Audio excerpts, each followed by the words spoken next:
Nice.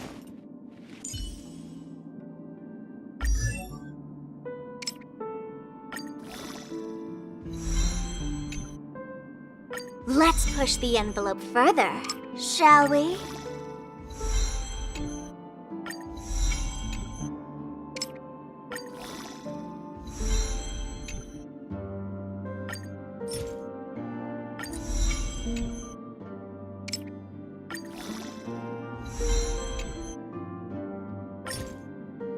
Let's push the envelope further, shall we?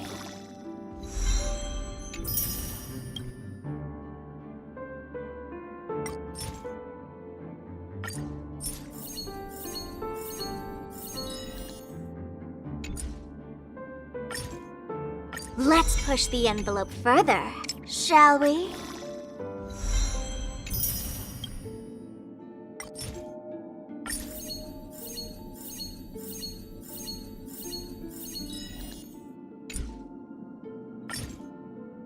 Let's push the envelope further, shall we? Having fun? That's all that matters.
Rules are made to be broken.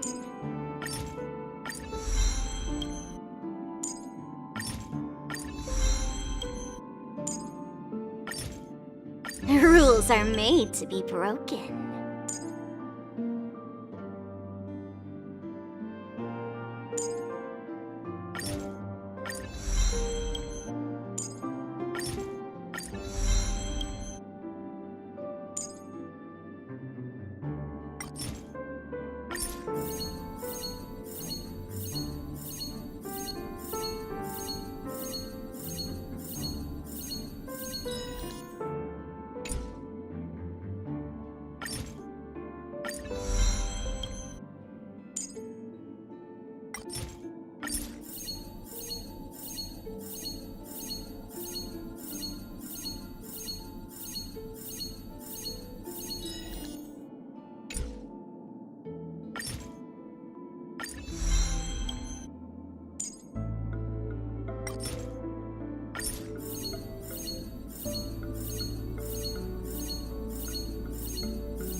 I promise you won't be bored with me.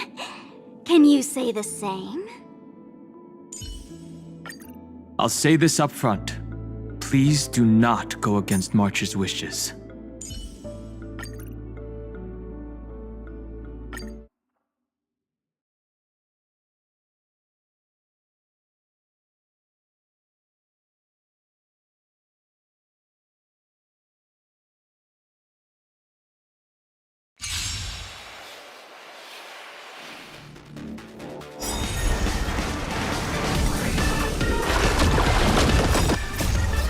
Night falls.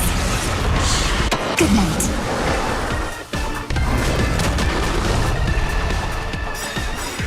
Soaring above the lands, this is permanence! We can do it! We can do anything! Have some fun. Till we meet again.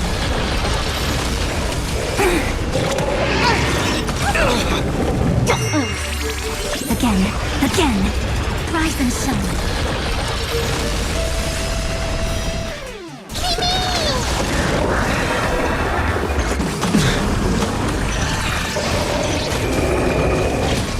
Mountains roar, kraken rise! Feeling spiffy? Your time to shine.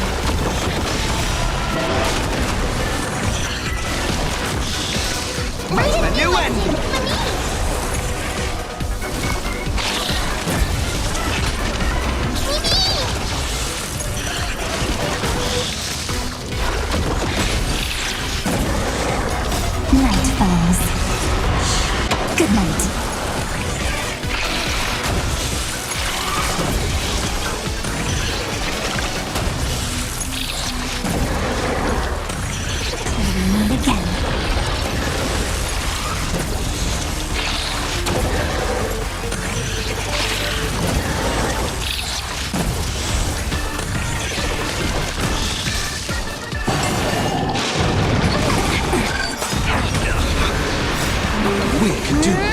nothing!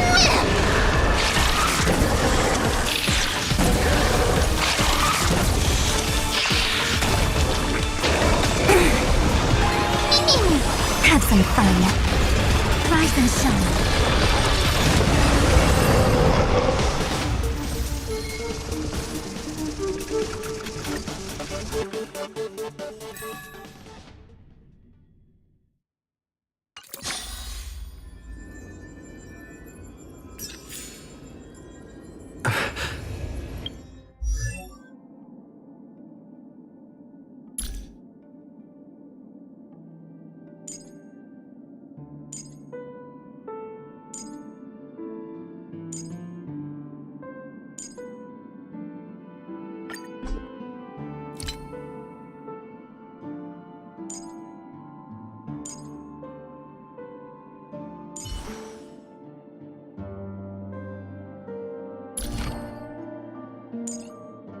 Rules are made to be broken.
To address the fuel shortage, the Astral Express followed Miss Black Swan's suggestion to travel to Amphorius, a place known as the Eternal Land.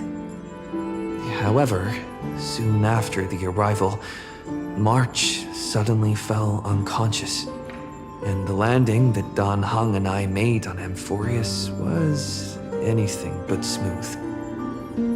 After surviving the crash, the Trailblaze squad met the local heroes known as the Chrysos heirs.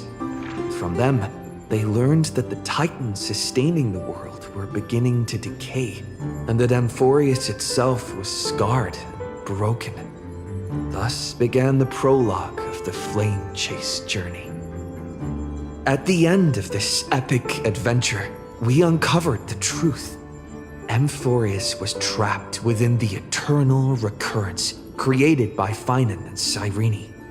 Their goal was simple: to defy the Aeon and rewrite the world's fated end of destruction. Carrying on Finan's legacy, we stepped once more into the cycle, determined to find a way to break free from fate.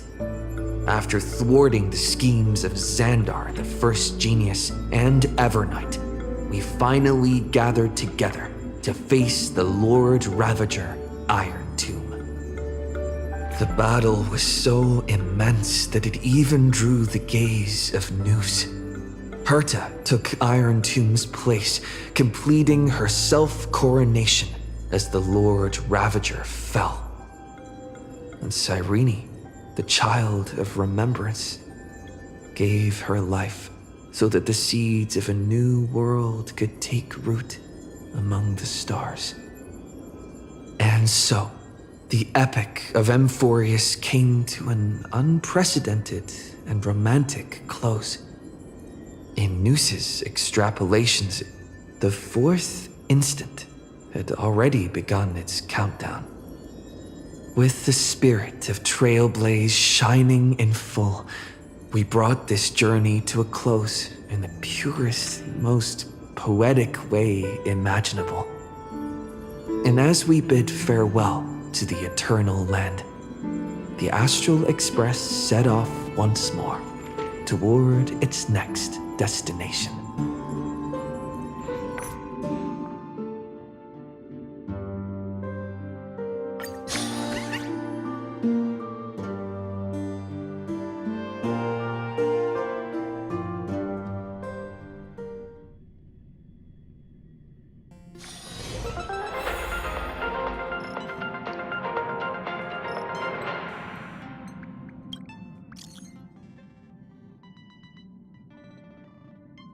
A guest? Huh. Wonder who it could be.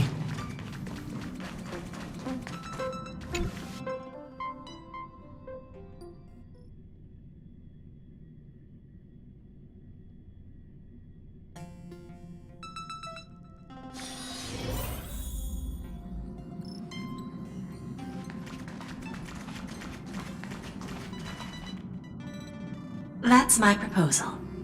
There's no harm in giving it some thought. I understand, but the Express's voyages are meant to extend the Silver Rail. That won't change. But the cosmic situation will. The Legion's threat looms over the universe, and no one can avoid it. Isn't that why you started the trailblazing journey? To connect? When it comes to the Express's course, I can't make any decisions on my own. Madam Jade, your olive branch should be extended to everyone. Greetings, nameless ones. Deliverer of Amphorius. I'm here to celebrate our victory before the Express makes its warp jump, and lay the groundwork for a long-term partnership. On behalf of the Strategic Investment Department, and in the name of Diamond, I hereby invite all of you to Astropolis to discuss our alliance.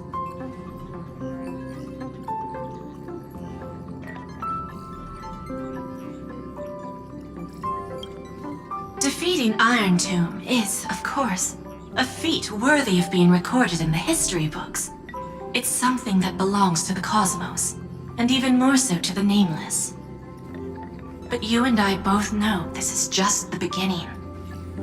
To eliminate the threat of the destruction, all forces must still unite as one. To this end, the Preservation hopes to join hands with the Erudition and the Hunt to establish an anti-destruction alliance, bringing together all forces that can be rallied to the cause.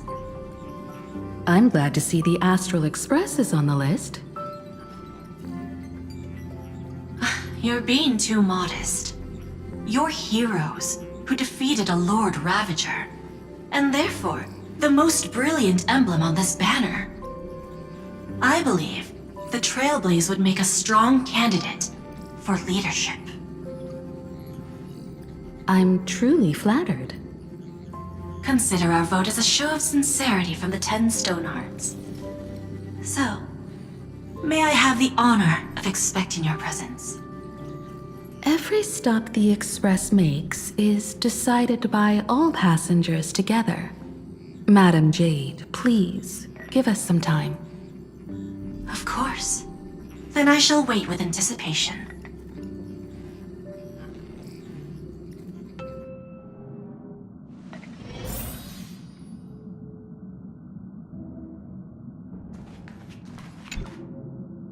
Getting to visit the Interastral Peace Entertainment headquarters and become the leaders of the Anti-Destruction Alliance?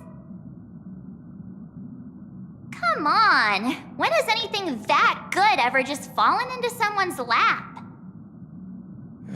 Jade is a shrewd businesswoman. Her idea of a leader might not align with what we have in mind. What do you think?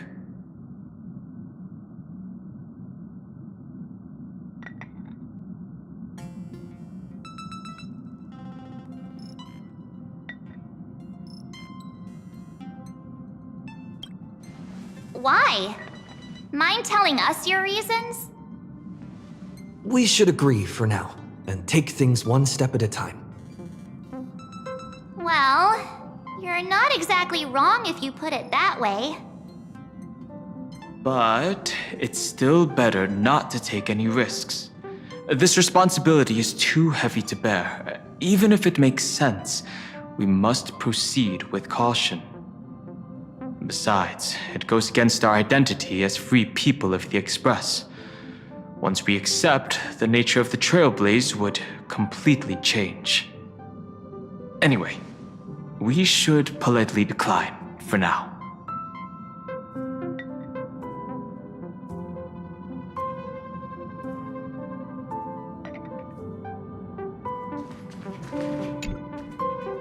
Sunday, what does your gut tell you? From what I know about Madame Jade, every favor she does is just groundwork to put things in her control.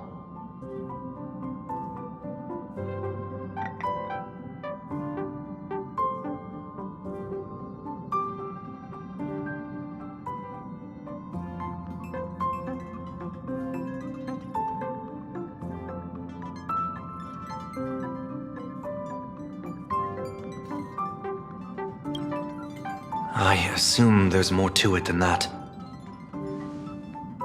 According to her, the IPC sees the Trailblaze as something to rally behind.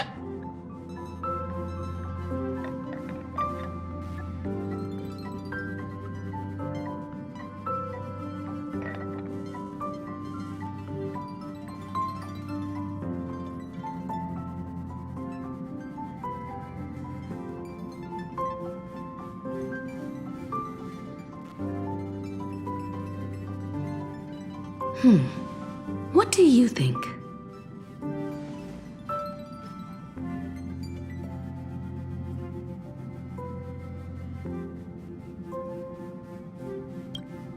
To fight the destruction, we need more allies.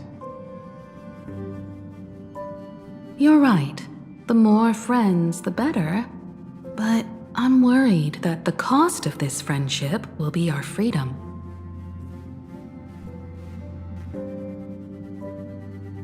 The discussion's over, so let's take a vote. I reserve my judgment on this. I second that. Me too.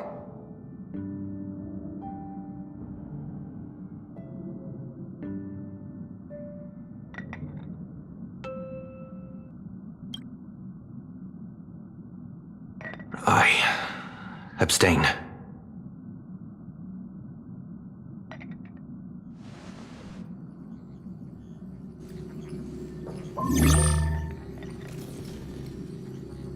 After careful consideration, we regret to inform you that we cannot accept your proposal for the moment. I don't suppose Mr. Sunday put in a good word for me, did he?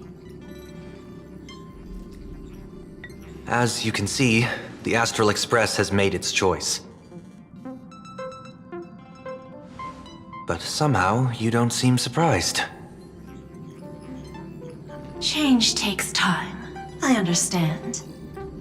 As Miss Himiko said, it's just for the moment. There's no need to give me an immediate answer. Patience is one of my strengths.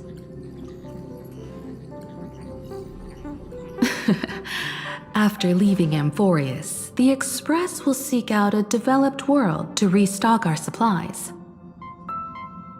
When that time comes, our allies from the Strategic Investment Department are welcome to visit us aboard the Express. In that case, I have another proposal. One that might be more familiar to Miss Himiko. I hear the moon of Plain Arcadia is full again.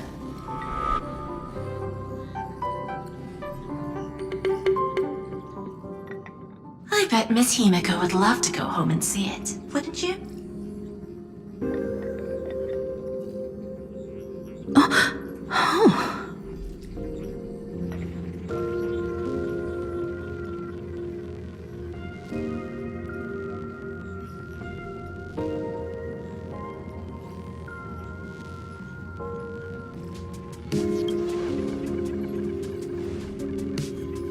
So the moon is full once again. I wonder if all is well over there. Stable and prosperous as usual. Plain Arcadia has long since become one of the IPC's most valuable planetary assets. Although I cannot visit there in person, if the Express passes through Plain Arcadia, my colleagues will surely give you a grand welcoming ceremony. That's very thoughtful of you. We'll give it serious consideration. Sorry for taking up so much of your time. I should get going now. Remember, the gates of Astropolis will always be open to the Astral Express. May the winds be favorable on your trailblazing expedition.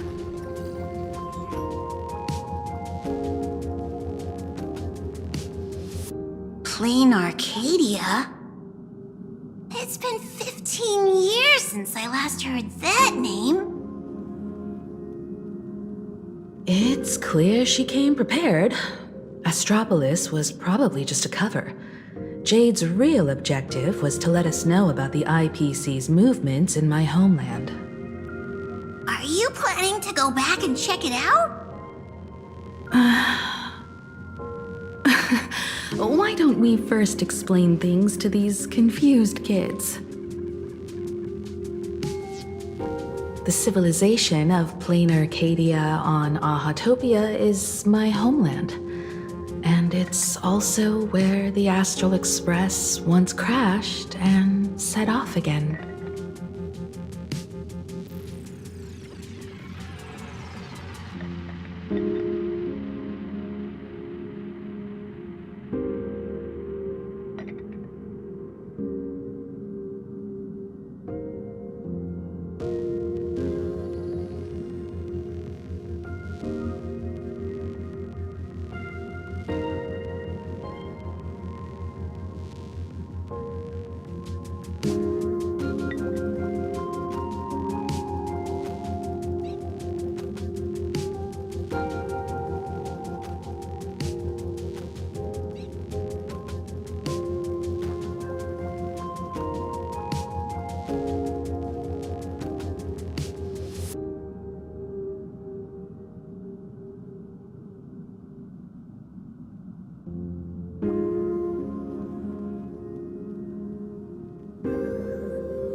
for so long. To be honest, I'm also not quite sure about this. Dan Heng, March 7th, and you've all grown so much during your time in Amphorius. Each of you has become a truly capable Nameless. So you must understand that Jade was right. The Trailblaze no longer means what it once did for the cosmos. Do we keep wandering through space? Or, as she suggested, do we become a core force against the destruction? We should give this question some serious thought before we depart. Going back to where the Trailblaze began again could be a way to reconnect with our original purpose. More importantly, our last stop was really exhausting, so we need to take a proper break. Ahatopia is an Arcadian world steeped in the elation, making it the perfect vacation spot. So, what do you think? That's my suggestion. Give it some thought. Oh, right. Black Swan wasn't part of our discussion earlier. Would you mind passing the message on to her?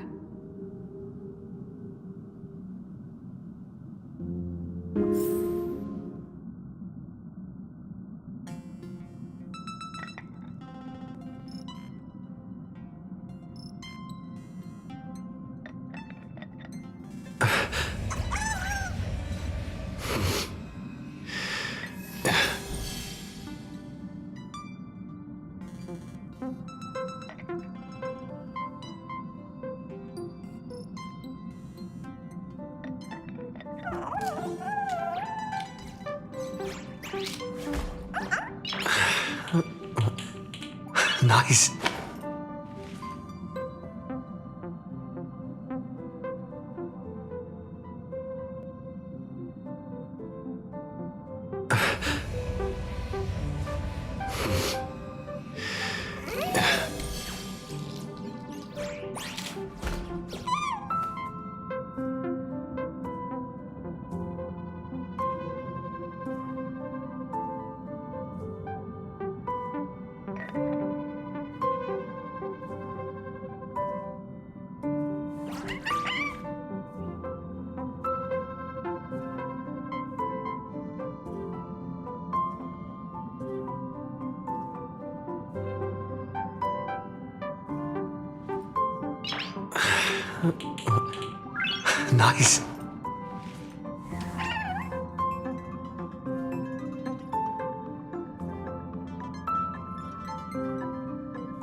Nice. Nice.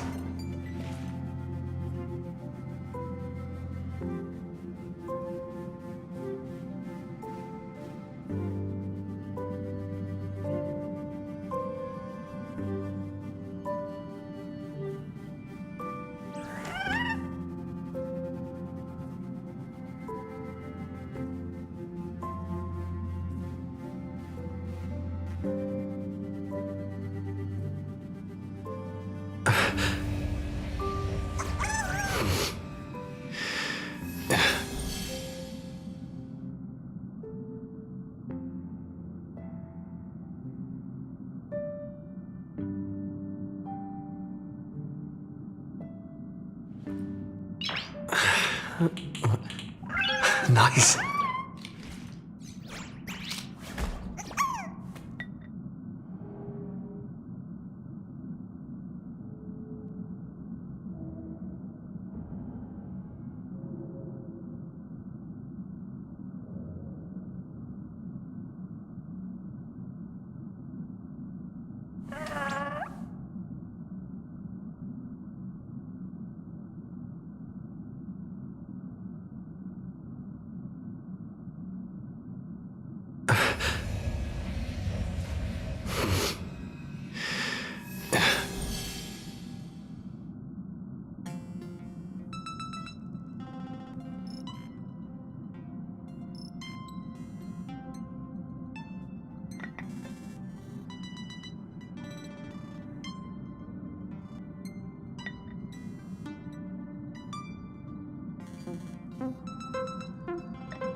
Nice.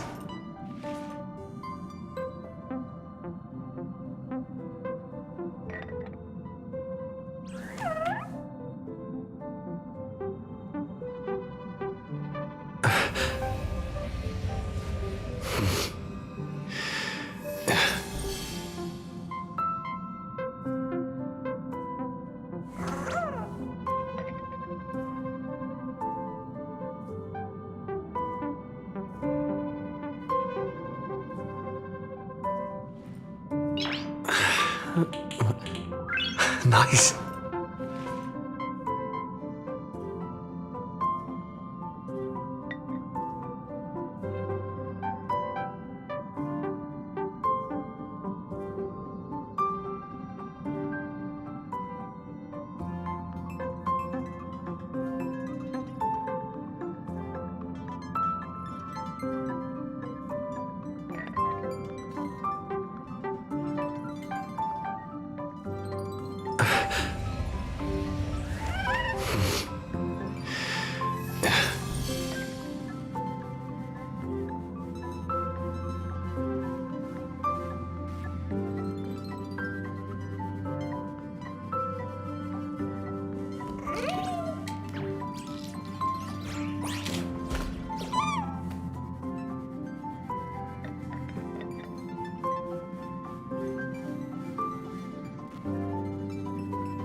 Nice.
Nice.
Nice.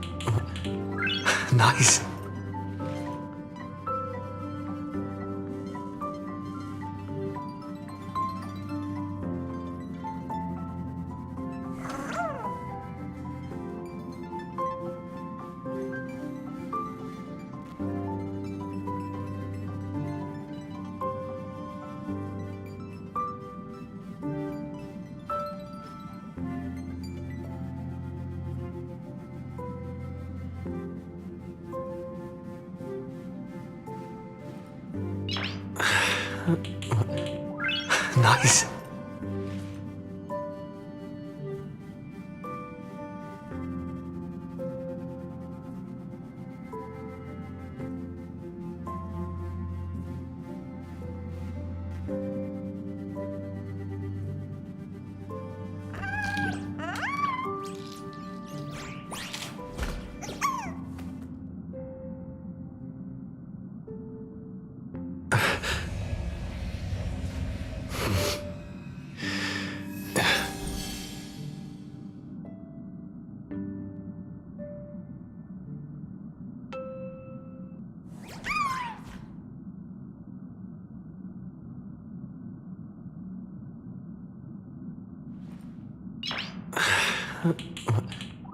Nice.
Nice.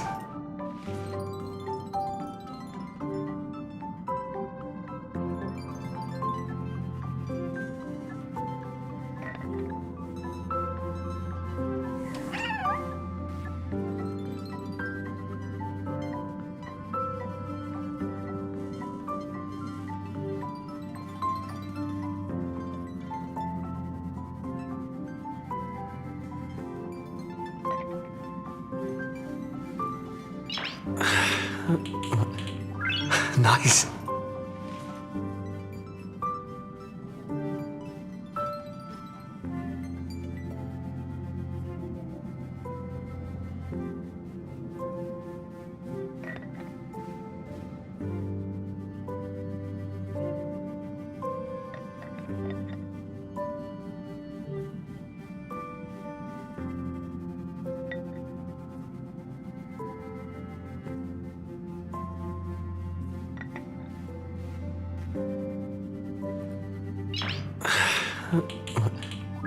Nice.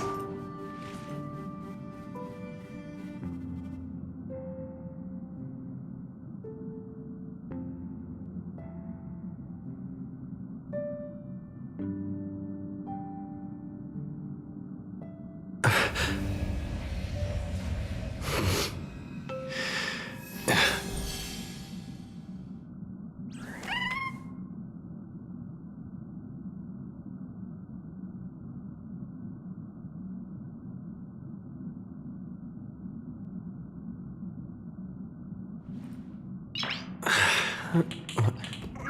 Nice.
Nice.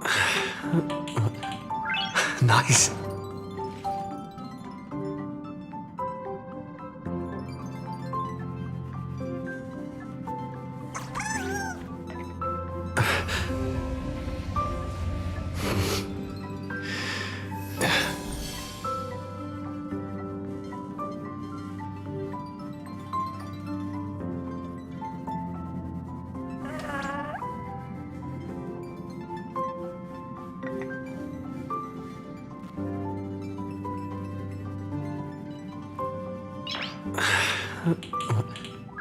Nice.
Nice.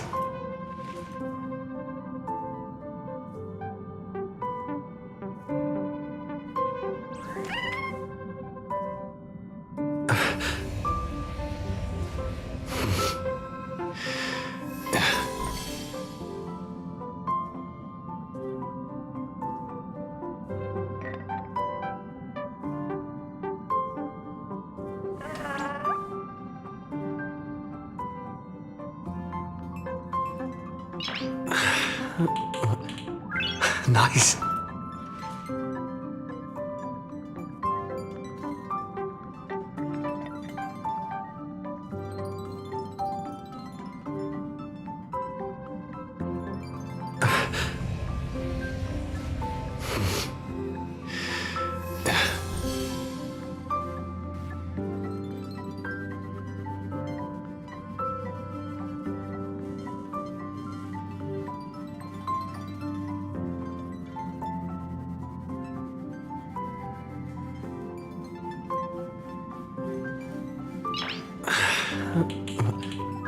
Nice.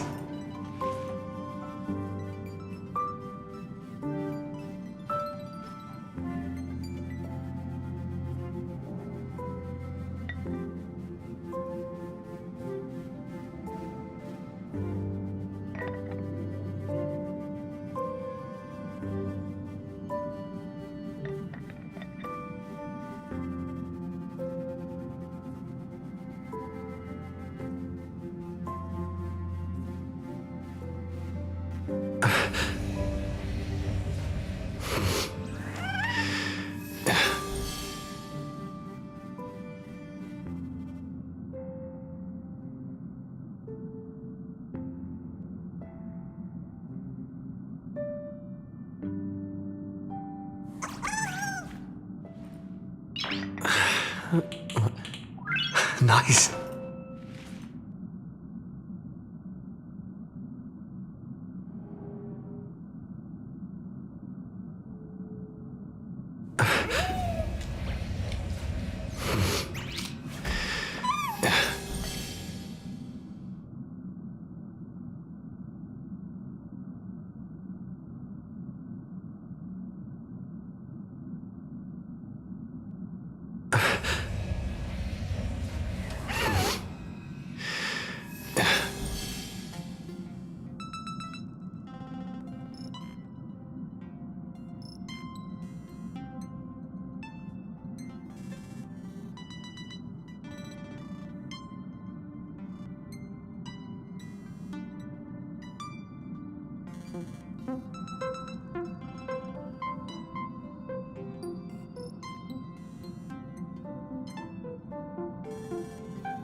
Nice.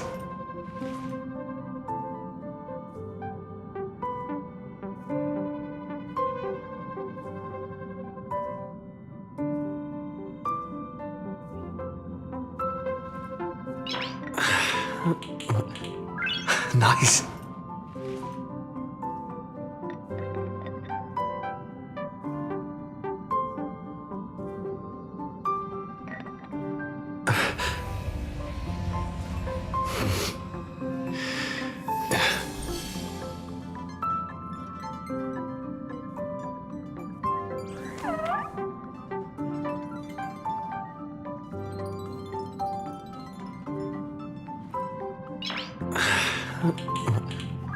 Nice.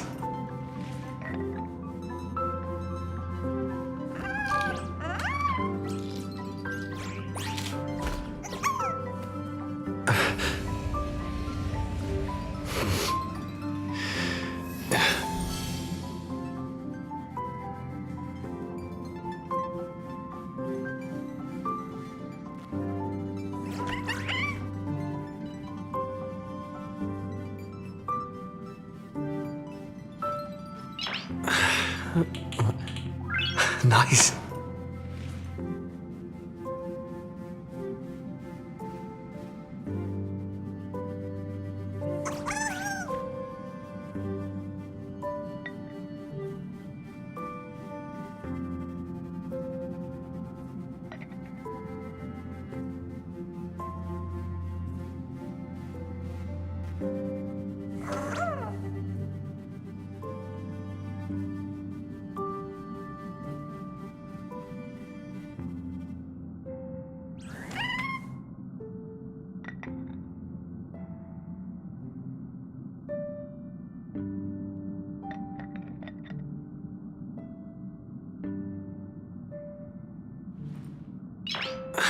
Nice.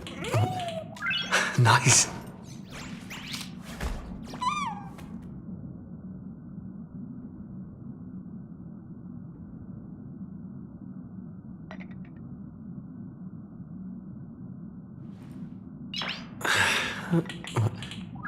Nice.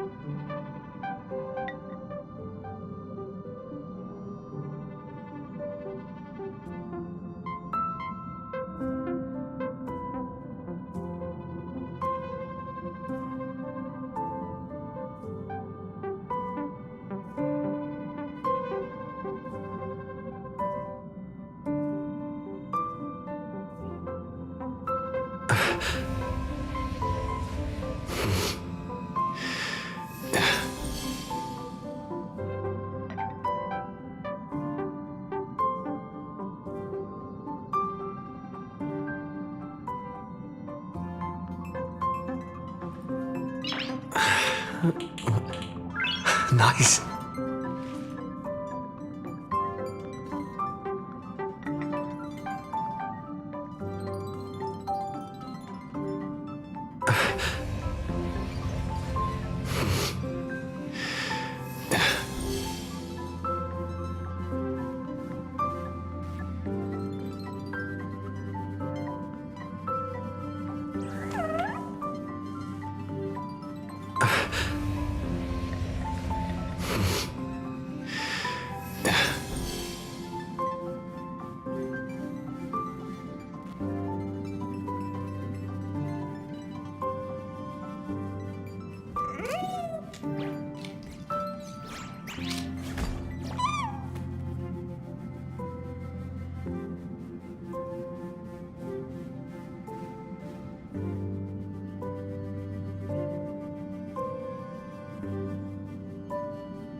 Nice.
Nice.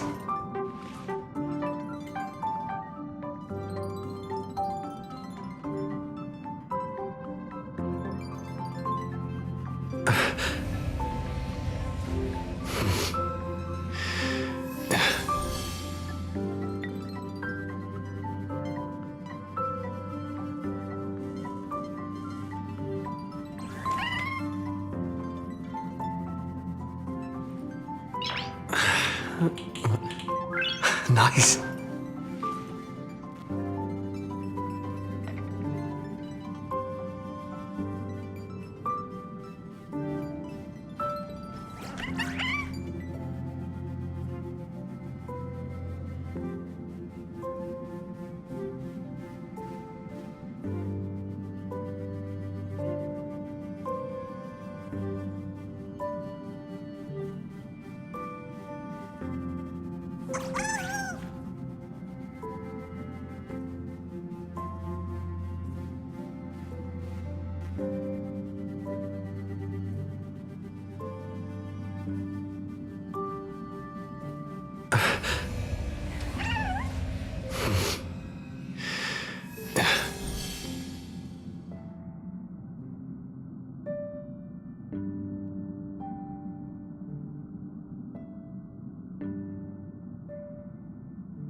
Nice.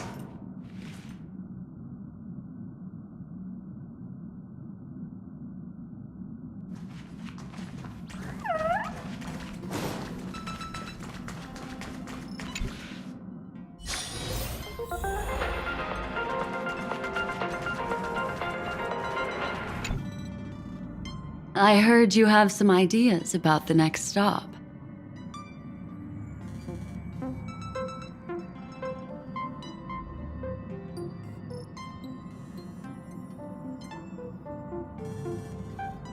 Sorry, but I'm afraid my journey with the Express has come to an end. The Memo Keepers have received summons from the Garden of Recollection, so I must return to report. But this journey through Amphorius has given me many unforgettable memories. Your trust, and my small act of rebellion against the Garden of Recollection. Covering up these traces won't be easy, so I need to leave quietly. Fortunately, a cremator has agreed to help me out, and she's waiting for me.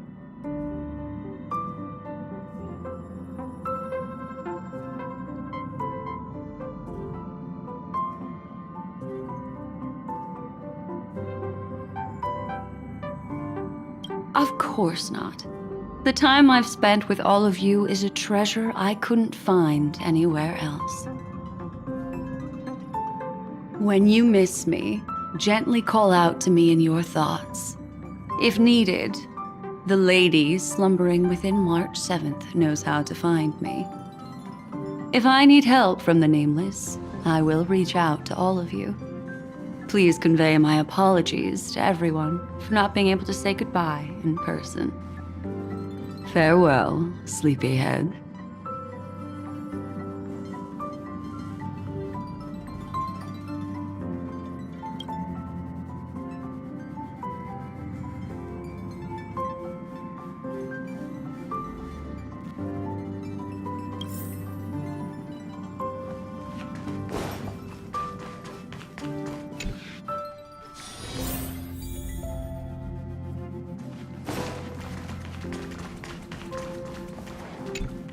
Plain Arcadia. Another land known as an Arcadia.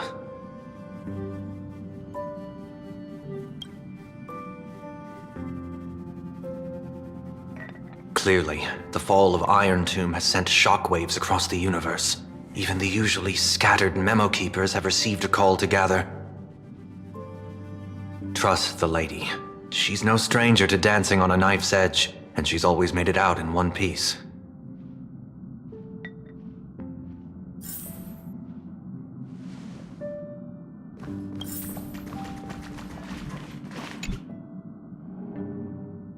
Without Black Swan, the Express would have never made it to Amphorius, let alone experience this unprecedented adventure.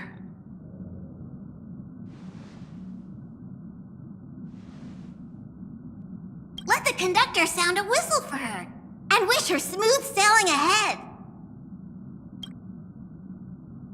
So, what have you all decided? I'm on board. Let's head to Plain Arcadia.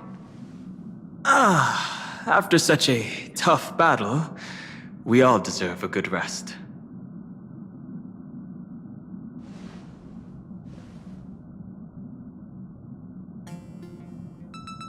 I have no objections.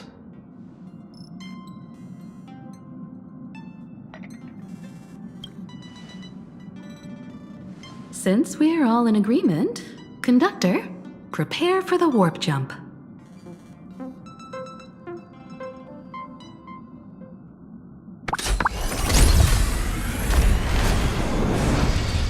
Attention passengers! The Express is about to make the jump.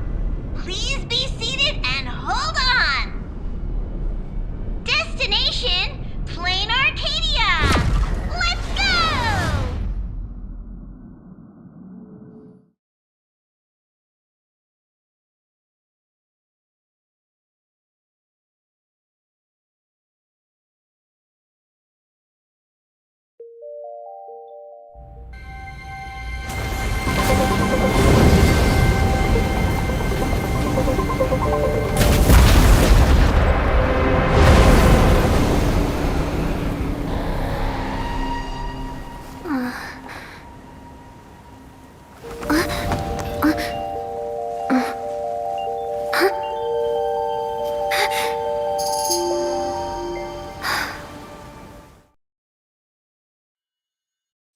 I dreamed it again.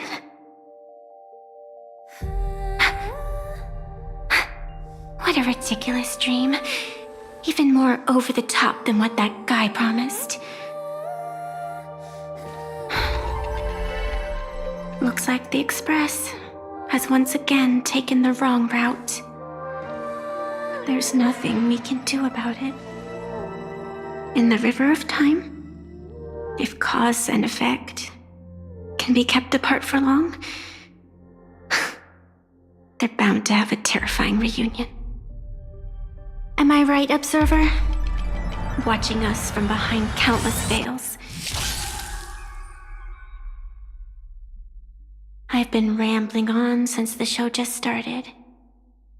You must be totally lost, aren't you? Then just forget all that nonsense I was spouting.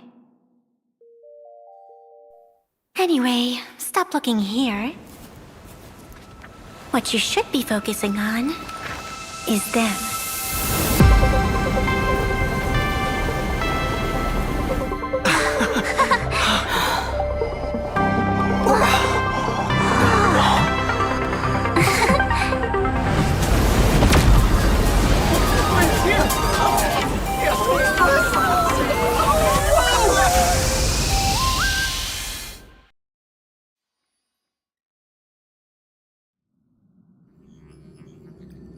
So we're not just stopping in low orbit this time, but making a direct landing? According to the comms, the officials have prepared a dedicated platform for the Astral Express to dock. A whole platform? Just for us? Is this some kind of VIP treatment for coming home? Oh, talk about rolling out the red carpet! The Express has arrived at the station, connecting to local communications.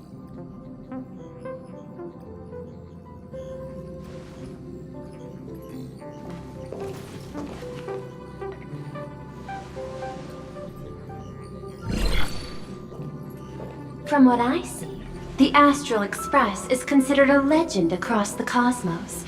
So, preparing a fitting gift would be more than appropriate. Allow me to introduce myself. I'm Pearl, from the IPC Strategic Investment Department. Now, in my capacity as the legal representative and CEO of this Arcadia, I welcome the Express Navigator, Miss Himiko, back home. Hello, Miss Pearl. This is news to me. I wasn't aware that the Strategic Investment Department had taken over administration of Plain Arcadia. As its governing official, I am still in the process of learning.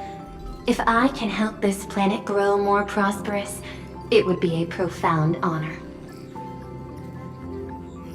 We would be even more honored to have a face-to-face conversation with you.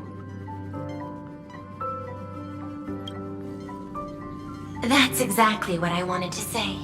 While the Express is stationed here, the IPC will reasonably accommodate all your requests, including the one you just mentioned. Pardon my choice of words, but I sincerely hope that you enjoy your time in Plain Arcadia so much you never want to leave. In that case, I'd like to know about recent events in this world. I heard from Madame Jade that it's once again the time of the full moon. Indeed. I believe it's also welcoming the Express. After 15 years, now that the Phantas Moon of Elation is full again, the Phantas Moon Games will begin as scheduled. The more lively, the better. During these divine games, distinguished guests from across the cosmos will be stopping by. This time, along with the Express, a delegate from the Xianzhou Alliance has also arrived. Don't be surprised if you happen to run into them. A Xianzhou envoy? That's right. A big shot from the Yuchui.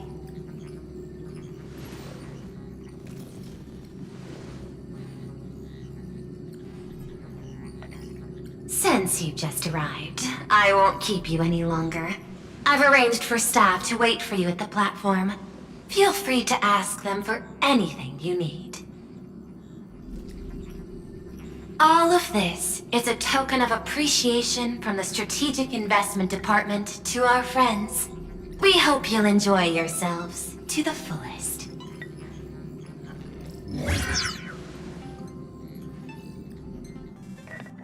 Madame Pearl's style is different from Aventurine's, but her methods are cut from the same cloth.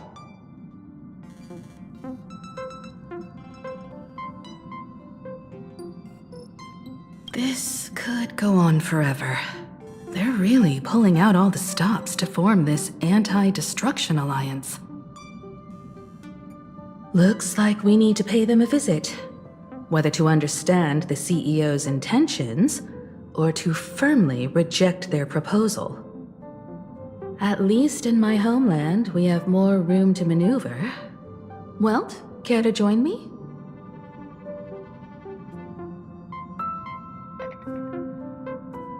As for everyone else, you're free to do as you please. My suggestion is, why not take a look around and get to know this world better?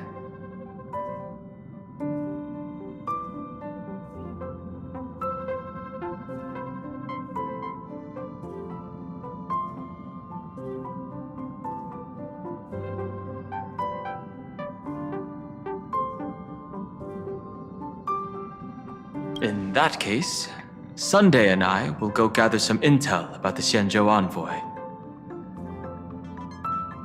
Huh? Why you two? I asked Don Hung to bring me along. I can't appear in public given my identity, but I have a feeling that the Express might need to make some tough decisions in these complicated circumstances. Understanding the Xianzhou Alliance's stance might help us on our journey. Hey, you had the toughest time in Amphorius. Since we're splitting up, why not make your mission take a break with March. I'm saying this from the bottom of my heart. I'm counting on you. Same goes for you, March. Now we'll look like two immature kids just loafing around.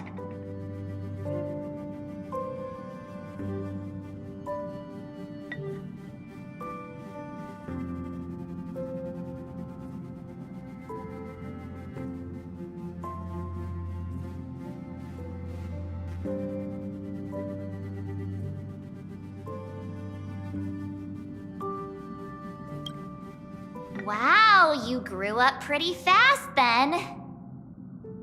Don't worry, you two. Just make sure to come see me in the parlor car before you leave. I have a favor to ask of you both.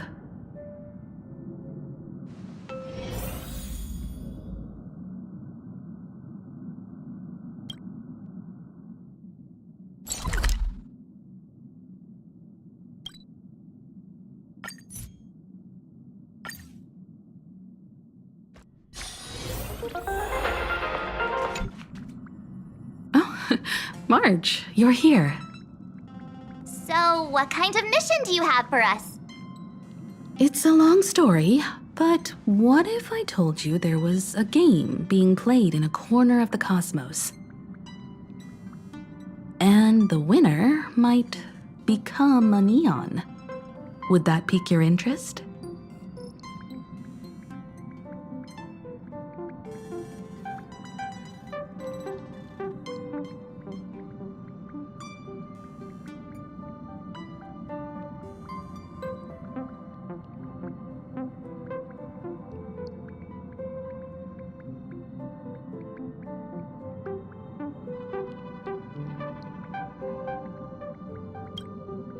You two saw that special moon in the sky, didn't you? That's a piece of artwork. Here, a ceremony called the Phantom Moon Games is held every full moon. And that's what I was talking about. The game where the winner becomes an eon. Pearl mentioned that name too. Just what kind of ceremony could be so mystical? Historically, the origin of the Phantom Moon Games is tied to a group of mourning actors. Legend has it that they offered heartfelt stories to the moon, hoping for a chance to have an audience with an eon.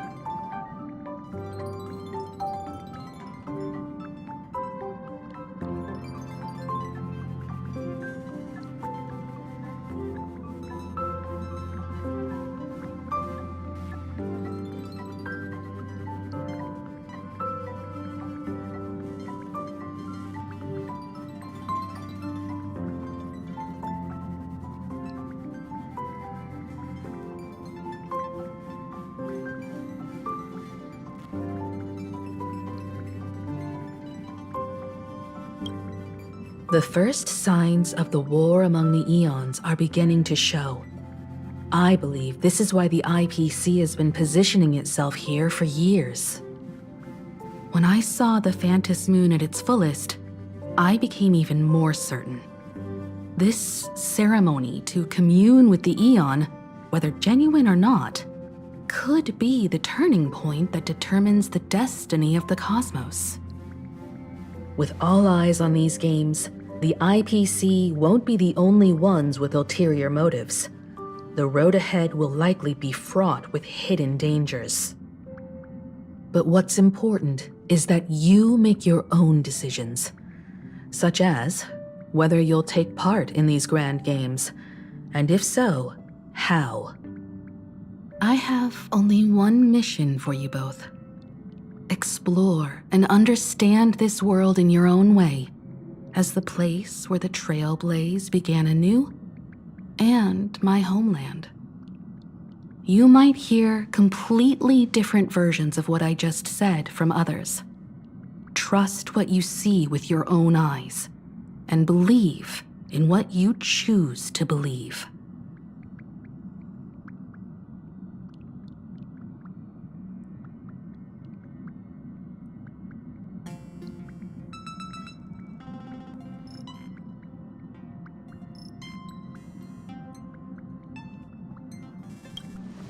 Me too. I won't let him walk ahead alone. I see you already have your own thoughts on this.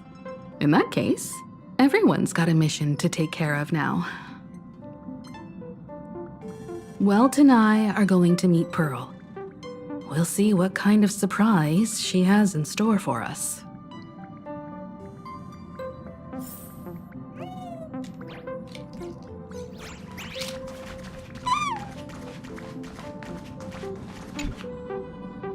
The Astral Express has arrived. Welcome. Now this is what I call a grand welcome. Let's get off the train. Oh, right. After a few trailblazing expeditions, I've totally figured it out.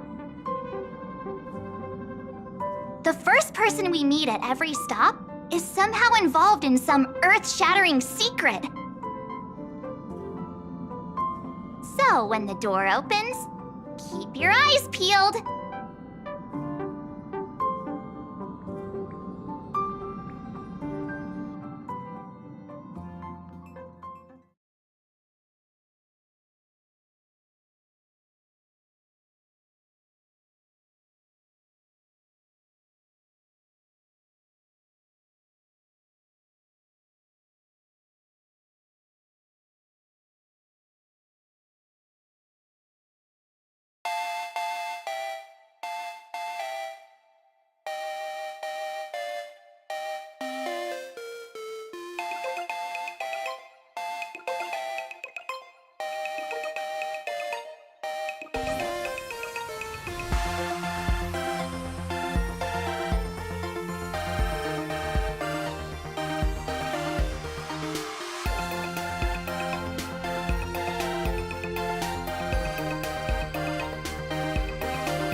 In the name of meditation, traverse the cosmos.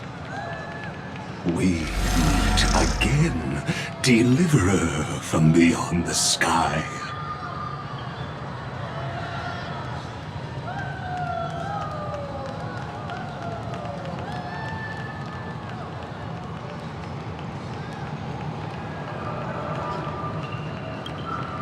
I am not the Theoros you know, but the masked fool, Xandar II Kuwabara. This time, I choose to walk the path of elation, and I shall defeat Nous with my sense of humor.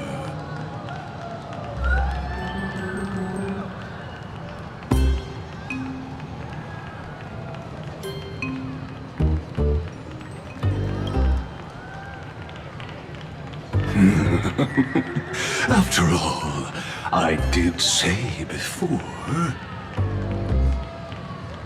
My latest tool is to join the Genius Society and play the role of a genius. Hey there, gray hair and darling March. Sparkle? Ah, it was you all along? Surprised? Well, this time, I'm here as Plain Arcadia's cultural advisor, specially appointed to be the tour director for the Express crew.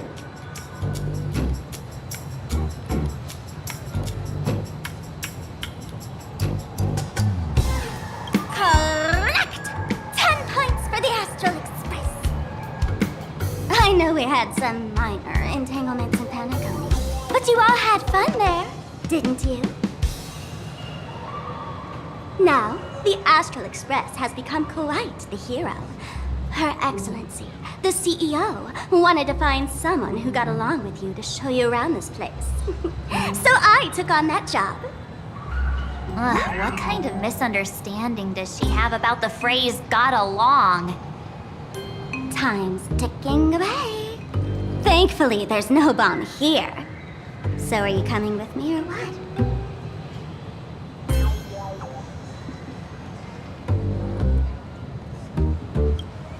Fine. But from now on, no more pretending to be someone else. Lame. Anyway, shall we get going?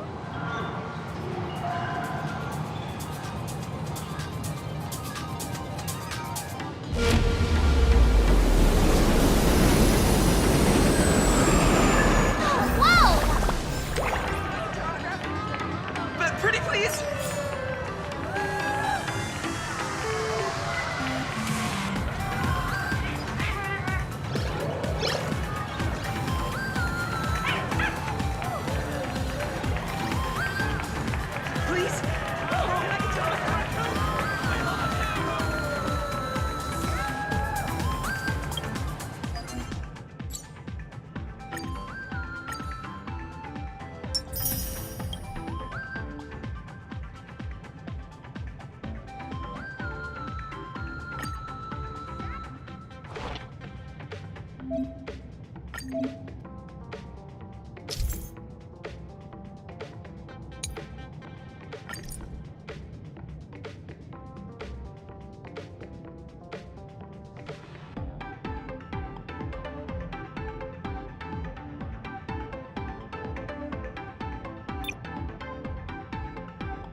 In the obscure prophecy of Dream, a star from the heavens has enlightened my path.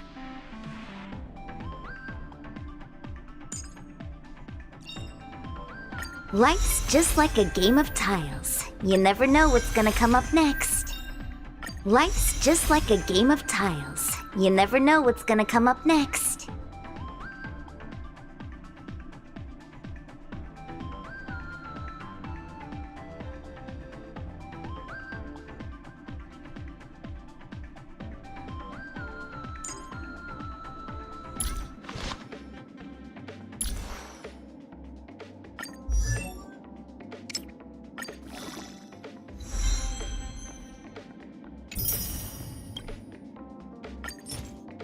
Do not be troubled by waxing or waning.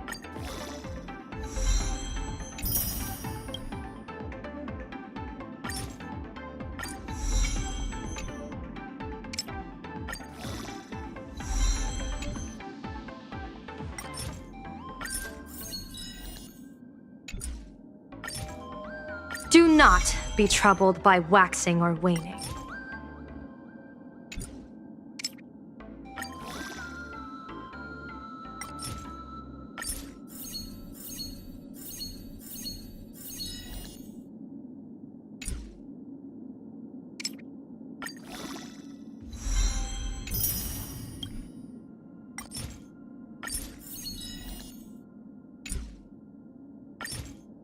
Do not be troubled by waxing or waning.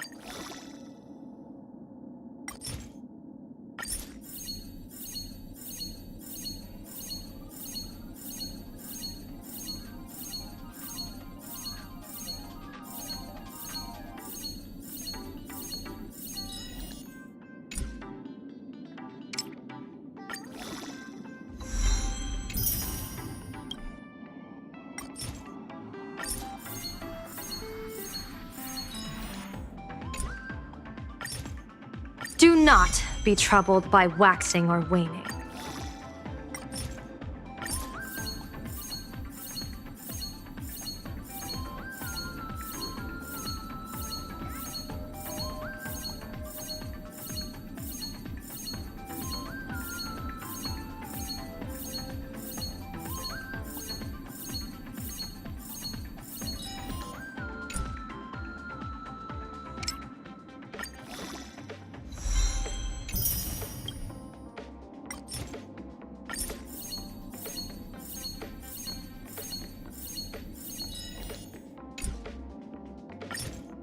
Do not be troubled by waxing or waning.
Would it not be uninteresting if the Omnitia truly spared none?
Duo-Mention line. This train originates at Perdido Station and is bound for the terminal station, Museum of Possible Past. Next stop is Wahaha Grand Theater. The train will depart shortly. Please mind the gap between the train and the platform and keep an eye on your personal belongings. Thank you!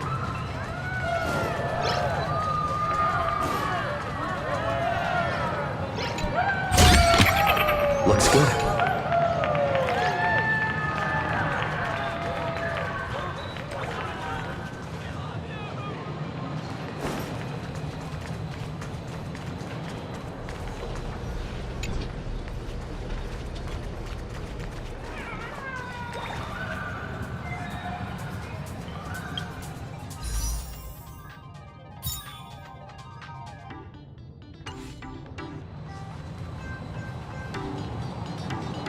Is this a train? Looking sharp. Thanks for the compliment. Ugh! The train just spoke. Before us stands not just a train, but a strangeling. The term strangeling is so outdated. Times have changed, dear guests. Please refer to the Fake-Eye Protection Act. We prefer to be called imaginary. Ugh. So by the book, you really love those fancy scientific names from the IPC textbooks, huh? Fine. Have it your way. This here is a species unique to plain Arcadia. An imagine, or a being born from paintings.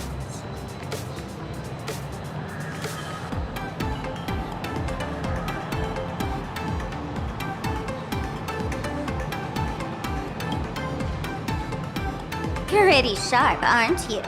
You caught on quick. Once upon a time, the artists here discovered that by sketching creatures from their imagination and giving them names, they could bring their creations into reality.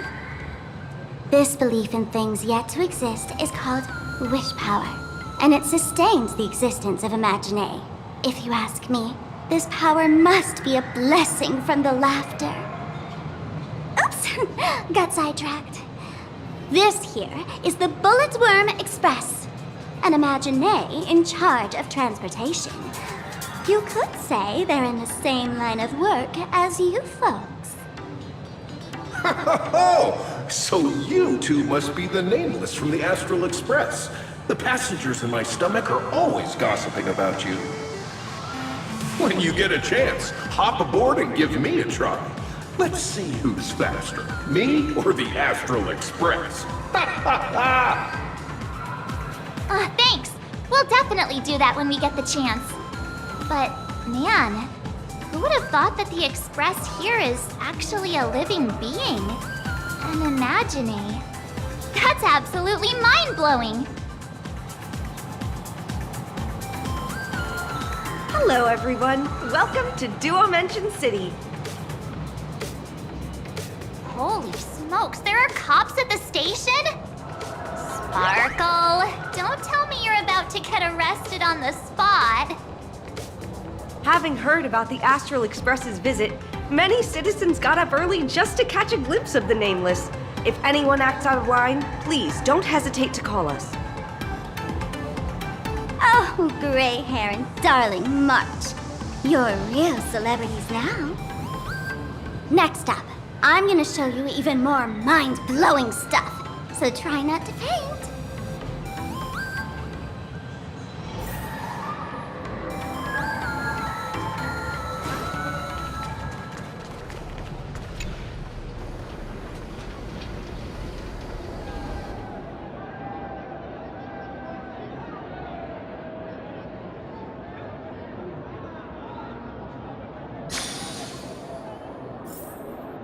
Holy cow, it's packed in here.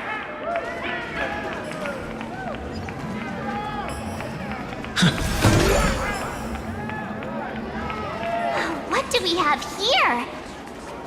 Don't worry, just some local specialties.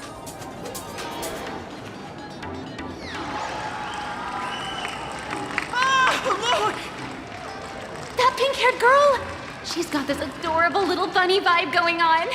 Is she the inspiration for March Bunny? And that guy with the gray hair next to her is so dashing! He must be the baseball raccoon. But he doesn't look anything like a raccoon.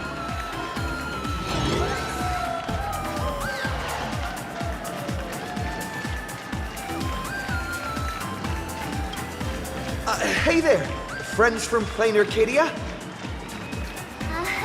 I don't know what's going on, but hello there.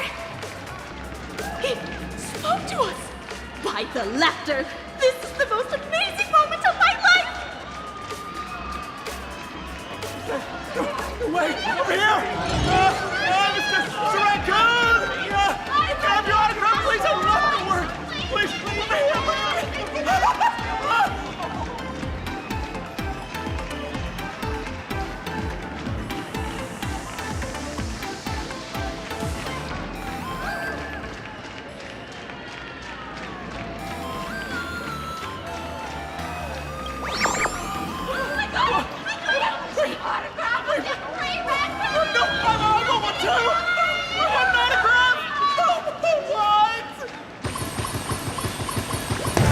Everyone, please maintain order. The people here are way too passionate. I've never experienced anything like this before. So, this is what having rabid fans feels like?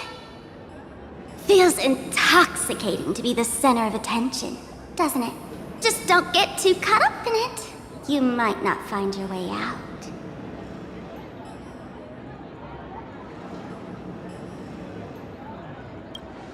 Excuse me, bosses! Stop getting caught up in fan interactions. Today's schedule is really packed.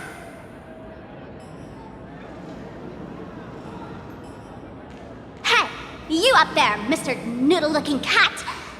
Could you tell me how to get these two out of here? Excuse me, that's quite hurtful. I am Station Master Meowton, responsible for overseeing Perdido Station. Whoa! Cats really are liquid! Wait a sec. This kitty is the station master? This world is so weird. The station's completely surrounded. If any of our esteemed guests gets so much as a scratch or loses a few strands of hair to these rabid fans today, my measly pension will go right down the drain. So I've prepared the staff passage for our Astral Express VIPs. Please hurry and exit the station that way. Dual mention line. This train originates at Perdido Station and is bound for the terminal station, Museum of Possible Past. Next stop is Wahaha Grand Theater. The train will depart shortly. Please mind the gap between the train and the platform and keep an eye on your personal belongings. Thank you.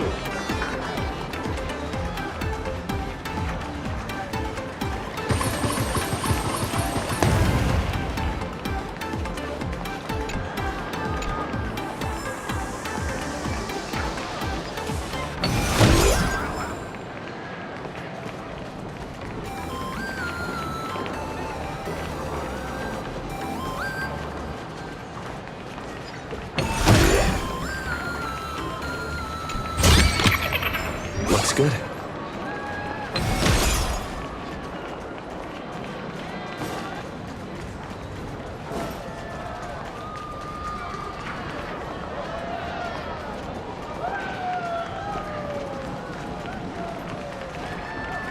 Welcome to Perdido Station. Passengers exiting, please use your tickets to pass through the gates in an orderly manner. Please be mindful of your personal belongings. Thank you.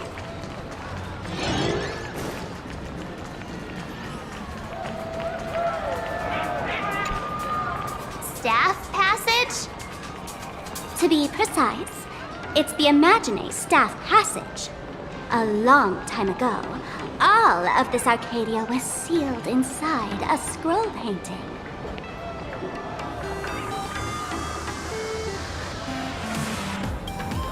That's right. It's Plain Arcadia's must-see attraction. The portal entrance known as the Interplanar Jump. Though civilization has moved beyond the canvas, the world within the painting wasn't abandoned. Instead, it became part of life for both humans and strangelings. Come on, you two. Follow my lead, and let's dive into the... Interplanar!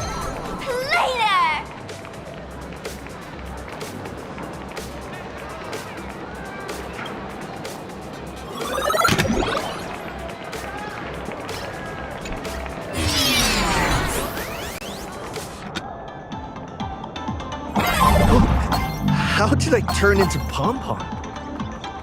Oh, wait.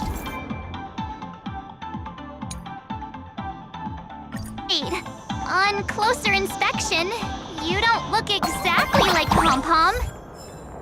Maybe this is what the Trailblaze looks like to the people here.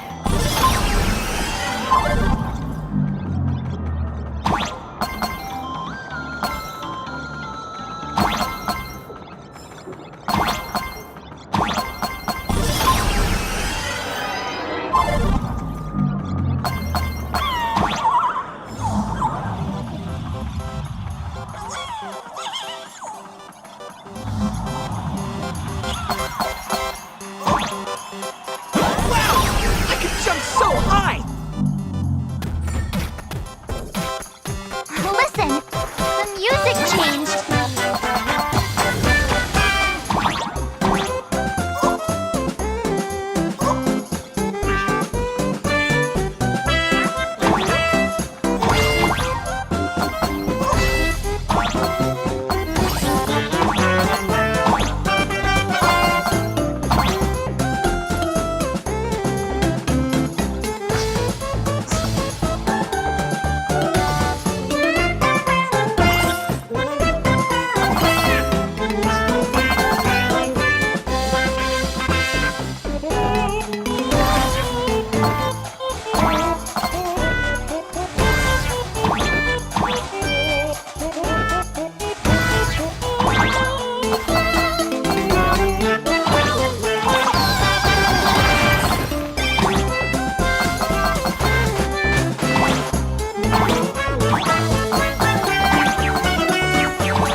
I thought I was about to go to heaven.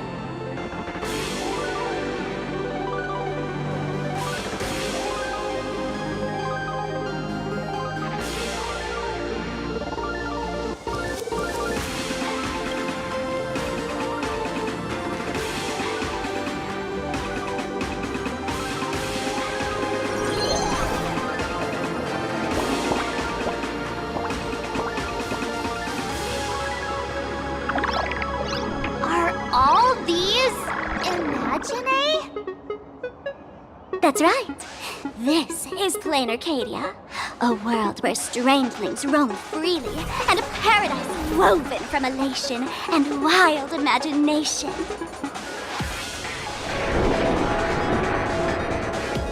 That huge creature perched on the tower is staring right at us. It's giving me the creeps. Oh, it doesn't usually eat people. Unless it spots pink hair. What's the matter with you? Jumping around and scaring people. That big fella is called a thunder coil. Don't worry. To him, we're just tiny ants on the ground. Not even enough to get stuck between his teeth. Thunder coil? With a name like that, shouldn't he be flying around making thunder and rain? Why is he just wrapped around that pillar without moving an inch? Times have changed. The IPC issued a decree requiring Imagine to integrate into civilized society. Legally, they have the same rights as humans, which means they have to work too. What? Strangelings have to work too? That's life under IPC management. Who'd dare deny an Imagine their right to work? Now, the Thunder Coil amplifies TV tower signals, ensuring users worldwide can watch the station's broadcasts without interruption. Boring live streams, lame prank shows, and Oh, there's the big news about the Express arriving! Look! What's up with that billboard?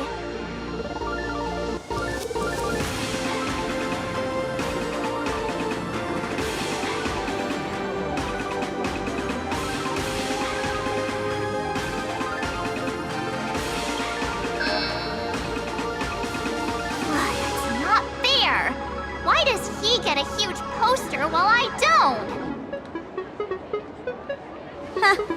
The IPC is really pulling out all the stops to hype you guys up. Don't mind me saying this, but for every penny the IPC spends on you, they expect a return in the hundreds or thousands. You better watch your back. That's one of those giant robots Mr. Yang loves.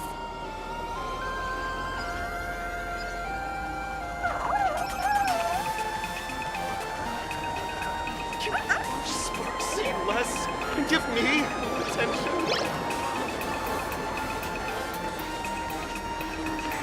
Grab these strings!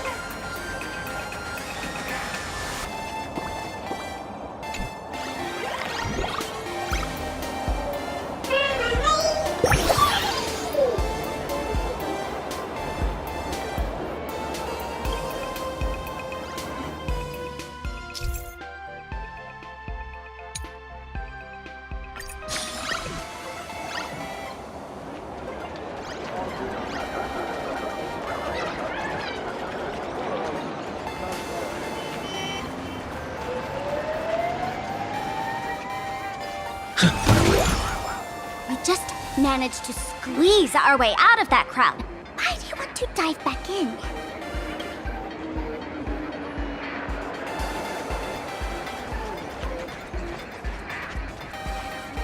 Why don't you help me lift it up?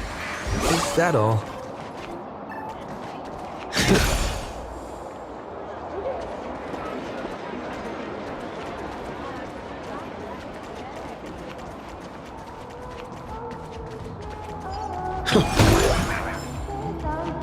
Please support our new single.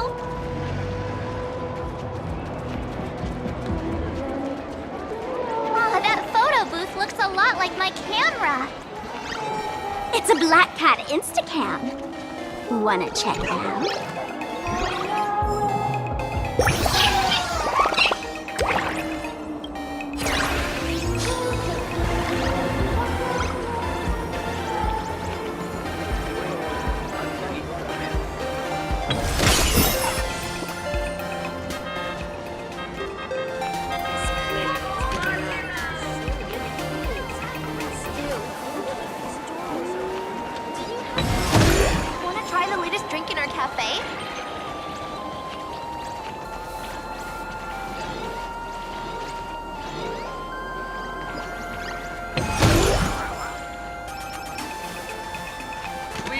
Take any pictures or upload them to any social. Thank you, sweeties, for watching our show.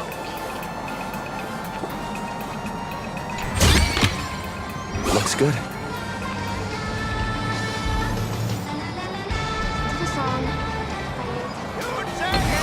Everything 90% off. Come in and take a look.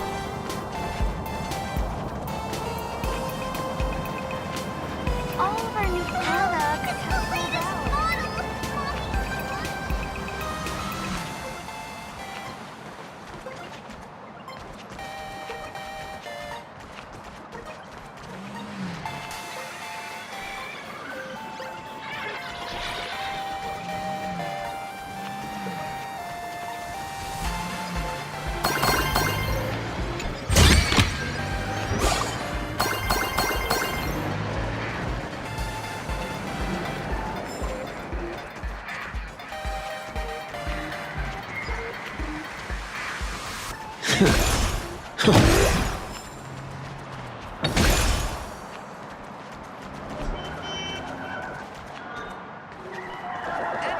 High-level Cosmicon Collective account gets a 70% off discount here.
Looks good.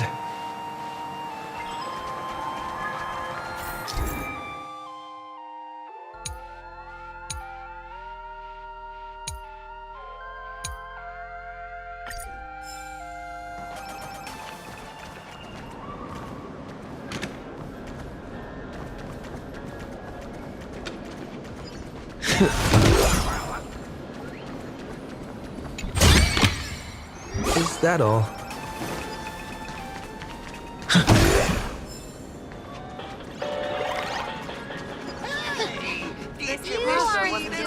If I were the designer, I could definitely do better. So much is back on the air.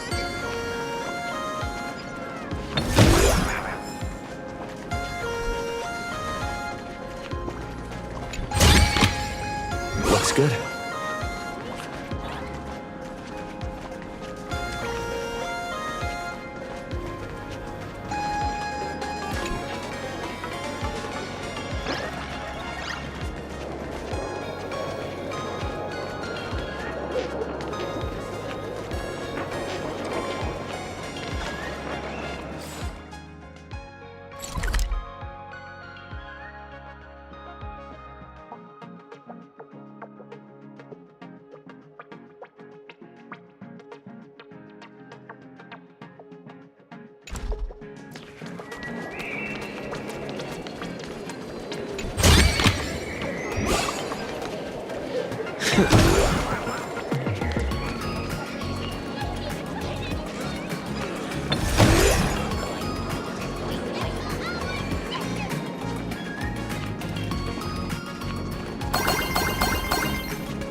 Is that all?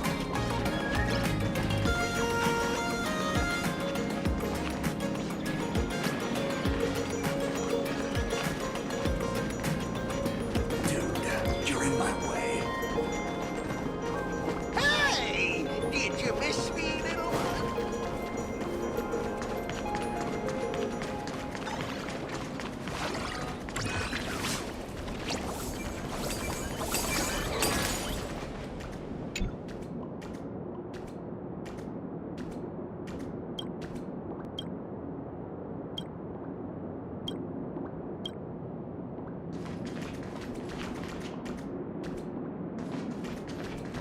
Hello.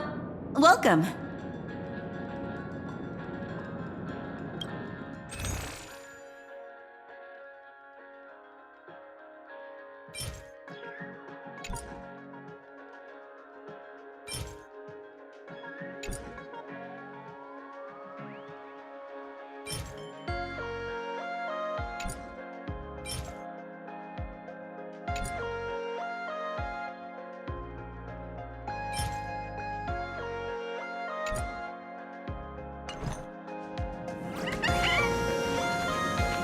Hello. Welcome.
Looks good.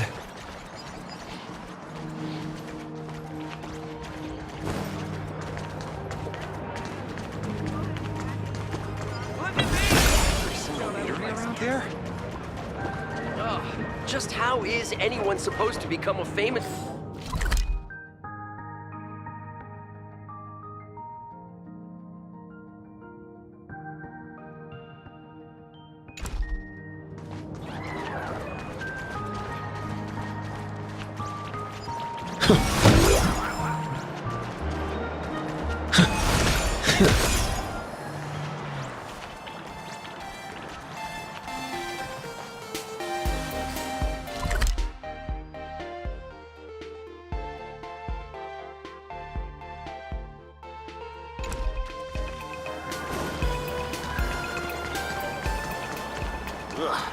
This place.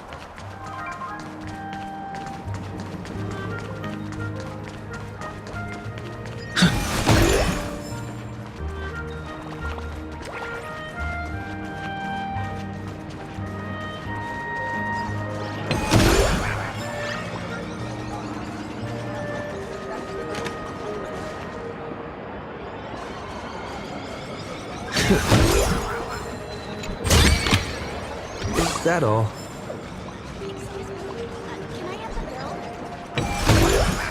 Meet up at Perdido Station later. I pulled an all-nighter playing games.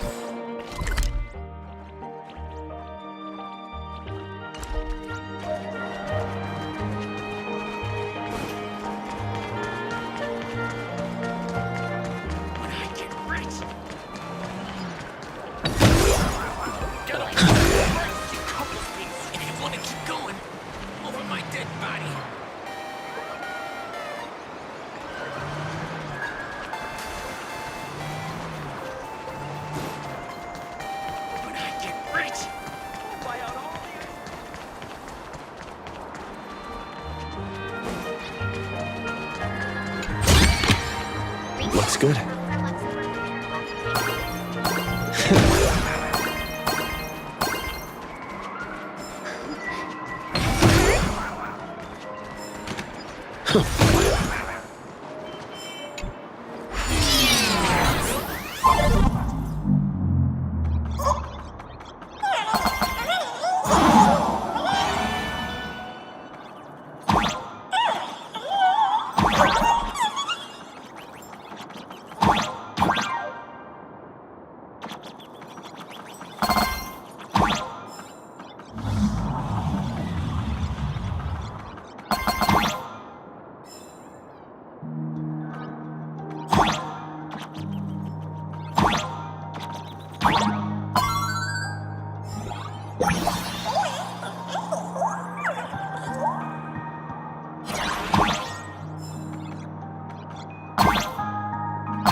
Let's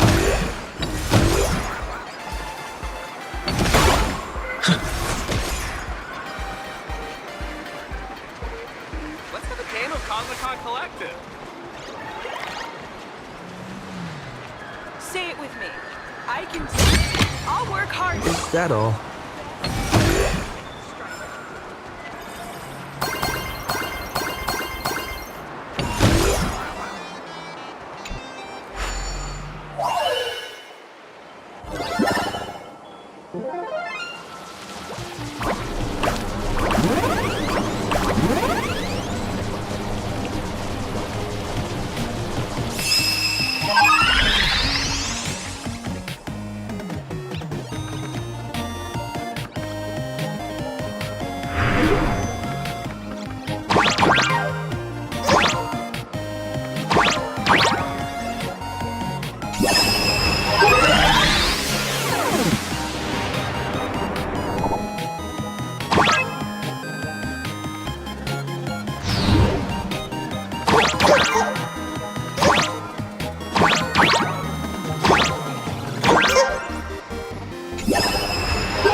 No match for me.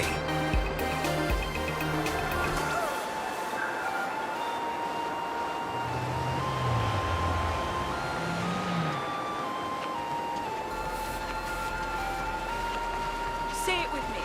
I can do it. I'll work hard. Let's have a game of Comic-Con Collective.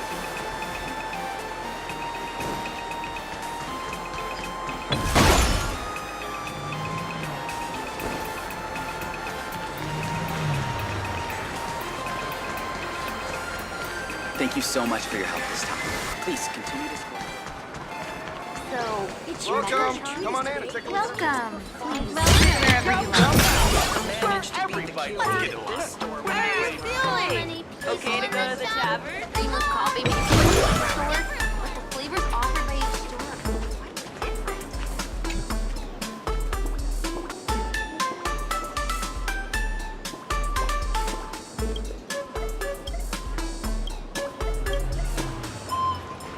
Female store owner is so confident. Unlimited free drinks with credits. Come in for a look.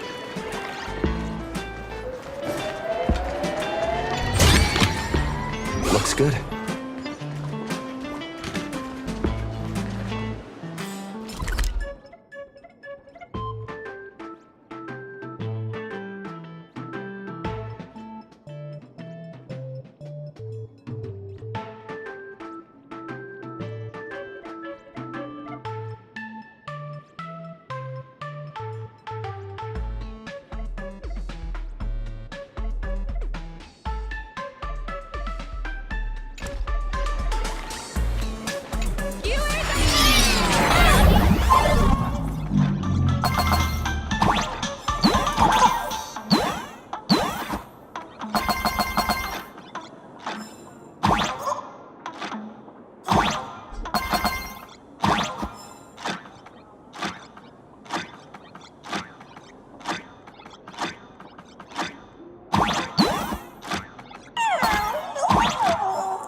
coffee, maybe a tea.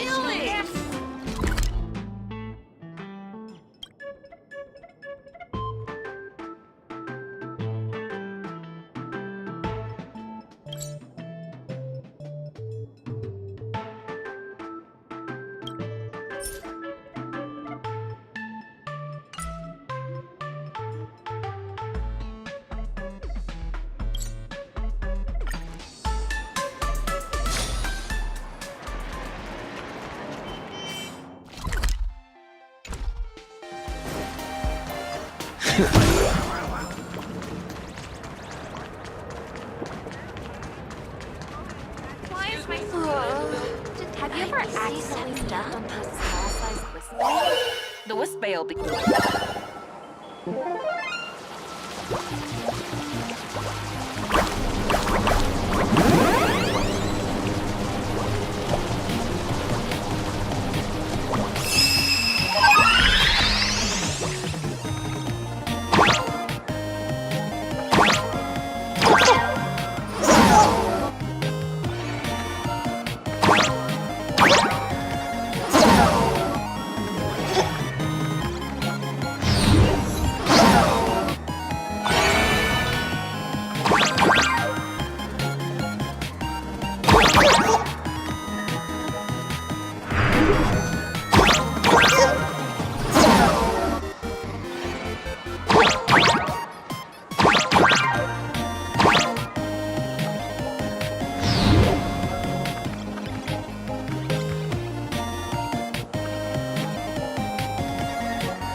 So that's how it works.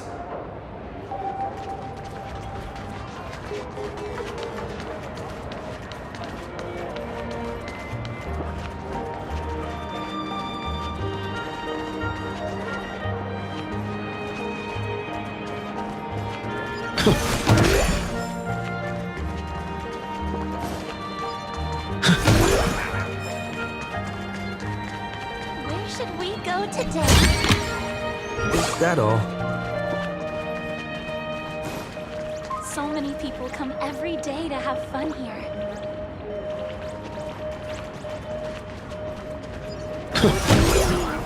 When I was young, cartoon managed to wrap all its loose ends at the end. That was God-tier work.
they got a new producer.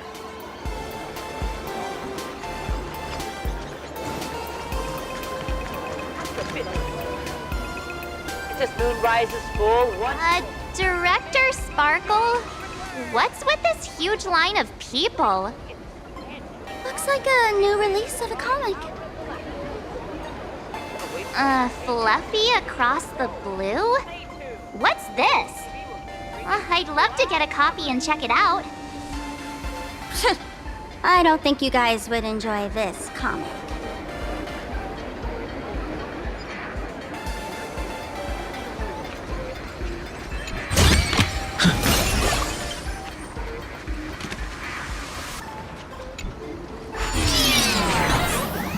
Are you some kind of critter? Why do you keep diving into every pipe you see?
Wanna try the latest drink in our cafe?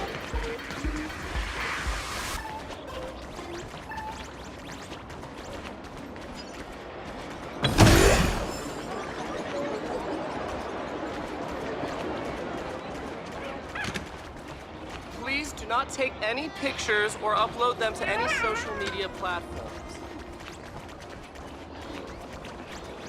Wanna try the latest drink in our cafe?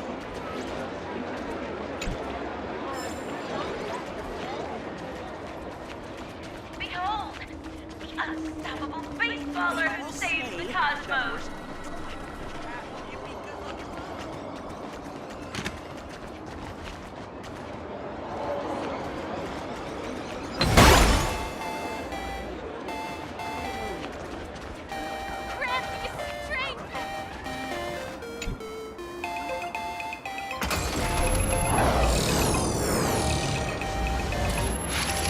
What is that? A decapitated Intellitron? This is a new life form that was born after the last Phantom Moon Games. An Imagine called a Mechatron, created by the IPC.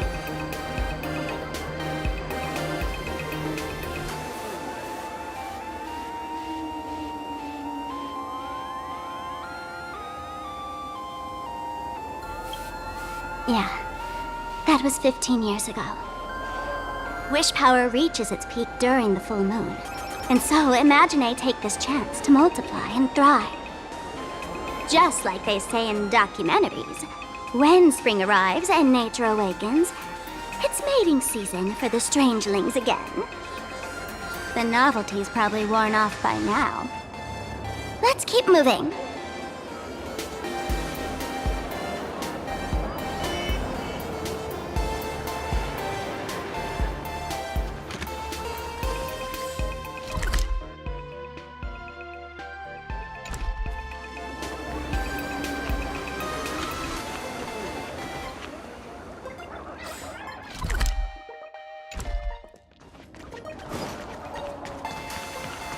Heard they got a new producer.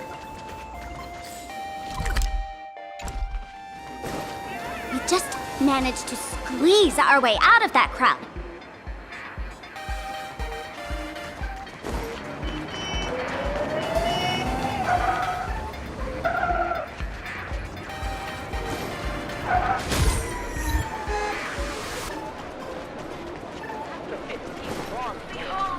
Is that a dessert shop run by Cat? Dreamless Coffee is a chain store owned by Cat Imagine. The coffee and desserts here are absolutely delicious.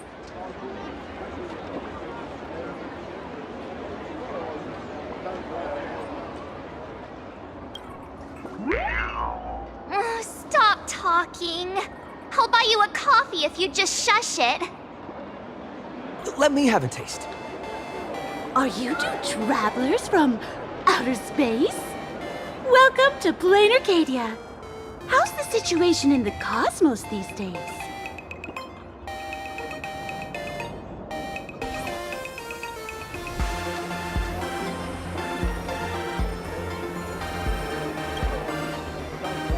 Oh my!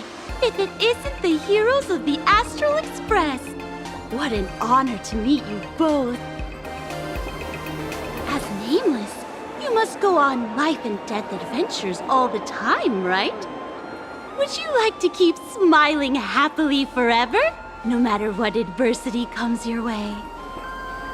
Happy forever? Is that even possible?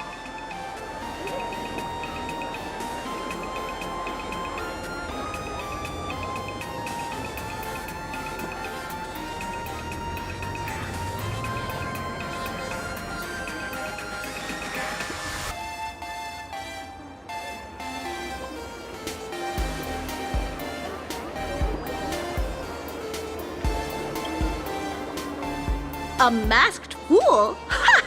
Of course not! The fools only seek their own happiness, while we want to make everyone happy. Make everyone happy? That's the funniest joke I've ever heard. The only person with a sense of humor is probably that big shot from Panaconi. If you're interested in learning more, I'll be around here. Feel free to come find me anytime.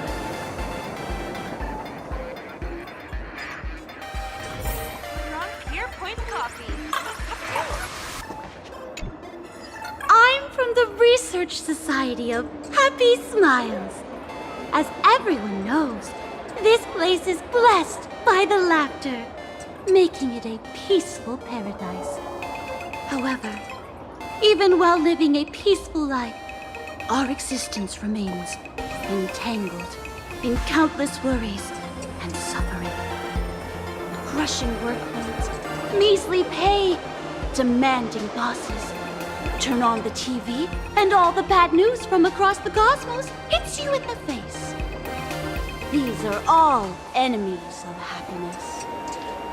Just like how the Astral Express defeated the Lord Ravager, we, the founders of the Research Society of Happy Smiles, have received divine revelation from the laughter and vow to help the residents of Plain Arcadia defeat these enemies of happiness and bring joy to everyone.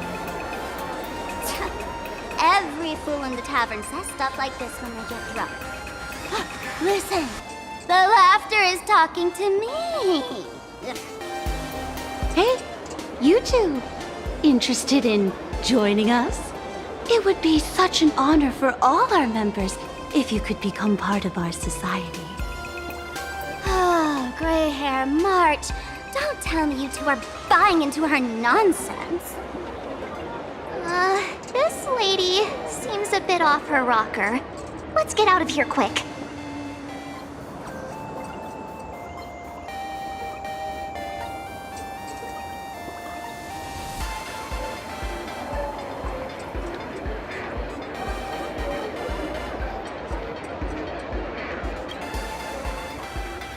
Oh, is that so?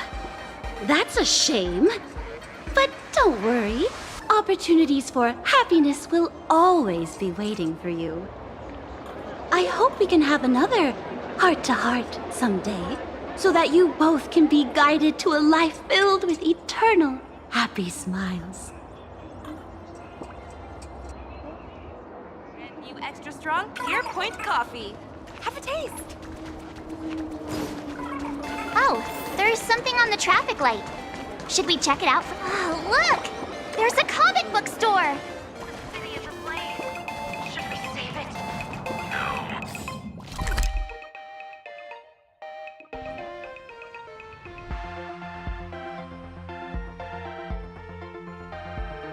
This is another side of the ninja world.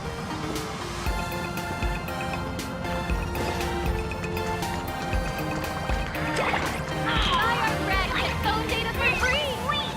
Yellow ducky nibbles. Unbelievable!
that all.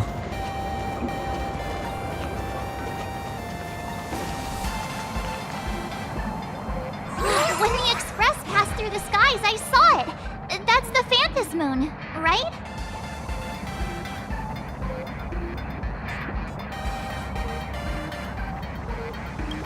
Legend has it the Laughter themselves painted it. But who knows what's true and what's not.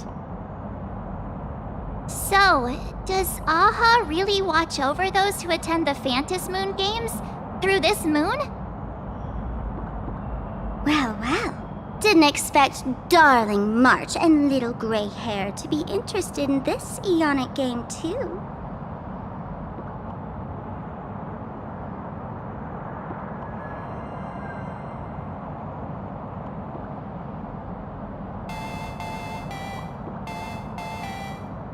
I knew it! The Laughter once traveled with your Akivili, and now the Nameless are drawn to their game in this Arcadia. Must be fate. So, what aspect of the Phantom Moon Games would you like to know about?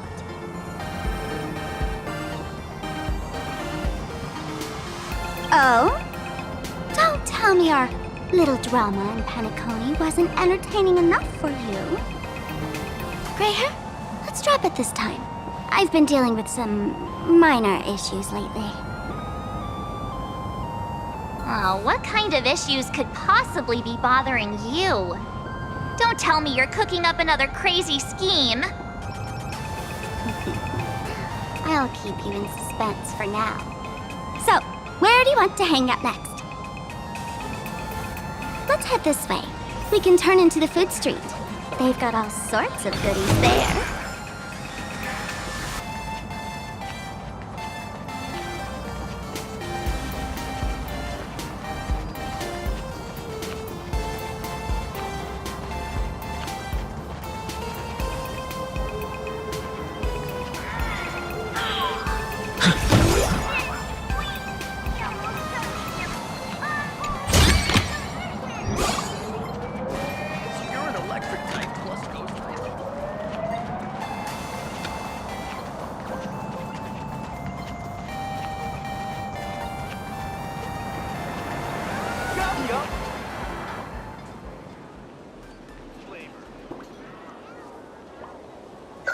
Click, click. Huh?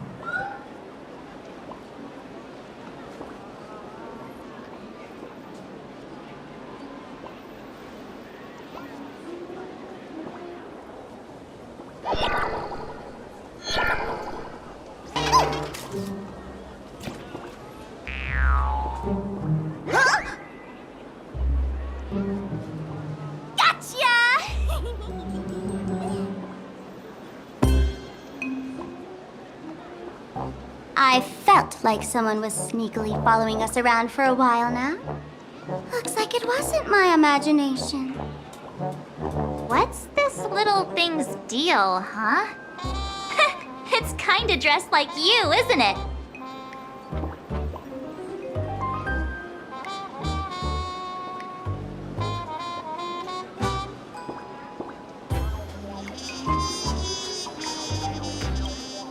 Not surprising at all. The Astral Express is quite the celebrity these days, turning heads wherever they go.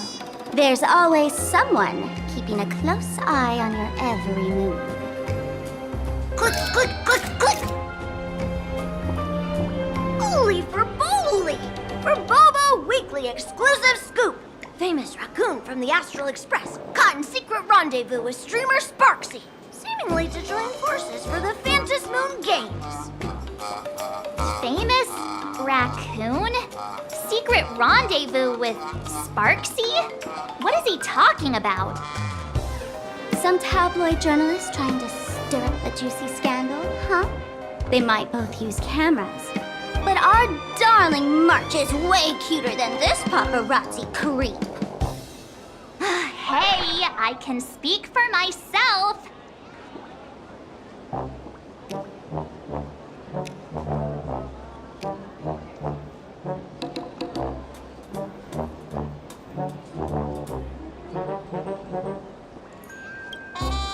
Click, click, click, click, click! Breaking news! Furbo! Famous raccoon from the Astral Express openly claims Furbos can't be journalists, suspected of human supremacist ideology. Hey, don't write nonsense in your report. Why are you just standing there? Hurry up and catch that thing! Can't catch me! Boom, boom, boom, boom, boom! I'm out of here! So, are we gonna kill the Furbo to silence it? We would never do something so violent.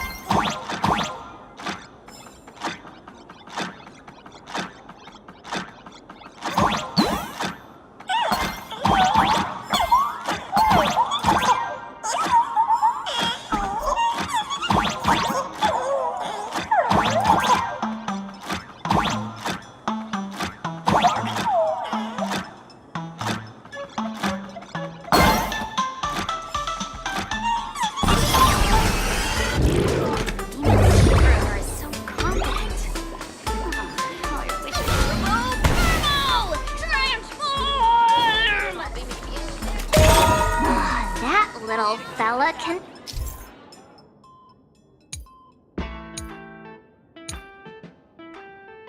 transform into different things. Let's look around. It's your turn to treat us today, Thank you so much for your help this time. Please continue to support my work in the future. That depends on your performance.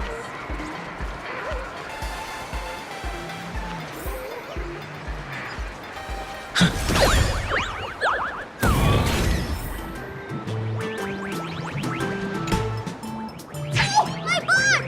Holy Furbo! Finally, gotcha! Eat your dreams! Boom, boom, boom, boom! I'm out of here!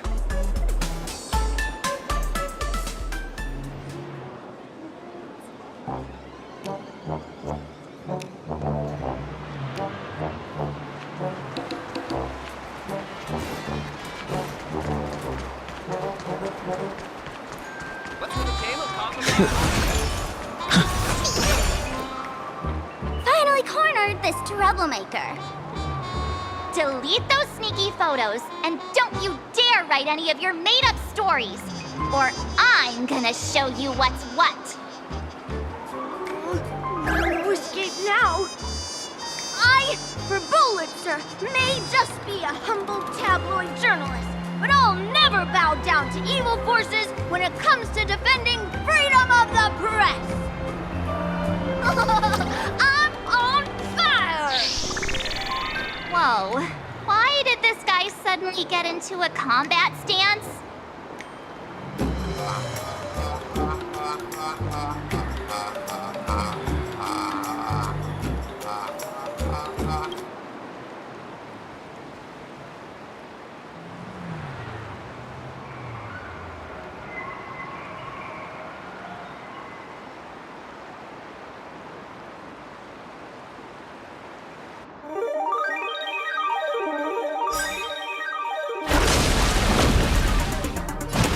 Earth shatters, heaven trembles! Don't worry. Night falls. Good night. We can do it! Ouch. Feeling spiffy? Let's play. Can you find the answer? Again. Rise and shine.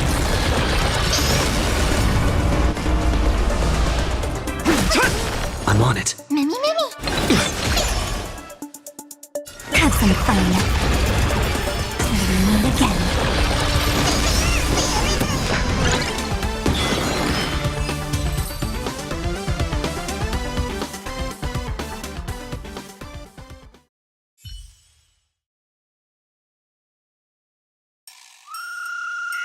Please,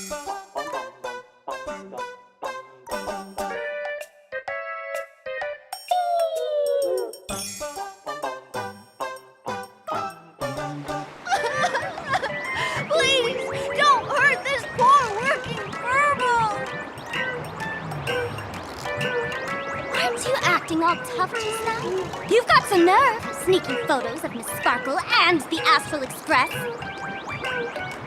I mistook you for someone else. I thought you were that famous streamer. As for the Express's great raccoon, we're all huge fans of the Great Raccoon. You see, I've even styled my whole outfit after your look. Now, let's talk about compensation. Adding up emotional distress, lost wages, nutrition fees, and whatnot. 1 million credits per person should do it. $1 million?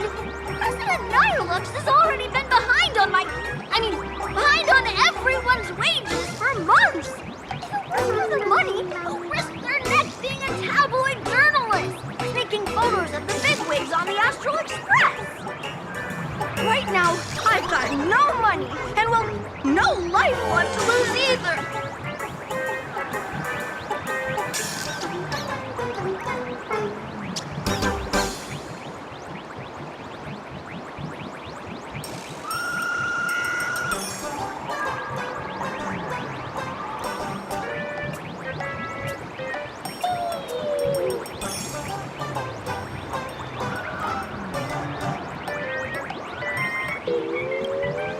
Gray hair. Being this kind-hearted is gonna come back to bite you. Since I offended the Great Raccoon of the Express, I suppose we could settle this with some compensation.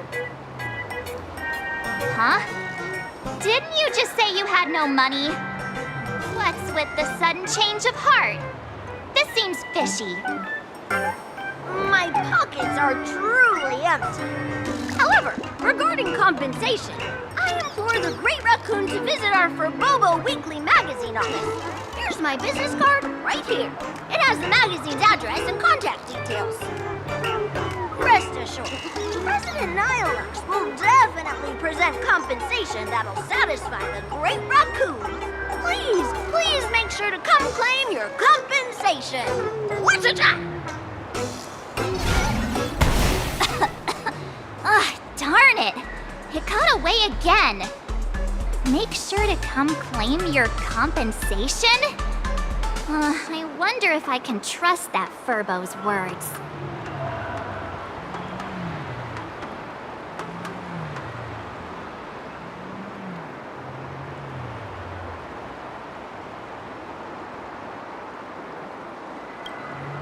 Money can't buy entertainment this good. Since that scheming little Furbo's extended an invitation, might as well go check it out. Right now in plain Arcadia, there are eyes following you everywhere, just like that Furbo.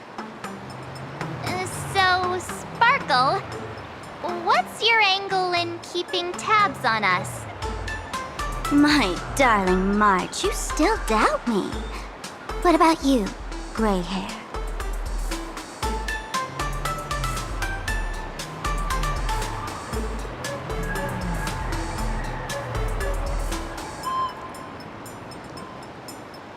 You got that right.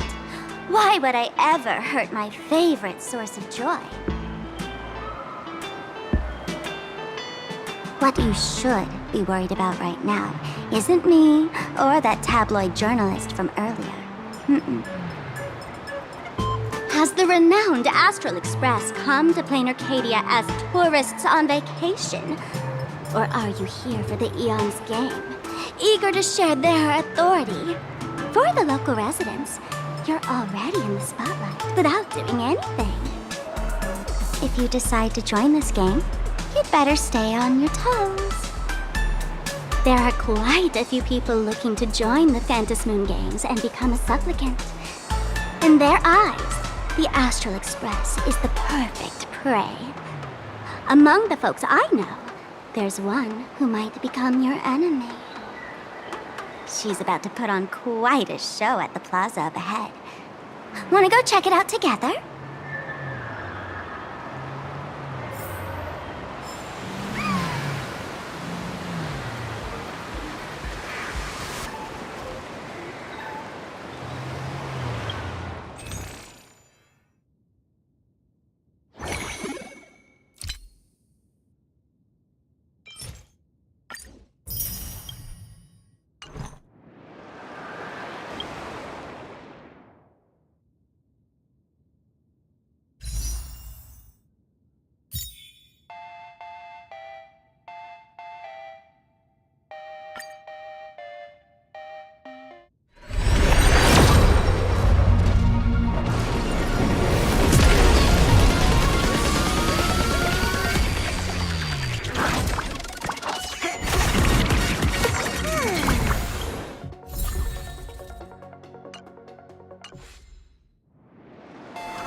Sooner or later, I'll make my mark in history.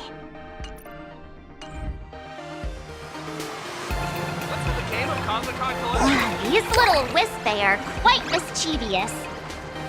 As lively as our darling March. Hey, I'm being super well behaved here.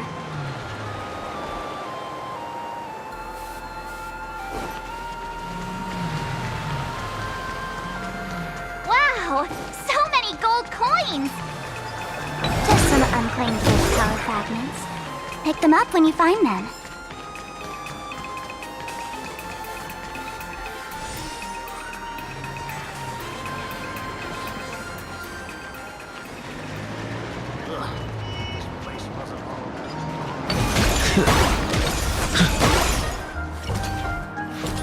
My life had 3 serious up and downs.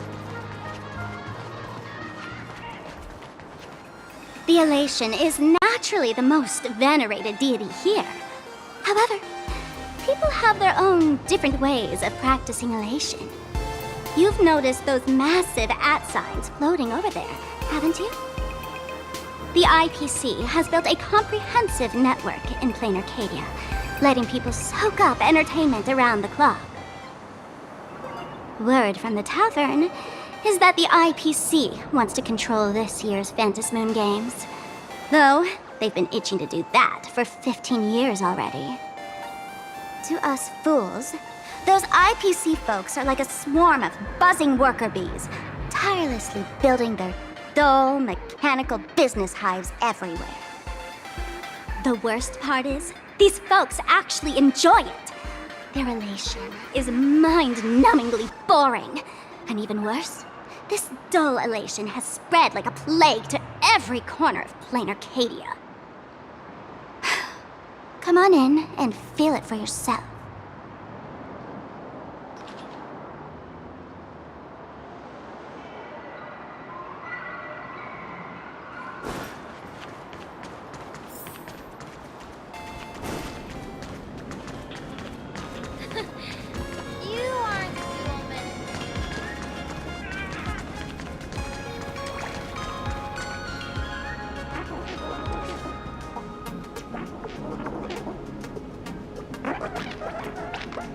Plain Arcadia has enough entertainment to keep you busy until doomsday without repeating anything.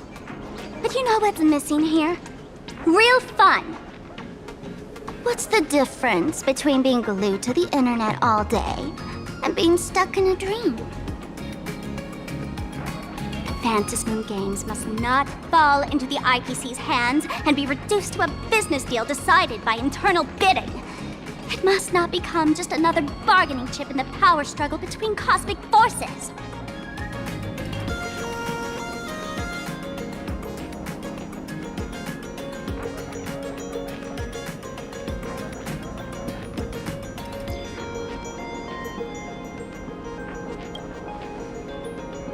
You know, the laughter and Akavili go way back. I witnessed the potential of the Trailblaze in Penacony. The sparks that fly when paths collide. It's absolutely mesmerizing. In plain Arcadia, what surprises will you bring for the elation? And there's also the preservation, the hunt. Don't you think that on the eve of the Phantasmoon Games, plain Arcadia looks just like a card game among eons? If that's the case.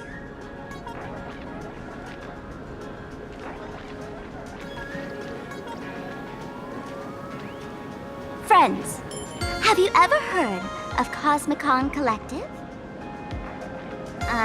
What's that? It's the hottest trading card game in the world right now. Tons of people are playing it at the tavern, too. The cards feature legendary figures from across the universe, along with their power levels. Just roll the dice and compare numbers to see who's stronger and who's weaker.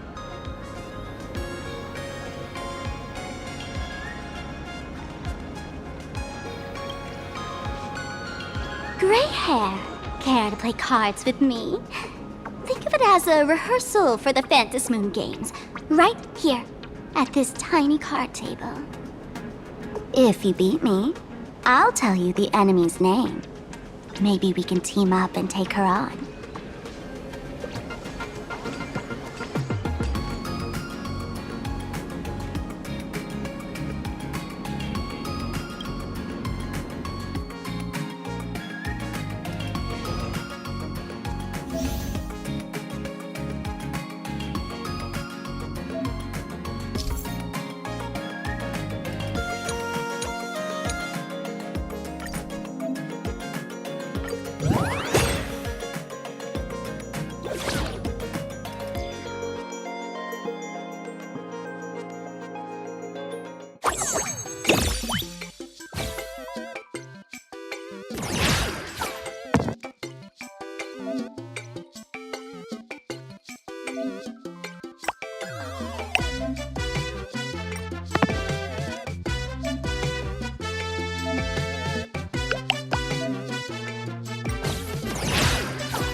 As expected of you, Gray Hair, starting off with a bang. Since you won, this card is yours. If you want more cards, go chat with the card masters at the plaza.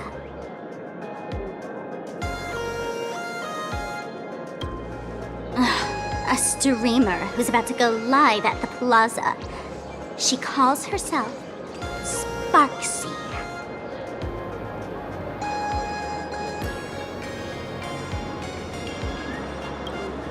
That's right. She's your enemy. This streamer, just like you, has been seeking a chance to join the Phantasmoon Games. It won't be long before she shows up at the plaza. That little trouble you've gotten yourself into. It's her, isn't it? Ah, darling March, I just can't escape your sixth sense, huh? She's our common enemy. If you need my help... Oh, there she is! That woman who stuffed me in the trash can! Ah, right there! Get her! Everything we leave behind in life has a way of coming back to us in unexpected ways. Now that the IPC guide is here, the tavern guide will be on her way. So, you really weren't sent by the IPC to welcome us.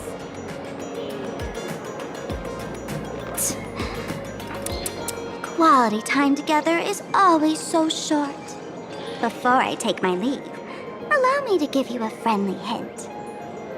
Remember this well. For all supplicants who join the Phantom Moon Games, whether they look up or down, the moon that humanity gazes upon in the sky is always the same Phantom Moon. Is this some kind of riddle? Remember this little riddle? You might need it when we meet again.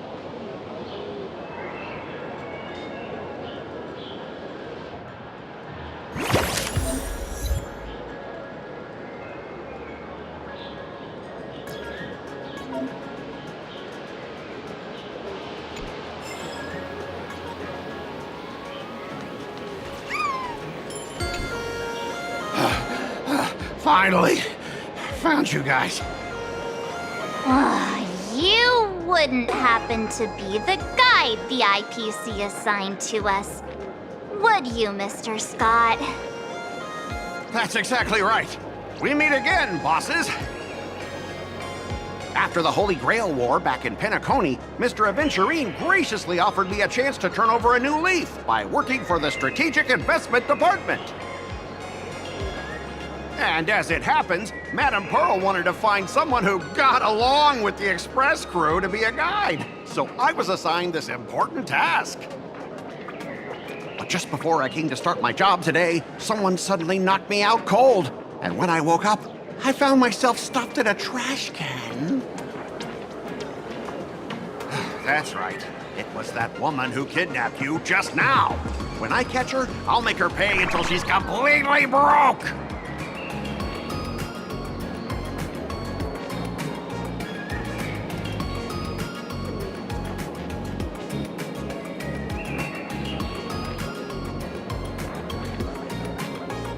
What's with that Intellitron lady's weird take on getting along anyway? I knew it! You don't want to see my despicable face! I, Scott, totally understand your frustration. As long as you're safe and sound, that's all I care about. So, dear bosses, would you like to grab a bite to eat, keep playing around here, or perhaps enjoy my latest animal impersonation act, huh? Mr. Scott's dedication to his work is so intense. It's almost painful to watch.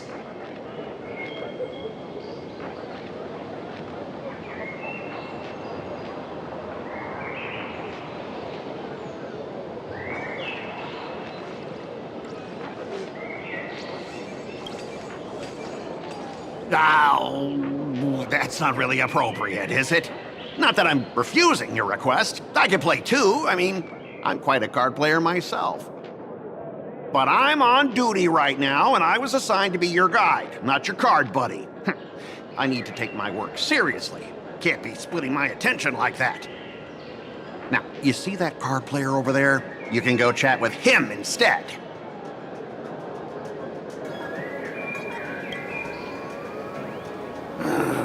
Since it's your order, I'll humbly obey. But hey, don't go tattling later, saying I'm slacking off on my duties.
Ha! As expected of the Nameless, our great hero. Your card skills are truly remarkable. Boss, am I giving you the good vibes you need? Don't forget to put in a good word for me when you get back. Oh, right. There are other players around this plaza. If you're still up for more, feel free to chat with them.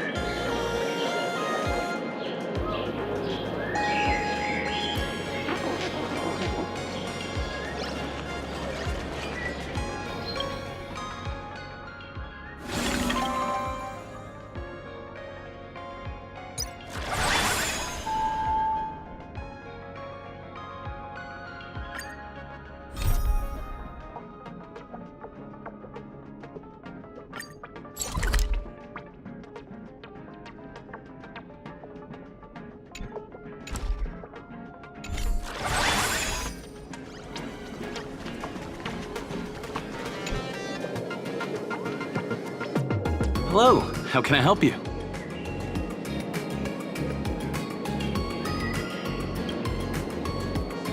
Huh? This one's just passing through. Buddy, you've got the wrong person. If you want to play cards, I'm your guy. Hit me up anytime you're in the mood for a game, or we'll trade some cards.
Hey there, buddy. You getting the hang of traversing the world in canvas yet? Need some practice? You can always try your luck with me.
Turbo from just now mentioned that name too. What's her relationship with Sparkle? Oh! There's someone who doesn't know the great Lady Sparksy? I smell a new fan in the making!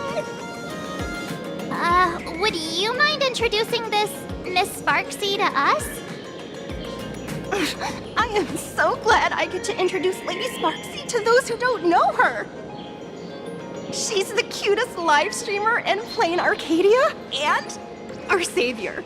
The first thing I do after work every day is wait for her live stream. She's about to start streaming right here in this plaza. Stay with us, and we can all enjoy her performance together.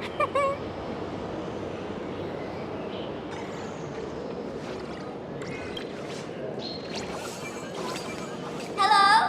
Hello? Oh, my lovely fans. Sorry to keep you waiting. Can you hear me? We can hear you, Sparksicle! Has everyone been working hard today? Did everyone eat properly? A full belly makes a happy heart! Let's watch Sparksicle till it gets dark! Has everyone been treating me with lots of love today? Forever devoted to Lady Sparksy! If ever not, may lightning strike me! Something's off. Why do I sense my old model's aura on some people in the audience today? Oh boy, she must be talking about us. Let's see. Which naughty ones went to meet someone they shouldn't have? Sparksicle! Sparksicle! Sparksicle! Isn't this the gray hair my old model always talks about? Teaming up with Peggy to deal with me? What a jerk! Her favorite toy is mine now!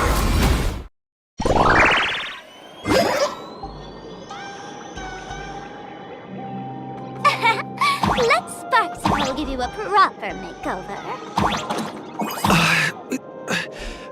My outfit changed?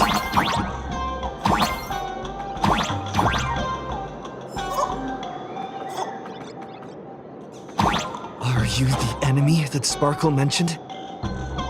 What exactly is your relationship with Sparkle?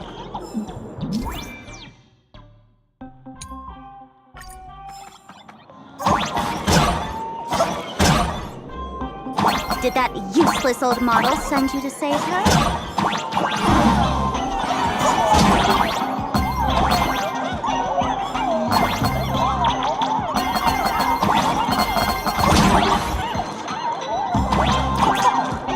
Or is she hoping that you join the Phantasy Moon Games?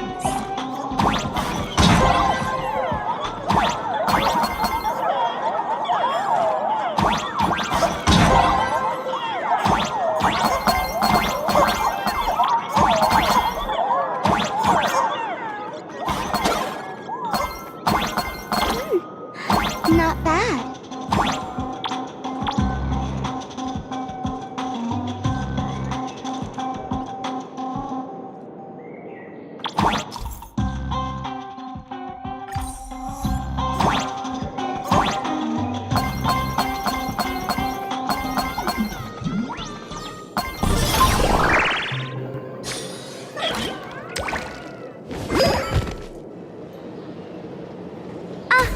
So my little pets managed to escape from their electronic cage.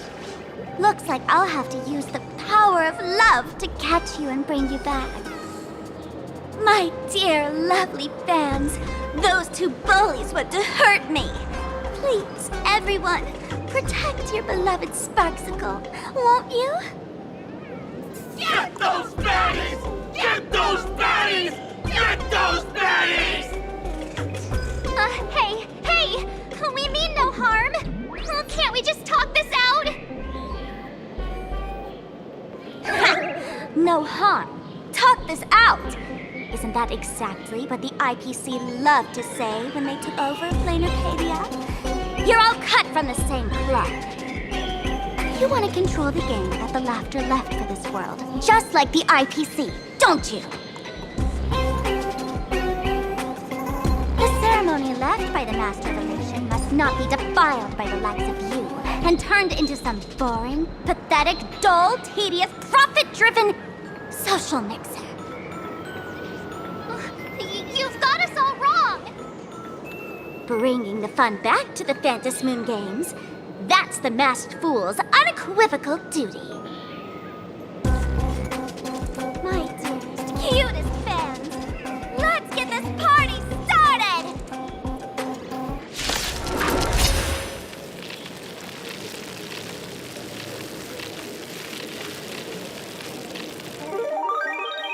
In the name of Sparksicle, we hereby declare you are guilty! Arrest them immediately! Arrest them immediately! Arrest!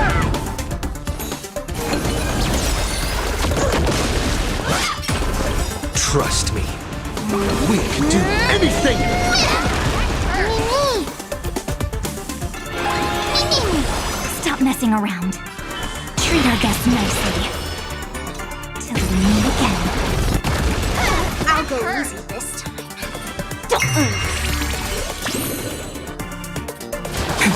Just do your thing, Sparksicle! We'll crush all the haters for you! Darn it! He's rallying her fans to it.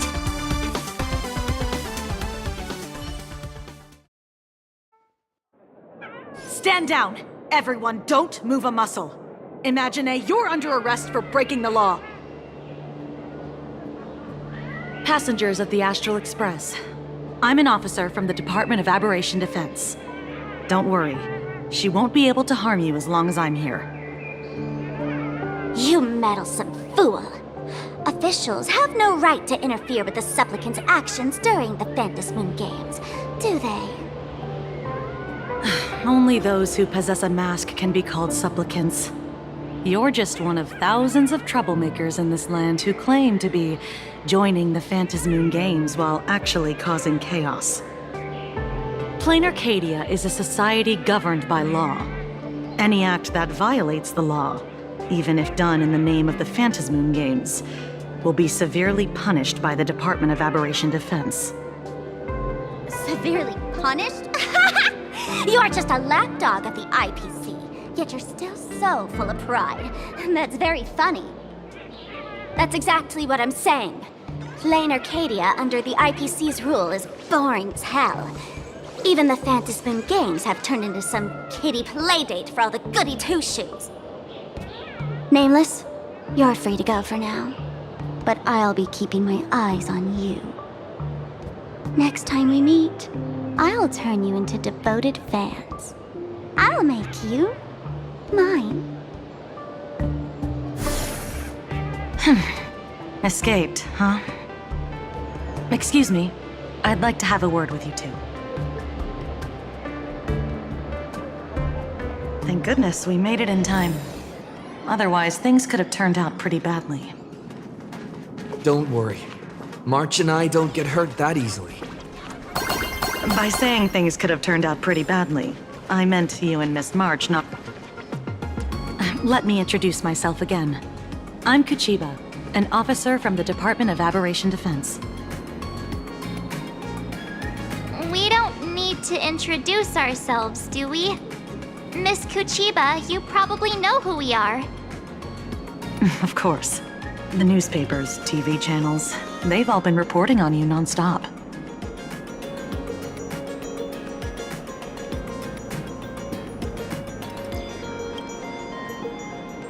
If I'm not mistaken, was it Mr. Scott who sent you here?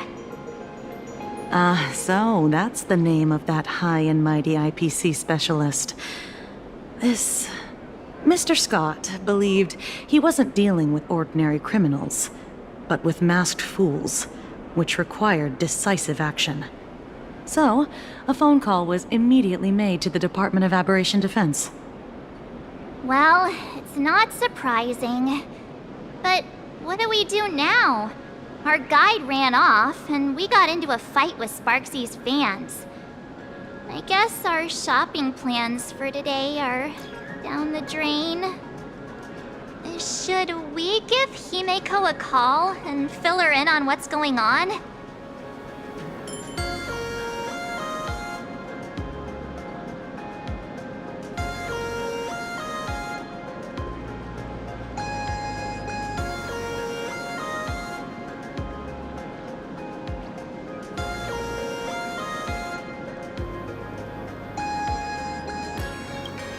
I guess you're right.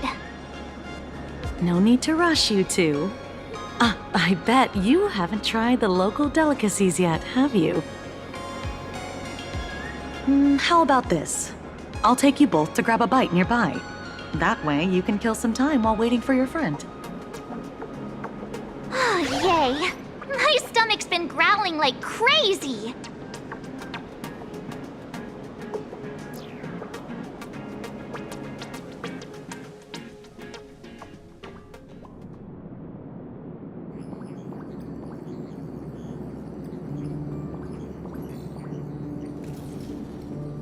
Color reproduction, 96.2%.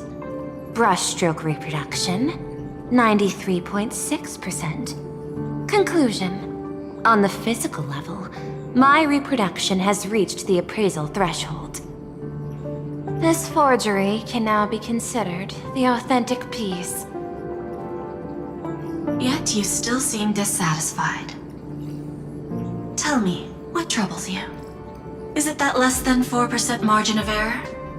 Or something beyond the numbers? I'm grappling with a quality that defies measurement. Artistry. It is the prerequisite for becoming the steward of this Arcadia. But you already are its steward. Diamond will remember that you only took 6 months to claim that title. It was 5 months and 15 days. Empty titles mean nothing.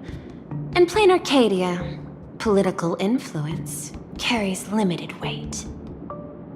To add a stroke to this artwork, one must first understand art. I know you. This is the conclusion, not the cause.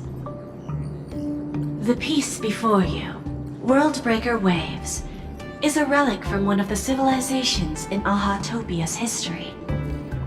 The final work left behind by Graphia, the ancestral painter of ancient Benzai Tengoku. Legend says she performed a miracle, conjuring an entire plane of existence and sealing the whole world within her scroll. Do you want to know how she did it? I will not deny it. People call her achievements a miracle, meaning its true nature remains unknown. In other words, it is an unexplored market. Understanding comes first, then investment. That is the natural order. Perhaps this is why Diamond chose you. An Intellitron devoted to results and efficiency. Cast into a realm sustained by imagination. The 10 Stonehearts await a metamorphosis. May you find your own pearl in this strange and dazzling sea. Thank you, but my mission is to oversee the progress of the Phantasmoon Games. Personal growth is not part of the task. Jade, allow me to point this out. The 10 Stonehearts are 10 independent decision-makers. Your attempts to bind people together will only prove counterproductive and bring needless loss. As always, I follow the optimal choice. Neutrality. That is also my answer to Obsidian. A flawless reply. Your cool logic is always captivating. Lady Pearl, that Express Navigator has come to see you. It seems we no longer have the leisure to speak of art. This is all I have to say. Tell Diamond I will fulfill my duty of strategic investment.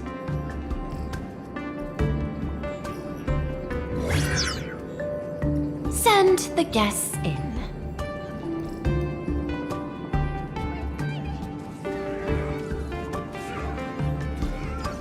Both of you, please, come in.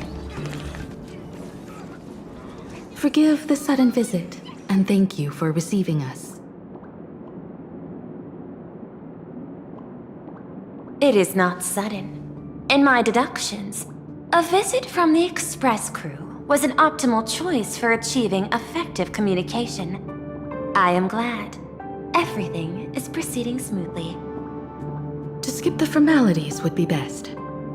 I imagine that, at your core, you're already well aware of our purposes. I know that you have come for the Anti-Destruction Alliance. The probability of refusing the proposal stands at 91.2%. Can you tell me why?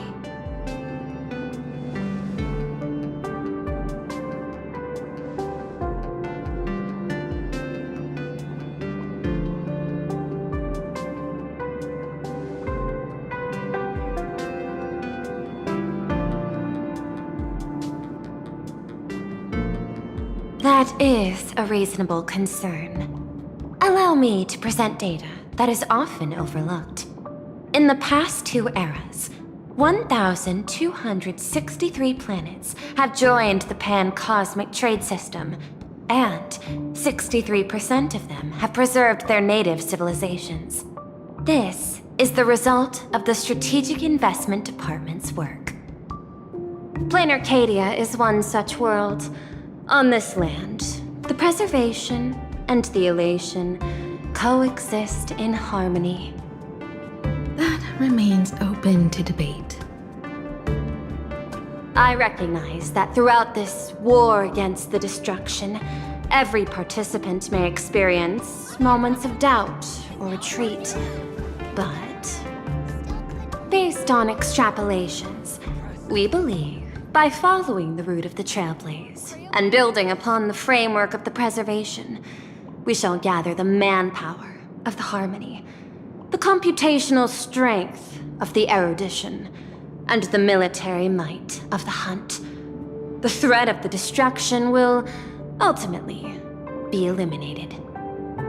Hesitation breeds instability, and instability makes us vulnerable.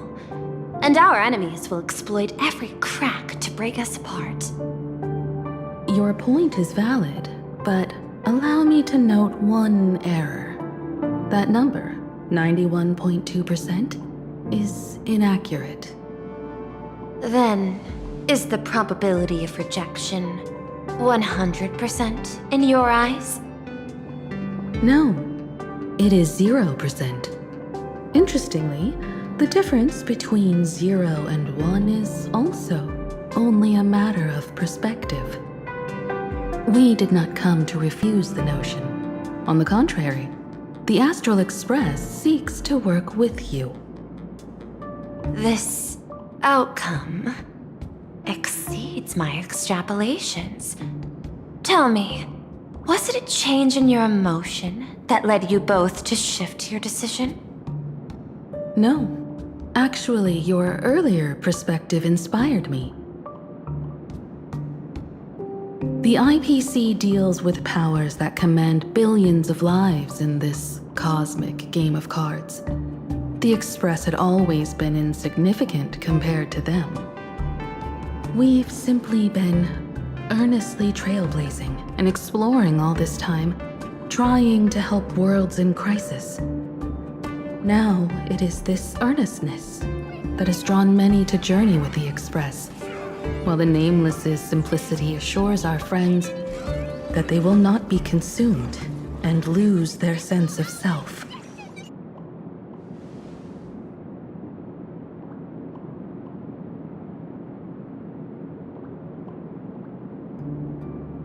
That is why we came to you, Miss Pearl.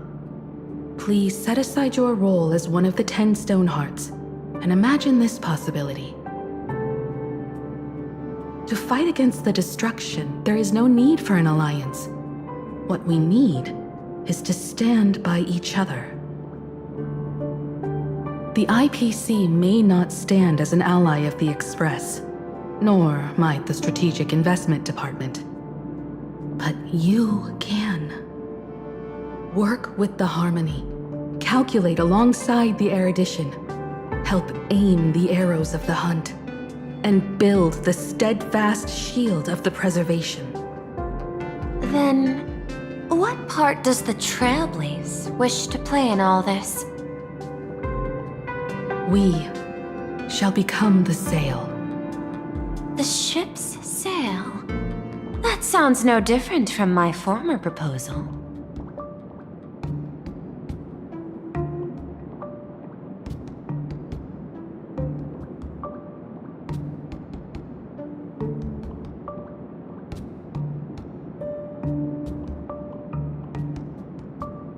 Interesting. Logic reminds me that those words you spoke are little more than rhetoric. However, I will follow the optimal decision. Neutrality. You mentioned that the IPC has never changed plain Arcadia, and it still follows the path of elation. But in my eyes, plain Arcadia has not been altered because it still has value. Just like the Astral Express. The IPC intends to use the Phantom Moon games to reach out to an Eon and draw them in. Am I right?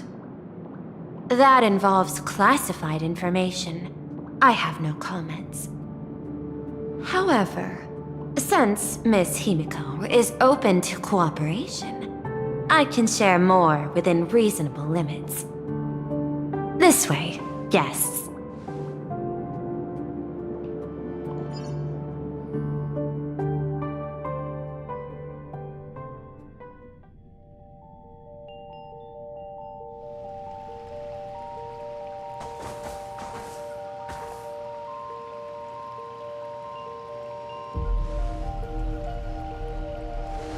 A place in the world in canvas, called the Phantom Moon Courtyard.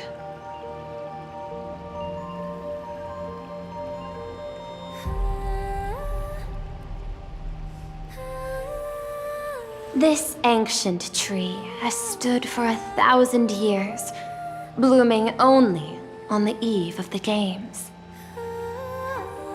According to ancient texts, this is the heart of the Phantom Moon Games ceremony. 8 masks, 8 supplicants. When people don the ancient masks in the near future, the altar will also reveal the masks' forms. Then, the games shall begin. I've been told, Miss Himiko, that Graphia's blood courses through your veins. The messenger of the hunt is here as well at this moment. This ceremony, to compete for the elation, is but a reflection of cosmic politics. In that case, why not use the result of the Phantom Moon Games to decide whether the Express will become a sail or a banner? We'll consider your proposal. However, to take part in the games, one must have a mask of elation. I assume the IPC has prepared for that. As of now, the number of masks I possess is 3. With more time, I could obtain even more. In all of history, no one has conceived of a unified command of all supplicants and masks, let alone accomplished that feat. But this time, the IPC intends to regulate the games with our resources and influence.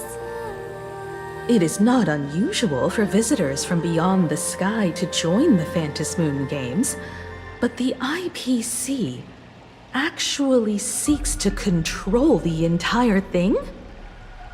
The Eon of Elation is famed for unpredictability. Miss Pearl, you must take care. This is a word of caution. It is precisely because Aha is so mercurial that such an elated attempt has a chance to succeed. Pardon the interruption, Madam Pearl. The guide you dispatched has sent word. The masked fools have stirred up trouble, attacking him and the express guests. They were separated in the chaos. That is not surprising. Those masked fools have long kept the IPC in their sights. It seems the Phantom Moon Games have begun, regardless of the Express's choice. I'll get in touch with those two kids.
Miss Pearl, Welt and I must take our leave now, for the sake of security. Are you both leaving already?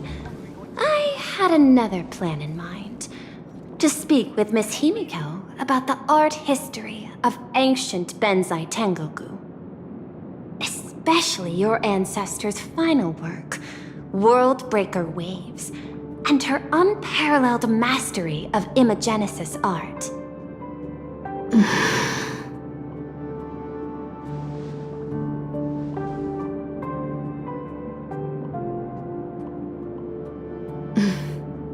I'm counting on you, Welt.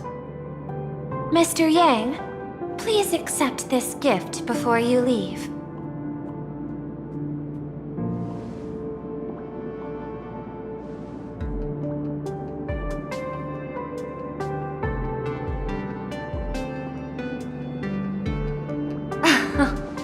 You misunderstand.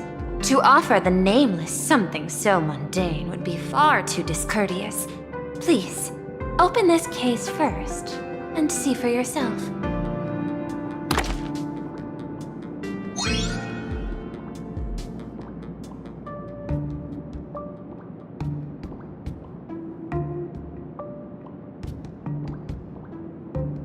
I am aware. Mr. Yang has an expert understanding of robotics.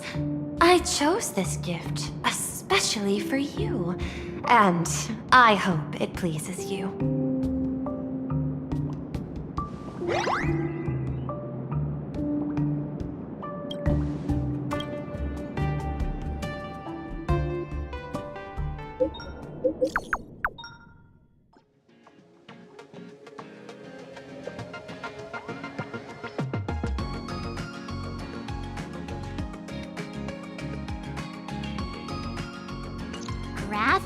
Academy? What kind of place is that? It is a school that trains artists, and it's quite well known in this world.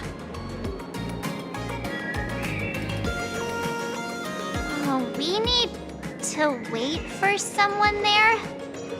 Do you know the way, Miss Kuchiba?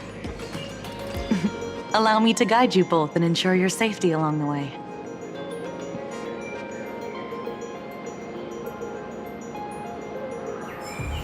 I want to eat sweetman waffles! I want to eat meatballs!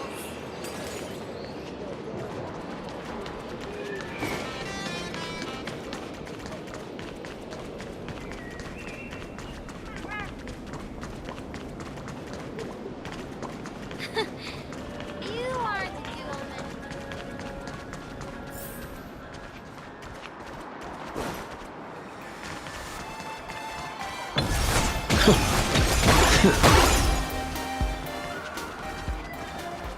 Wow. This path to school, lined with falling blossoms. It's such a youthful feeling. Definitely worth a photo.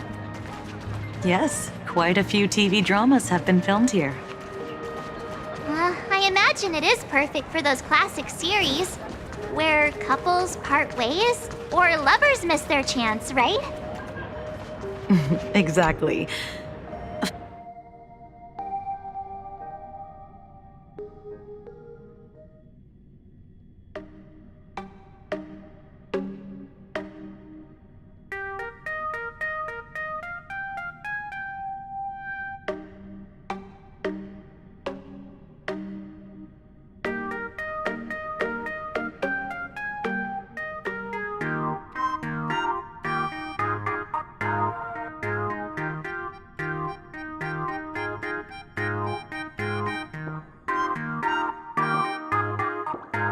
This is Graphia Academy. You can wait for your companions here. Oh, and to prevent further surprises, I have already informed your guide of your situation.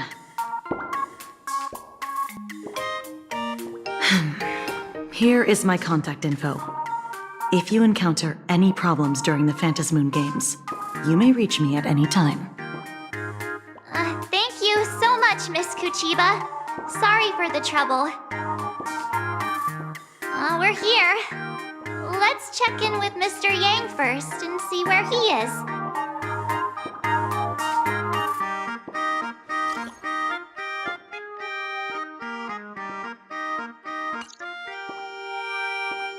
Mr. Yang still hasn't replied?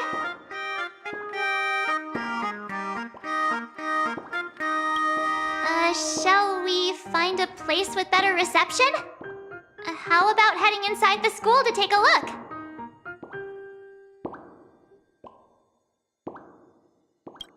No way.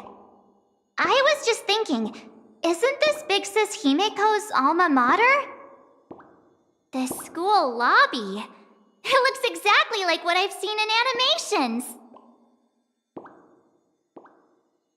Too bad neither of us ever went to a real school. If only we could taste a bit of campus life here. Hey, how about we sneak in and pretend to be students?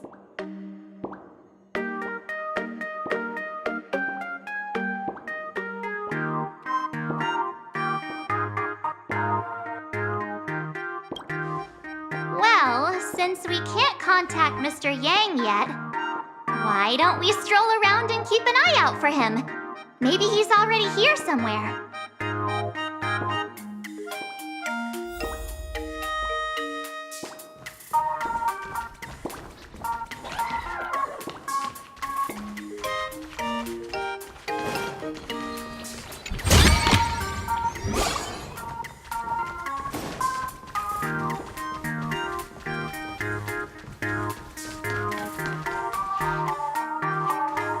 Let's not wander too far from the school gate.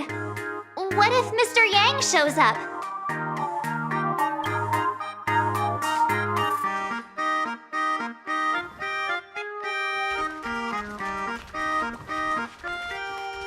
Iron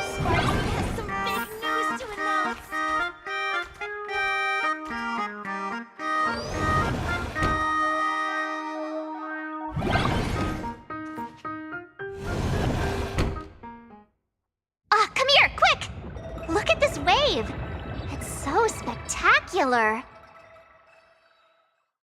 It won't suddenly come crashing down and drench us, will it? Wait, this is painted too? The painter's name is even stated next to it. Graphia. Who's that?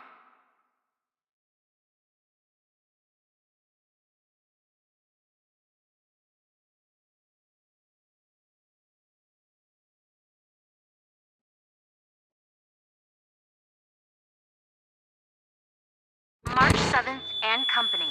Your transfer procedures have been completed. Please proceed to the Dean's office immediately. Transfer procedures? What's going on here? Let's go take a look, shall we?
Back to the teacher again.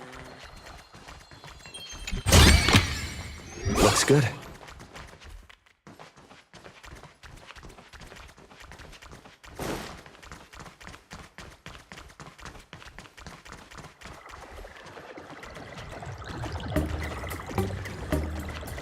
Who's that tall guy with the brownie hair and glasses?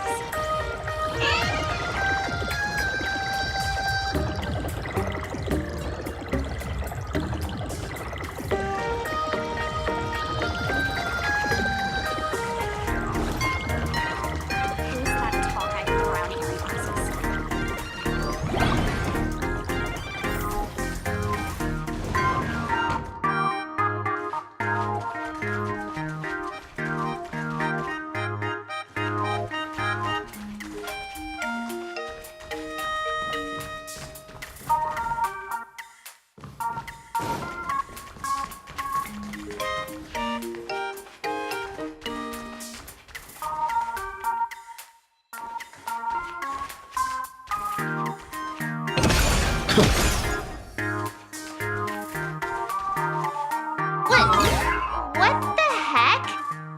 Why is Scott here? What year are you two in? Senior, and not even bowing. How rude! Wait, you. Why do you two look so familiar? It feels like someone sent me here to find you. Now I know it's definitely the real Scott. Where did we get teleported to?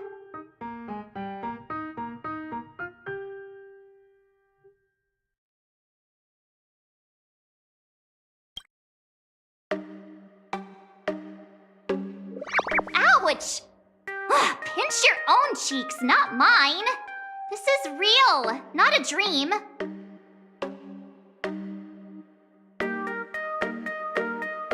Mr. Yang, you're here!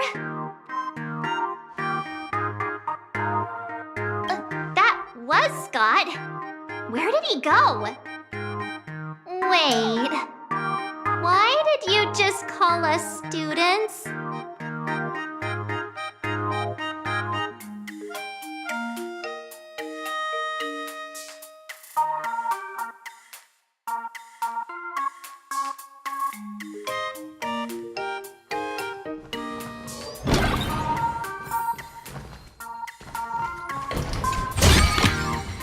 Is that all? What's this transfer business all about? Well, starting from today, you two are officially transferring to this academy to begin your brand new school life. Sparksy! Yoo-hoo! My good classmates, we meet again. What are you doing here? What news on the net could possibly escape the all-knowing digital fairy Sparksicle?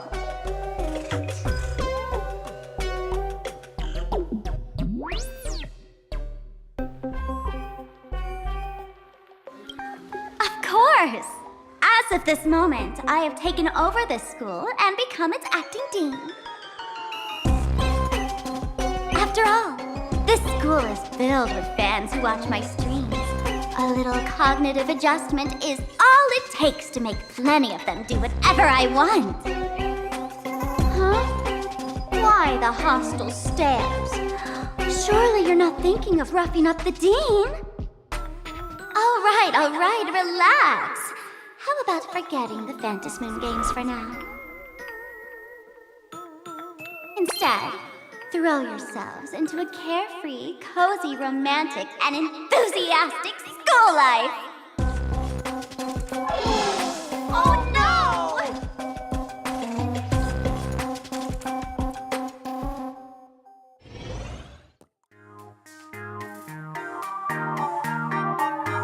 Wake up! Wake up! The teacher's here!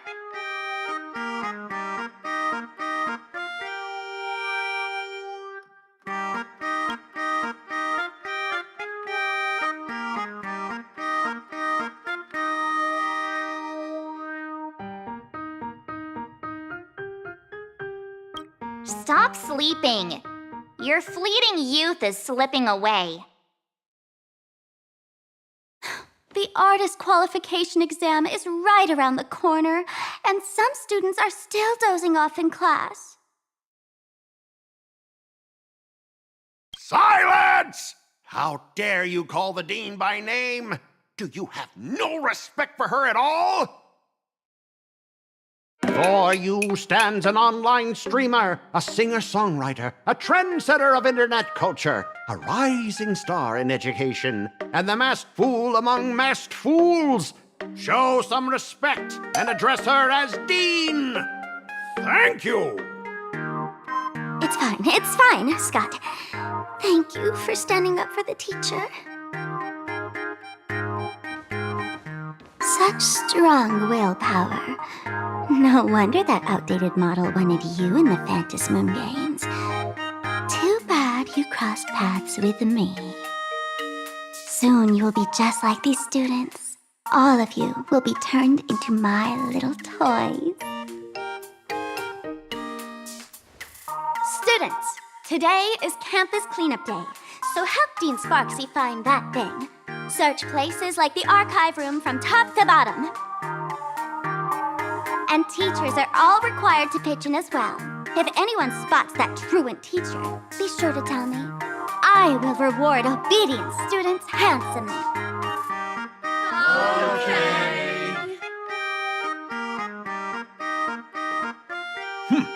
If not for Miss Sparksy, I would have beaten you to a pulp right now.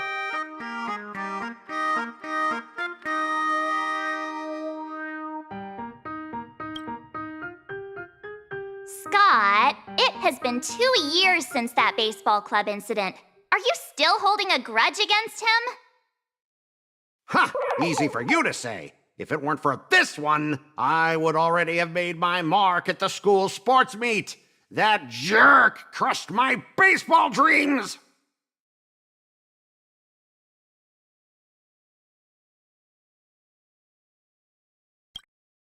If apologies solved everything, why would we need cops? Oh, I know what you are. A devil with a twisted, antisocial heart.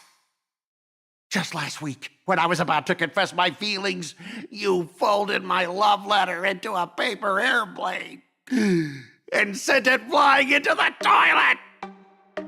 And when I tried to fish it out, the girls in class completely misunderstood me. Listen up. I'm here to challenge you to a duel. After school today, I will be waiting on the rooftop. Do you dare to come?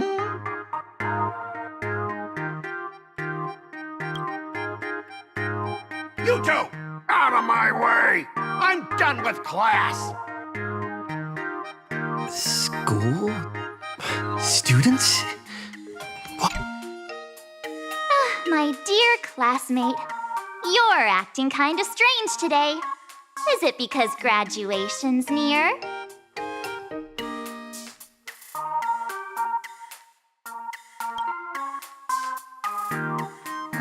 You stumped me there. At our age, what else could we be but students here? Don't tell me. Did the pressure of school make you lose your memory? You can't fall apart now. Actually, we just got our class photo developed. Let's use it to jog your memory. Look, this is our class photo. Does it bring anything back to you?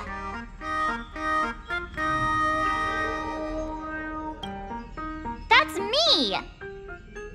But I mean the other one. That girl with pink hair and long ears? Who was that again? Is she really someone in our class? Or just some random outsider sneaking in? Anyway, let me introduce the people everyone knows. See this guy? That's Scott, the one who argued with you earlier. He's a spoiled brat who flaunts his family's money. You were both aces in the baseball club 2 years ago, but... he lost a bet with you and had to bark like a dog. That drew the attention of some strays that chased him down, so he twisted his ankle while running and missed the school sports meet. Do you remember that?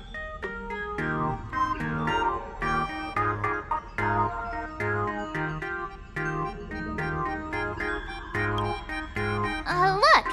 The dean is in this photo too, and so is Mr. Yang, our homeroom and history teacher.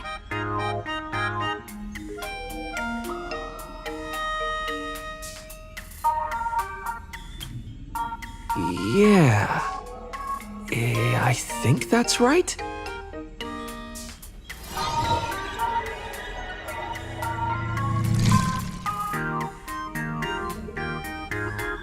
Remember that night we snuck into the archive room to retrieve the camera we left behind?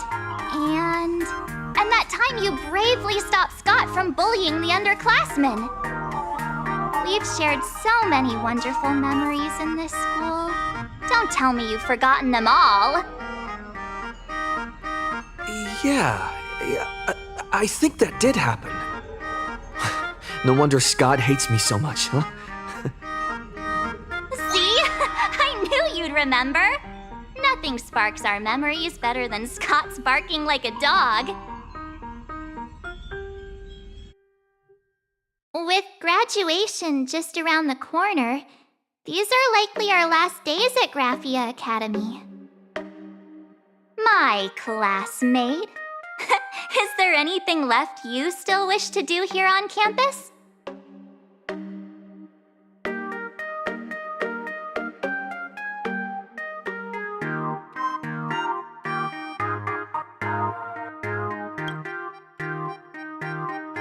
Why bring that up all of a sudden?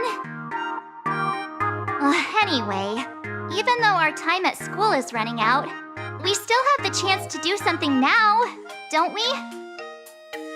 Many adults only start to regret once they step into society, longing to return to those carefree school days. But time does not go backwards, and life gives no second chances. Youth is fleeting, and time waits for no one.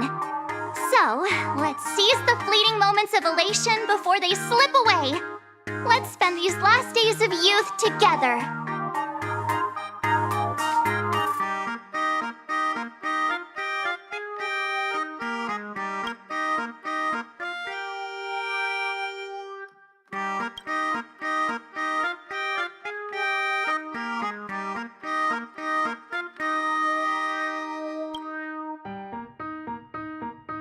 Yeah! Waste your youth with me. If we don't waste it now, it'll be too late. I have so many things I want to do. Where should I start? Should I head to class? Deal with Scott? Or just wander around?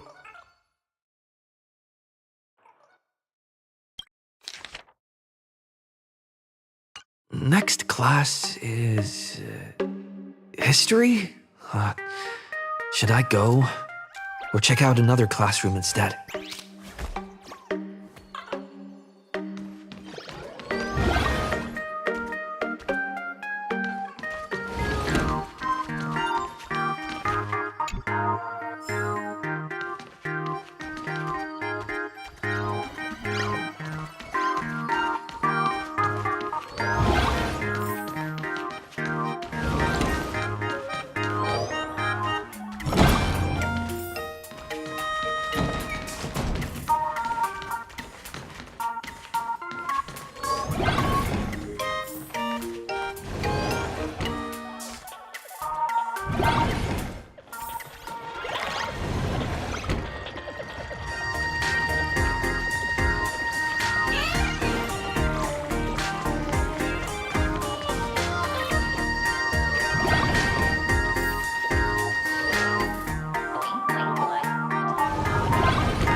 Scott said he wants to duel me on the rooftop. Mr. Yang, are you alright? You are one of the people I need to look after the most.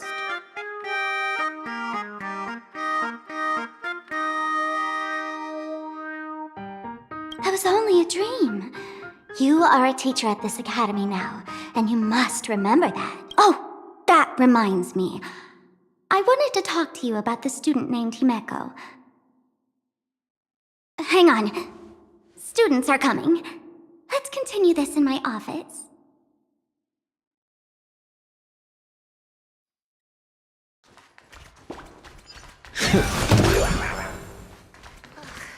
Why did you get more love letters than me?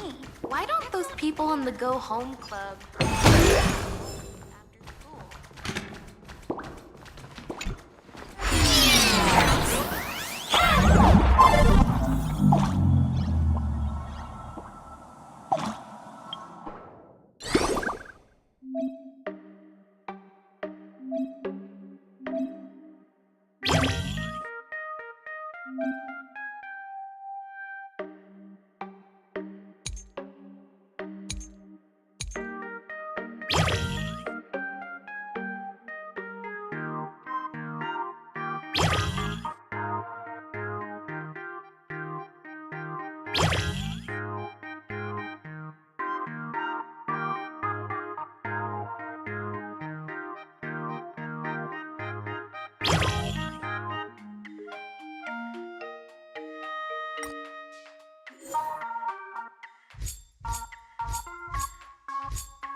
than me. That's not fair. Why don't those people on the go home club?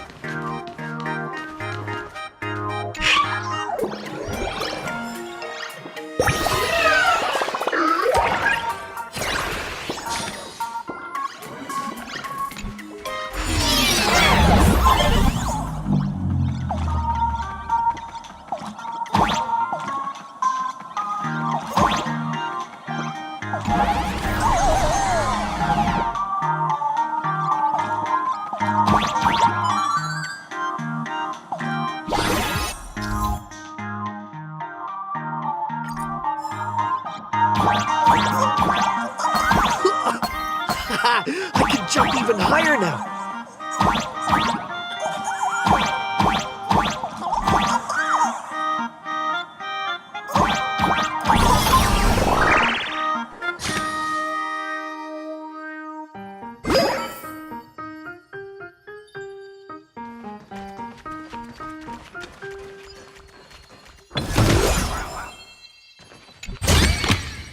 Is that all?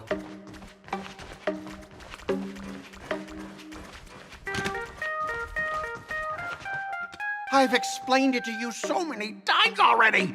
They're jealous of me, jealous of my passion for you, blazing as bright as the sun. So he set me up on purpose, making me into what you girls call the maniac of the swirling waters. You have to believe me, Lakshmi. I'm innocent.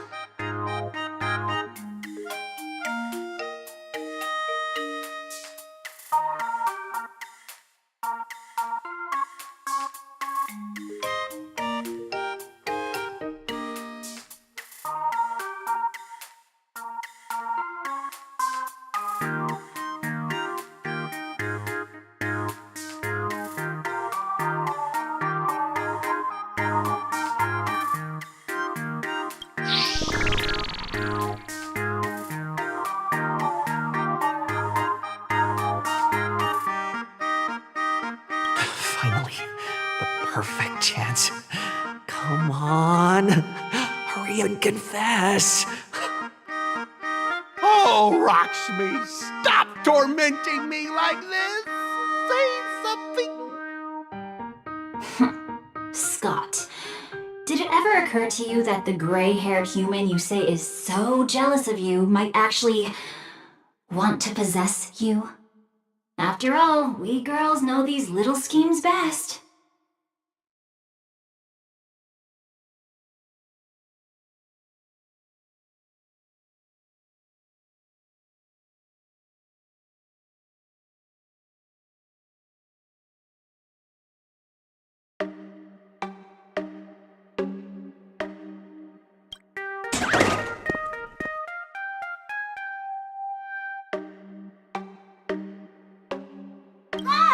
Someone else hiding in the shadows!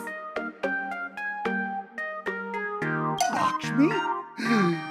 Why did you say someone else? And you, ash hair, every single time!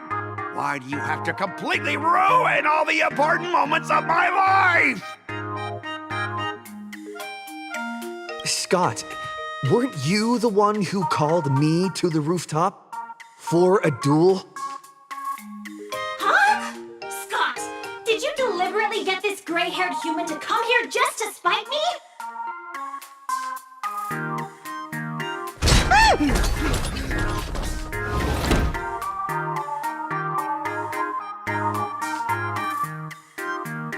No! I challenge you to a duel.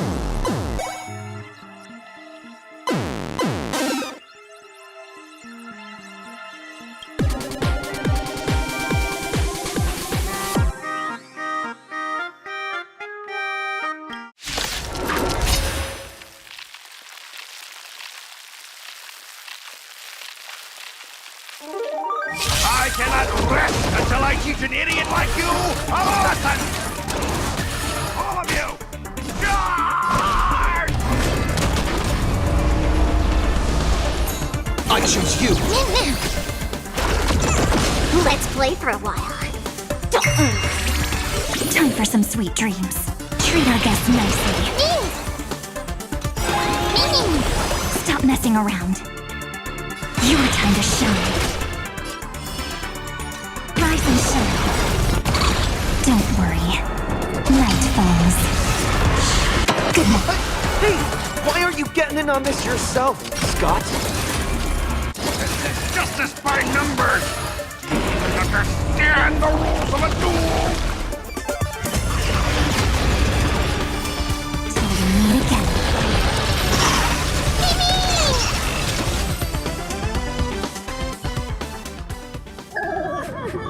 All right, enough!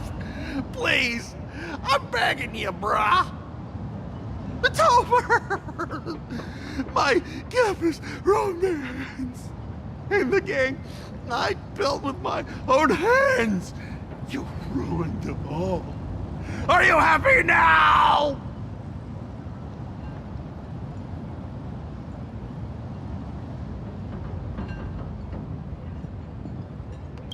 Quiet!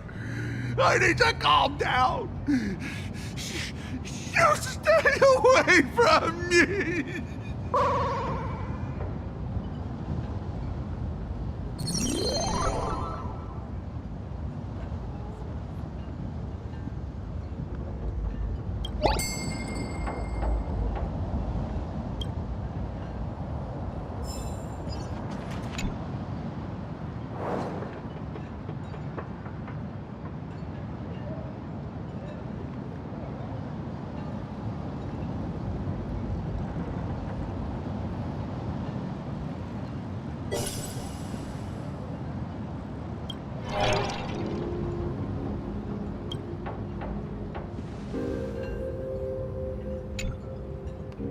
That's Scott.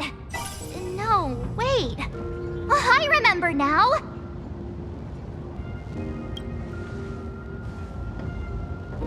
We found Mr. Yang in the dean's office, but Sparksy suddenly popped out. We were actually here to find Miss Dolly. But why did we come to see Miss Dolly in the first place? Yeah. What exactly did we come here for? Remember how Sparksy kept ordering students to rummage through every corner of the school?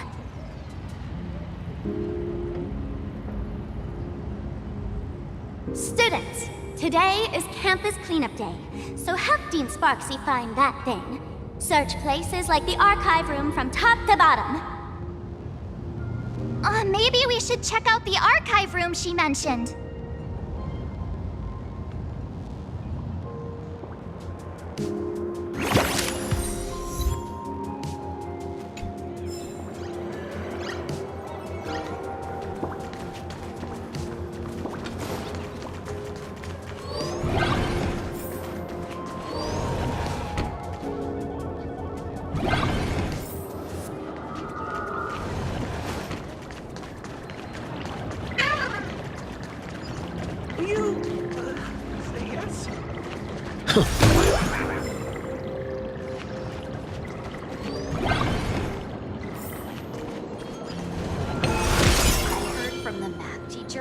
The gym teacher is sick again. The fitness club for new members.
looks good.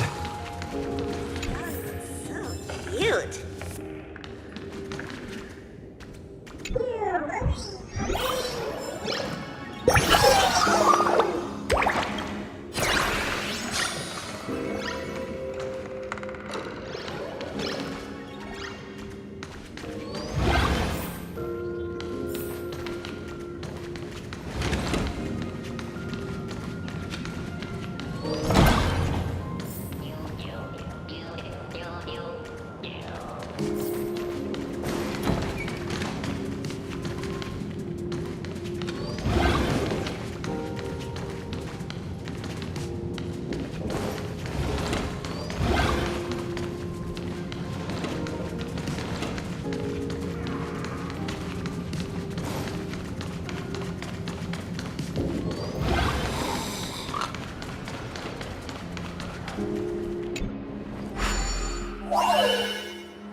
No match for me.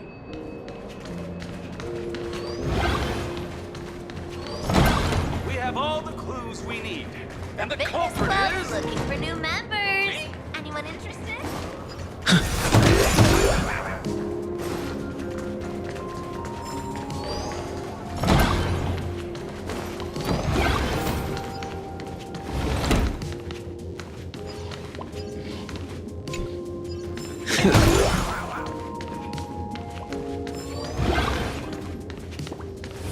We have all the clues we need.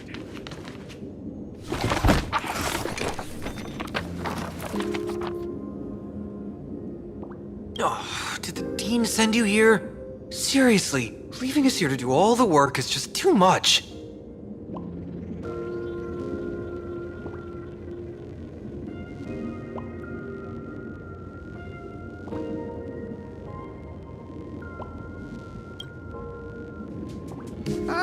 Do you know which teacher is Miss Dolly?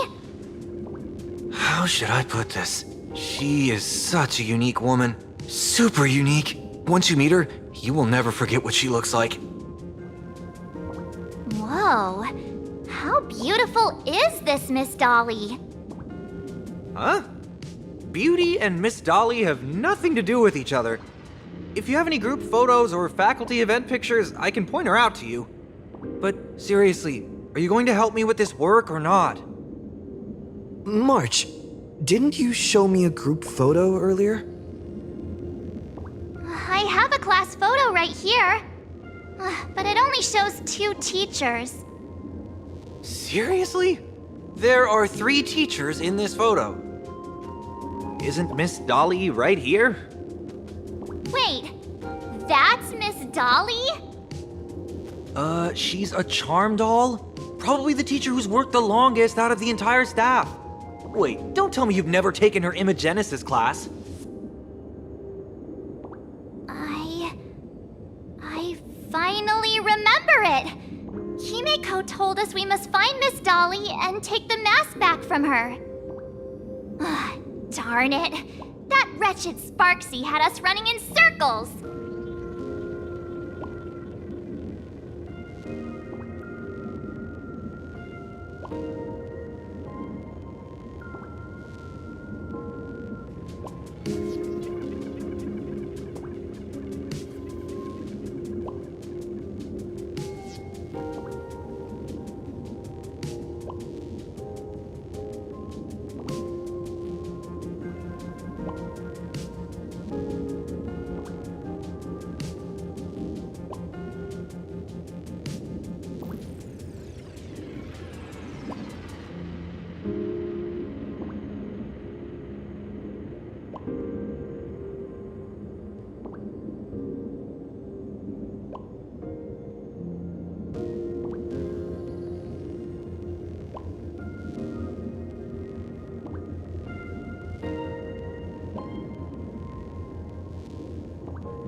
March, what happened to your power of the remembrance?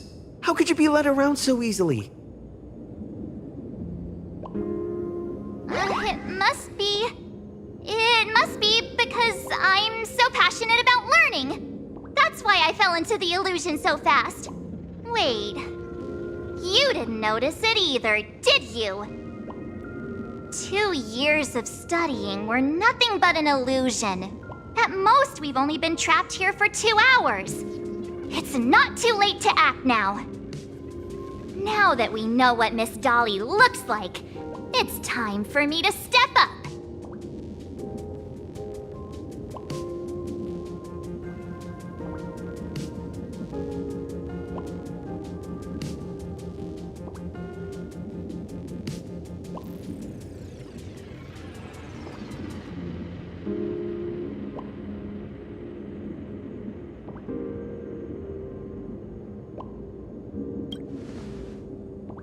Miss Dolly has vanished.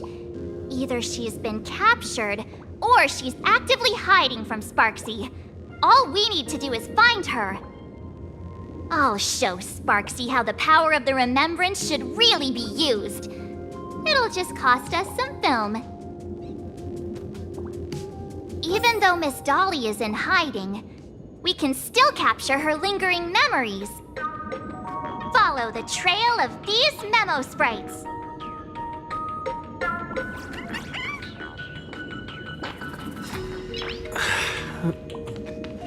We have all the clues we need, and the culprit is me.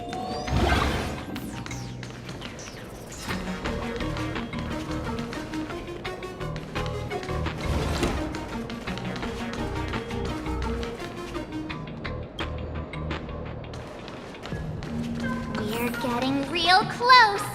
There's a fragment of Miss Dolly's memory here. I got a photo of her. That's Sparksy. She's not really the dean at all, is she? What are her intentions?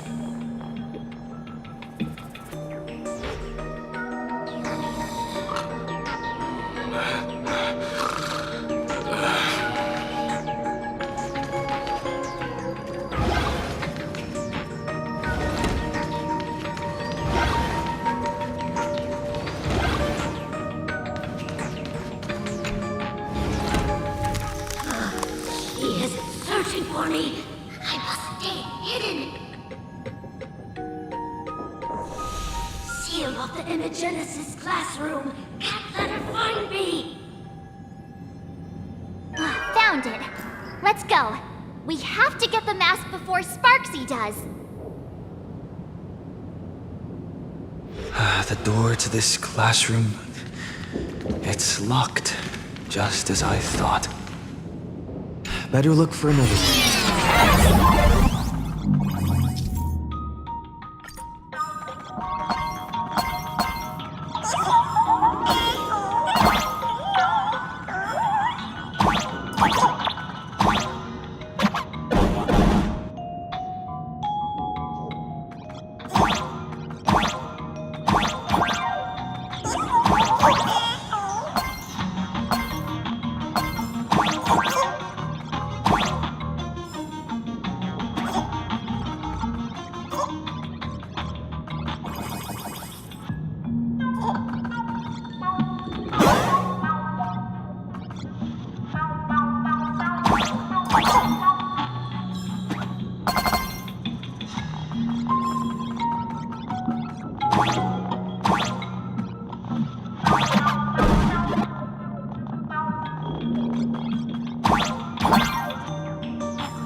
Miss Dolly? Don't be afraid. Himiko sent me. Give up. I will never hand over what she entrusted to me to outsiders. That imposter dean outside is rummaging for it too, right? That's right. The masked fool Sparksy pulled off a takeover of the academy. It took me so much work to find you. I'm one of the Nameless on the Astral Express, and right now I'm the only one who can protect you. Please, you must trust me. The Astral Express? Indeed. I read about its arrival in Plain Arcadia in the papers, and saw it on TV recently. Since you claim to be Himiko's friend, answer a few questions about her. If your answers are correct, I will entrust you with the mask. I'm ready for this. Fire away. What kind of coffee is Himiko best at brewing? Oh, wait a second. How could you ask such a question? Don't you know her coffee is absolutely undrinkable? Looks like you've suffered from it yourself. Then here's the second question. What kind of people does Himiko hate the most? A real chatterbox with a silver tongue. Word is, she even managed to kick a Nameless off the Express because of that. I may not know much about her time on the Express, but that does sound just like the bossy vibe she had back in school. Very well, I can almost trust you. The final question. Himiko experienced the greatest regret of her life during her time at this school. What was that? Oh, who knows? Could it be about that time she got a stylish short haircut to keep up with the trends? She actually told you that story. It seems you really are her friend. not the answer. Huh? Did I really get played by that guy? It isn't that you were wrong. Perhaps Himiko never told you. Now that I think about it, she might never bring herself to share such a burden.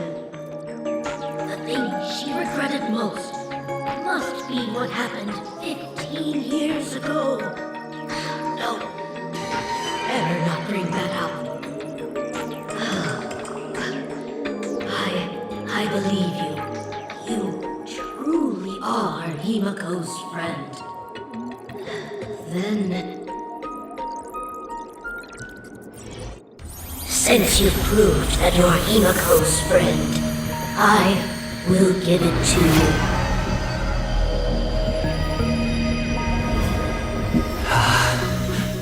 Wait, if you're right next to me, then who's this?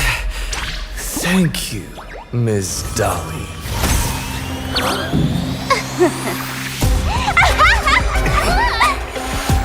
The mask is mine now! What? I actually let myself be fooled by such a cheap trick? You two came much too late. Sorry, Miss Dolly. Darn it! Sparksy got ahead of us again! But how could she know so much about Himiko? That man with glasses seems to have no issues with becoming a teacher. Once I took your forms and chatted with him, I got everything I wanted to know. Sometimes trust among companions can be quite dangerous. Now you've done it! How dare you trick Mr. Yang!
Really made me angry.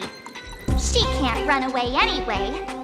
So, why don't we take the mask from her by force? Woohoo! Congratulations! You figured out my weakness. But the mask of elation that has been worn is like a clip movie ticket.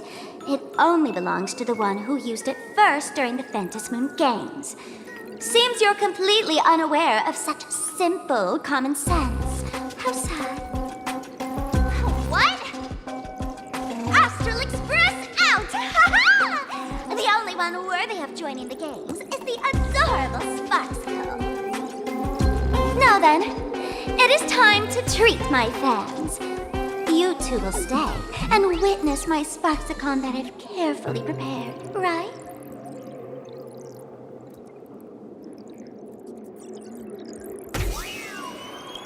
This will be a spectacle that shakes all of plain Arcadia to its core. A grand performance unlike any before. It's brought to you by Sparksicle and live-streamed across the entire web. You don't need to know the program list, because I will erase the last residues of resistance and hostility in your hearts and turn you into my loyal fans. My dear fans, time to prepare. Carry out these two noisy haters for now. I have more important work to attend to.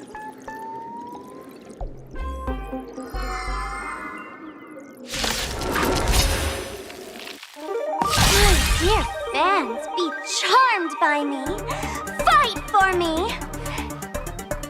Give me all of your joy, sorrow, and obsession. Give me every last drop of it. Give me your wish power! Do not let this moment slip away.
Falls.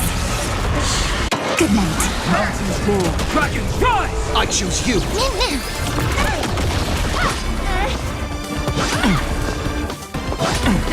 I'll endure.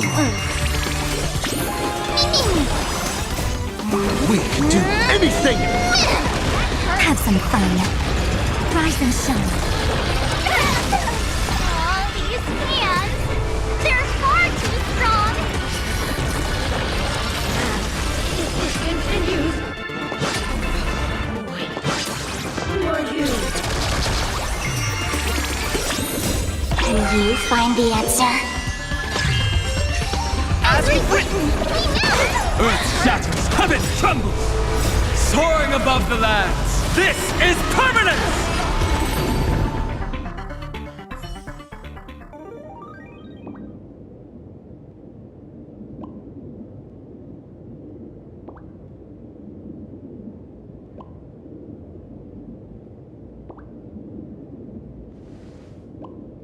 Is this the archive room?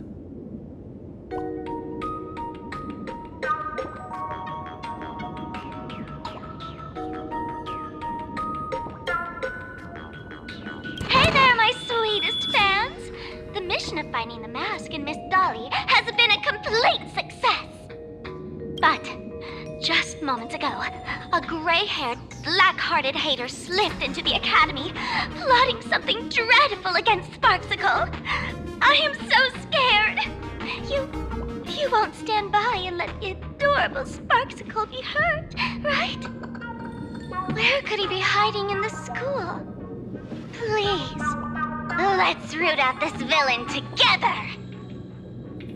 Everyone, let us drag that intruder out! They will not be able to hide for long.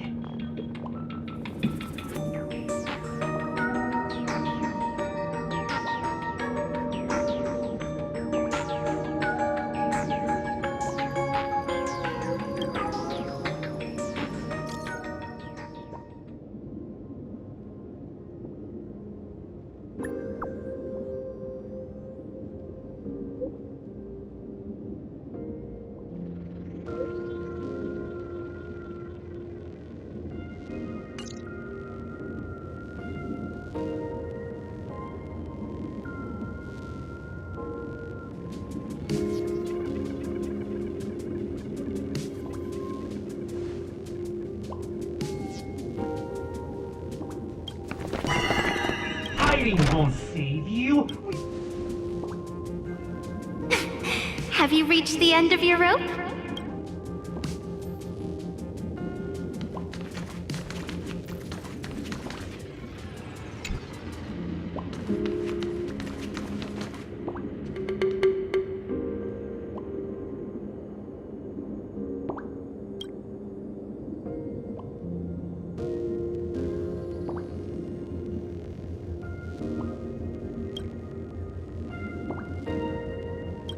This pink-haired person.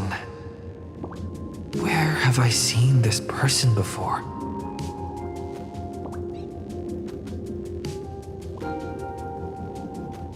Is that right? No, that can't be. Right? I remember now. She's the fox girl in the class photo. So you actually managed to remember. Seems like this is what they call in comics a fateful encounter. You stumble into a bit of trouble and I will happen to show up here. Hey, come a little closer, will you? Come closer. Even closer. Don't be so scared. I don't mind. Oh, shoot! I think I'm stuck inside. Give me a hand.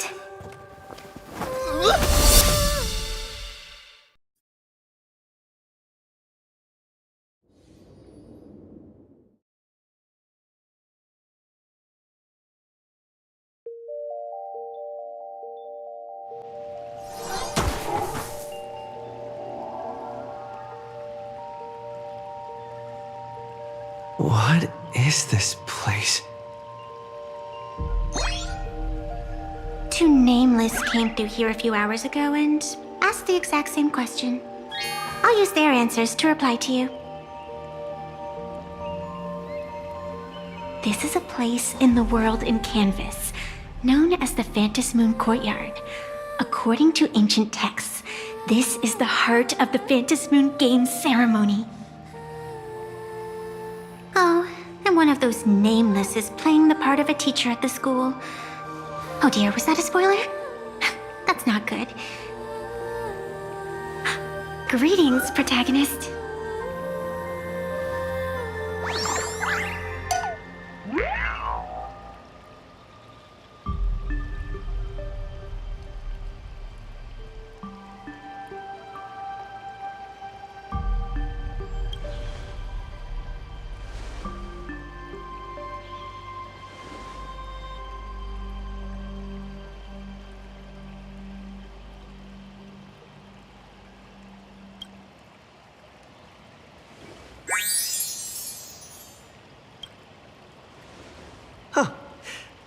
Greetings. Technically, everyone is the protagonist of their own story. But you are different. You are the protagonist of the Fluffy Across the Blue, aren't you? Galactic baseball raccoon? You do not really look like a raccoon. I forgot to introduce myself. You can call me Evanessia. Great seeing you.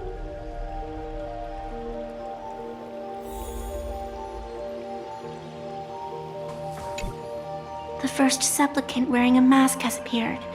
The Phantom Moon Games will soon begin.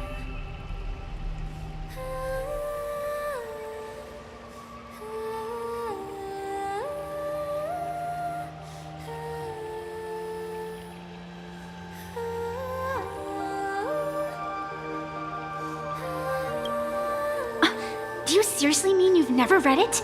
The comic that has taken this world by storm? It is inspired by the adventures of the Astral Express, telling the tale of cute little animals riding a train across the cosmos. Fluffy Across the Blue.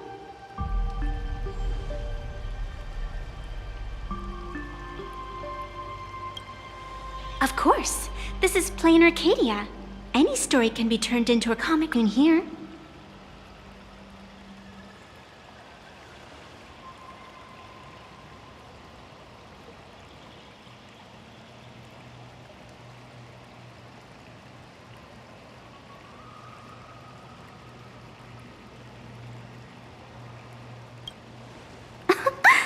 You are such a curious one. You were fleeing for your life a moment ago, yet now you can talk so casually about such nonsense. Is that really what matters right now? Still, that sense of ease, it is entertaining. Since you managed to amuse me for a moment, I will grant you a little aid. So, what would you like?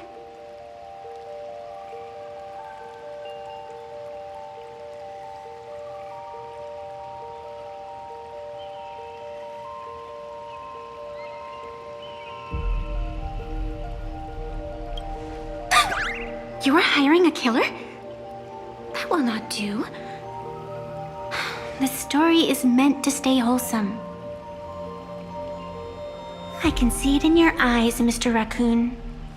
You will not accept defeat.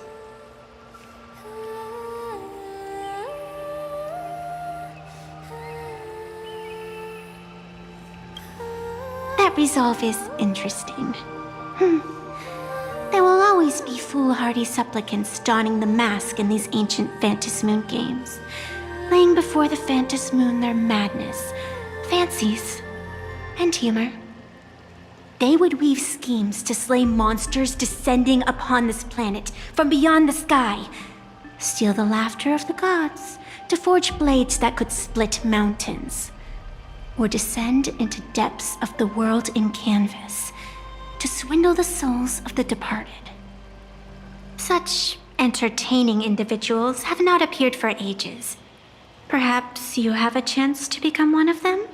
After all, you are the protagonist. I can lend you a little power, but an equal price is required. Otherwise, it would violate the rules. You must defeat the enemy who pursued you here within the next day and night. If you fail, your soul will be enslaved by her for all eternity. Do you accept?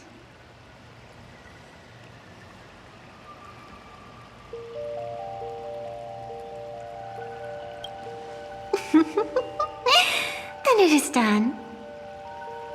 Fantas moon above and sacred tree below, witness this oath at this moment. As constant as the vault of heaven, as certain as the moon's rise, let it be never forsworn. Now come, let me make you more of a protagonist.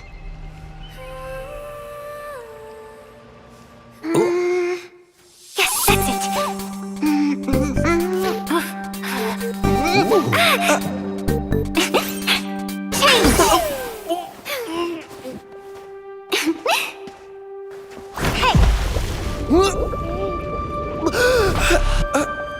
Where's this?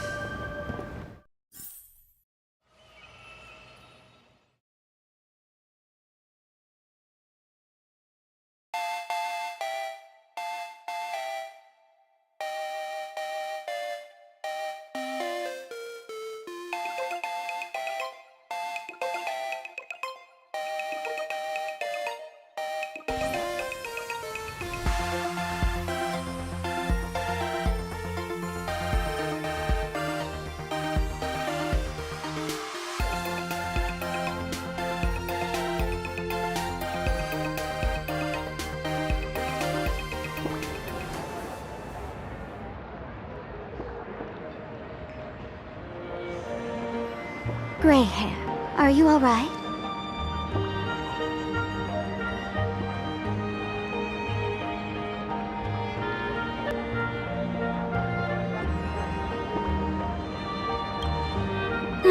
Can't say I am surprised. It sounds exactly like something I would dream of, and something she would carry out the moment she awoke. Still, it ain't too bad compared to the horrors that unfolded in previous Fantas Moon games. At least you still have friends willing to stand by you, right?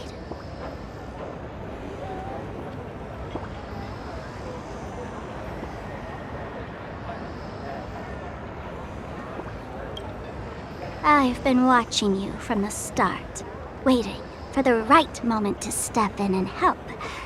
Sadly, you were either with the IPC's people, or with the Department of Aberration Defense. Then you and Darling March wandered right into that school of bad omens. That was when I realized things had slipped out of my hands. So tell me, what happened in that school?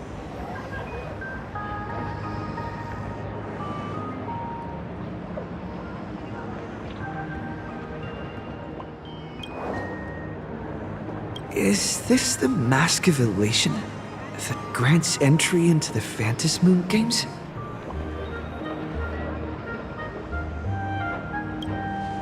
What do you think?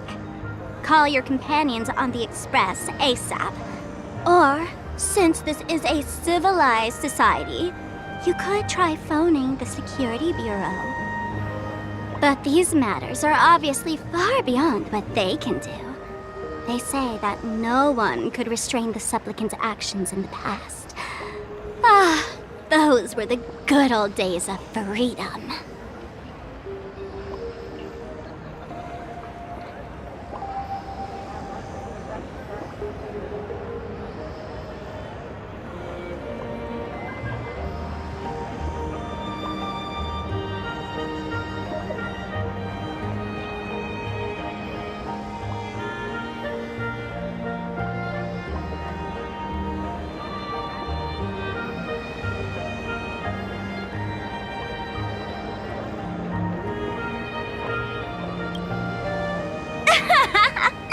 Gray hair, you are so naive. You've been to countless worlds. When the skies collapse and the end draws near, what can the authorities possibly do? Don't make their jobs too hard. The Fantas Moon Games are nothing less than a ceremony set down by the Master of Elation. Amazing miracles always appear in the world after every game ends. Like the birth of a new imagination, unthinkable phenomena, or a future brimming with hope. Perhaps you have heard this question. If the world's science and technology could leap forward by 100 years at the cost of a single kitten's life, would you kill the kitten?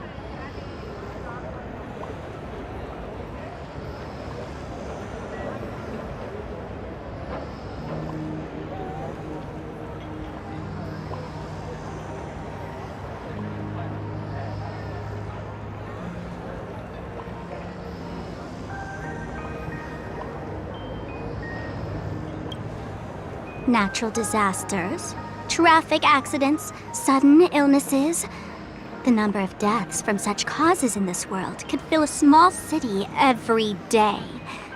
The Phantasmoon Games are just erasing one school from the map.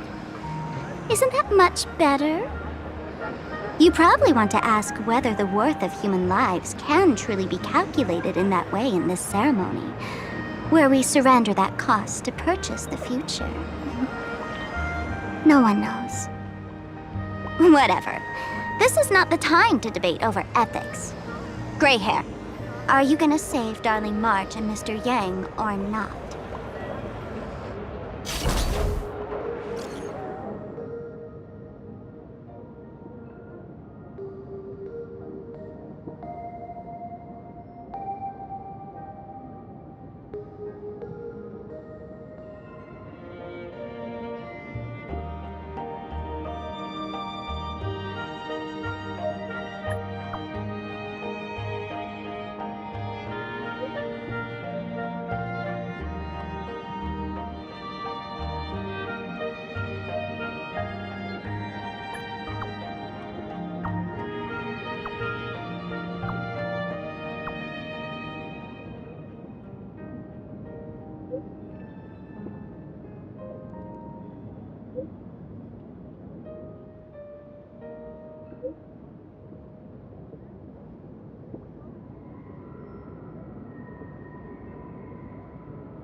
The hour grows late, Miss Pearl.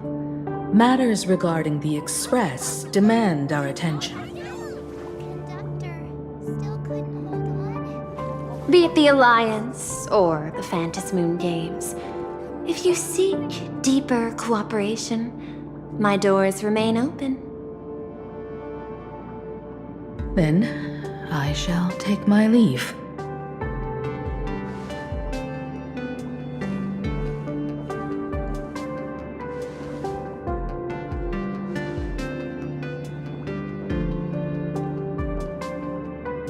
How intricate human social interaction models are. My extrapolations still cannot account for the full strategy tree of the Astral Express.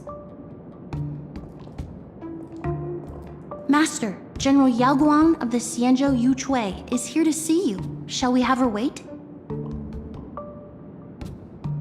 No. The Xianzhou will also become a key ally. Only through enough contact and emulation can we hope to comprehend their methods and strategies. Conclusion. I don't think I'll be able to keep copying the painting for the rest of today. Let General Yao Guang in.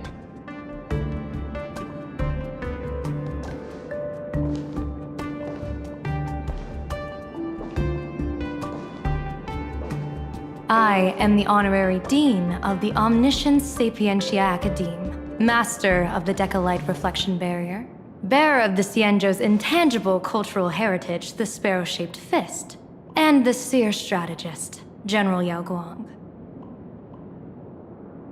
Thank you for seeing me despite your busy schedule, Madame Pearl.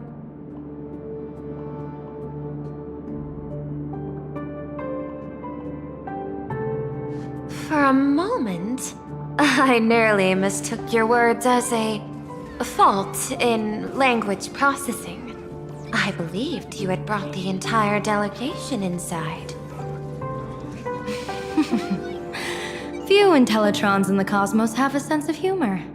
I have heard that, like that genius, you are one of the many wonders wrought by the celestial differentiator of planet Screwlum. Meeting you in person far outshines your reputation.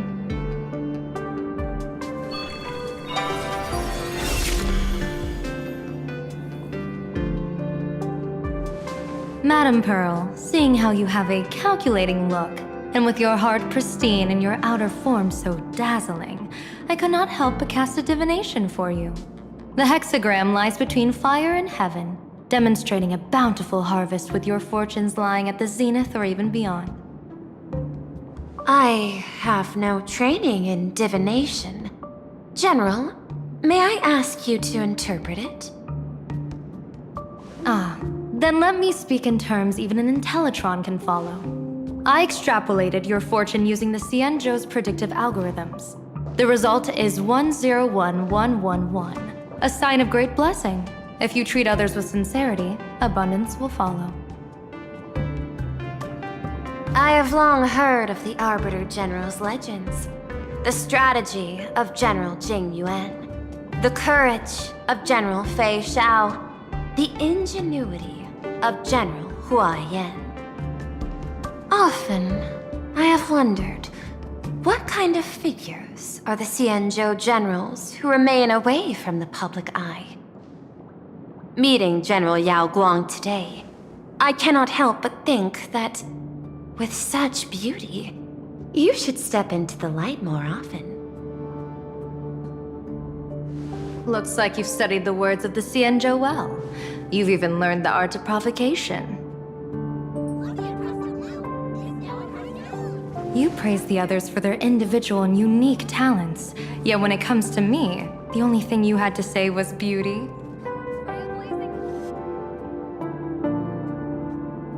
Do not misunderstand me, General. To me, beauty is the rarest of treasures and the most fragile to preserve.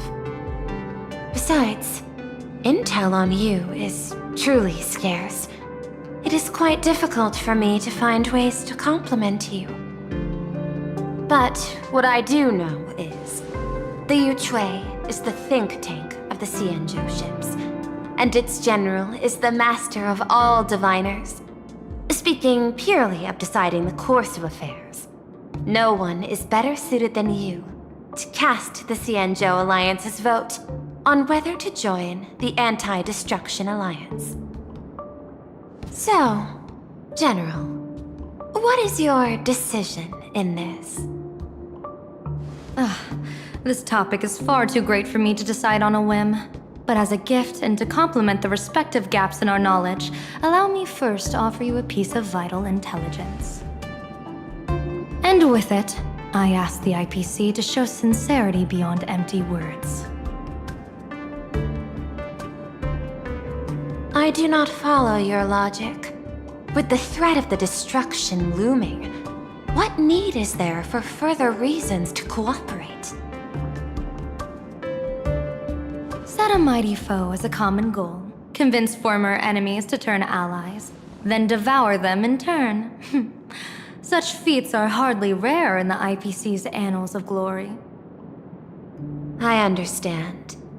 The Cienjo questions the IPC's sincerity. It would be better to say we ask the IPC to demonstrate its sincerity. Courtesy demands reciprocity, and the intel I now offer you is both urgent and weighty. Question. What could be more important at this moment than forming the Anti-Destruction Alliance?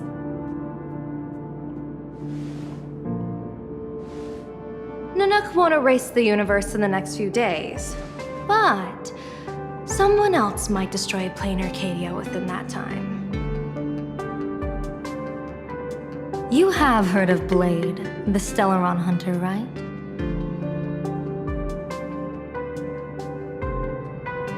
The IPC has long placed a great bounty on his head, though I have never laid eyes on him. The Yuchue recently intercepted a report. Styling himself as Xianzhou's #1 assassin, this man accepted a contract from the Sinwish Syndicate, a local organized violence group. I do not know his exact aim here, but he is a major criminal of the Xianzhou. He is guilty of the 10 unpardonable sins and is a formidable fighter, with few able to match him. As general of the Yuchue, I will take it upon myself to bring him in before he can cause disaster here. This planet, Ahatopia, is part of the pan-cosmic trade system. And Blade is a wanted criminal of the IPC.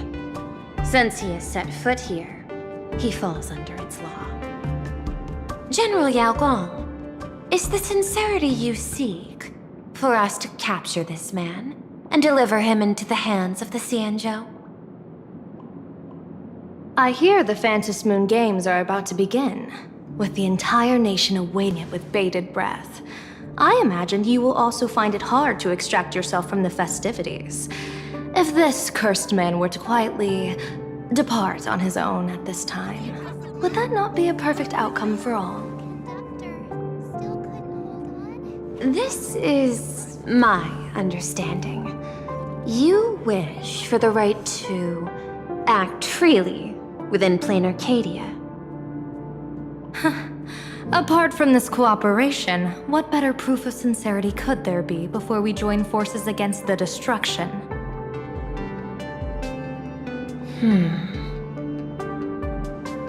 Deal. What I do not doubt, the might of an Arbiter General. However, I do doubt, will the Xianzhou's #1 assassin truly leave without a commotion? By my extrapolations, even without accounting for the guidance of Destiny's slave, the probability of capturing a single Stellaron hunter is less than 9.8%. Not even 10%.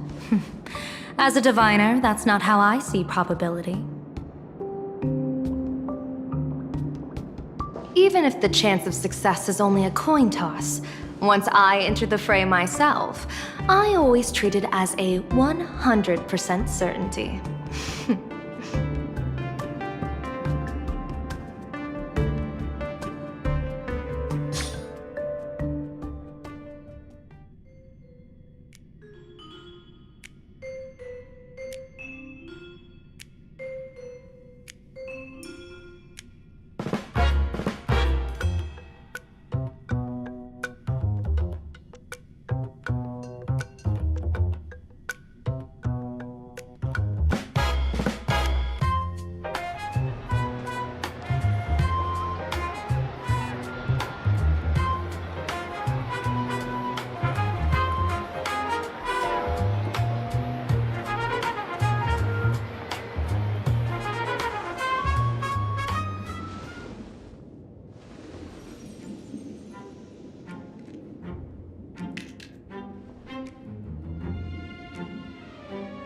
Is that even a question? 100%. Of course. In other words, there will be no survivors. Anyone who recognizes my face, I will not let them off even if they hide at the ends of the world. I was willing to make an exception when I was hired by your gang's leader, but I see you folks are not interested in accepting my goodwill. Not that I don't trust you, but you know the rules of the trade. You hire someone to do a job, you gotta see what they're made of first.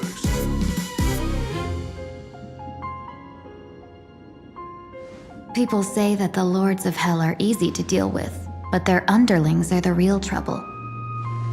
If a group's underlings don't know their place, even their masters may not be safe. So, since the mighty Sinwish Syndicate gang actually had the guts to hire the Xianzhou's #1 assassin, I guess you are also ready for destruction.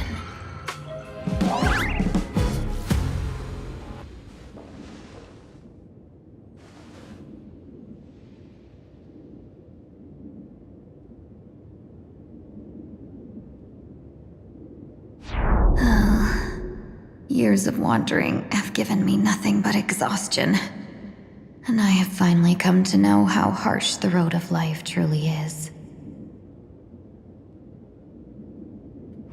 Impersonating the Xianzhou's #1 assassin, Madame Yao, you really stuck me with a wonderful task.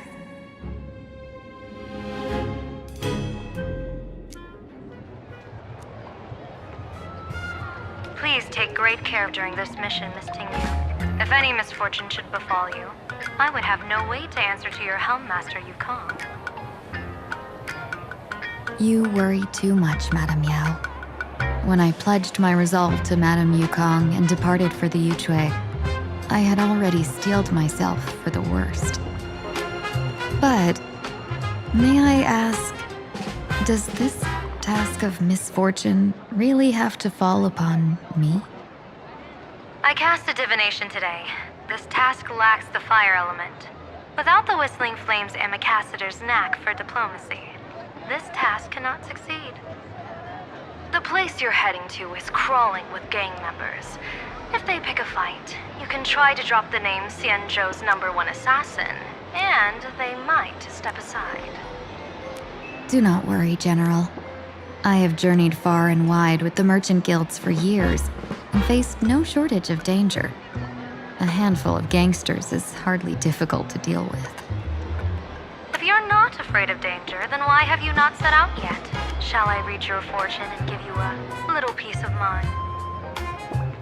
What I fear is that fortune-telling of yours.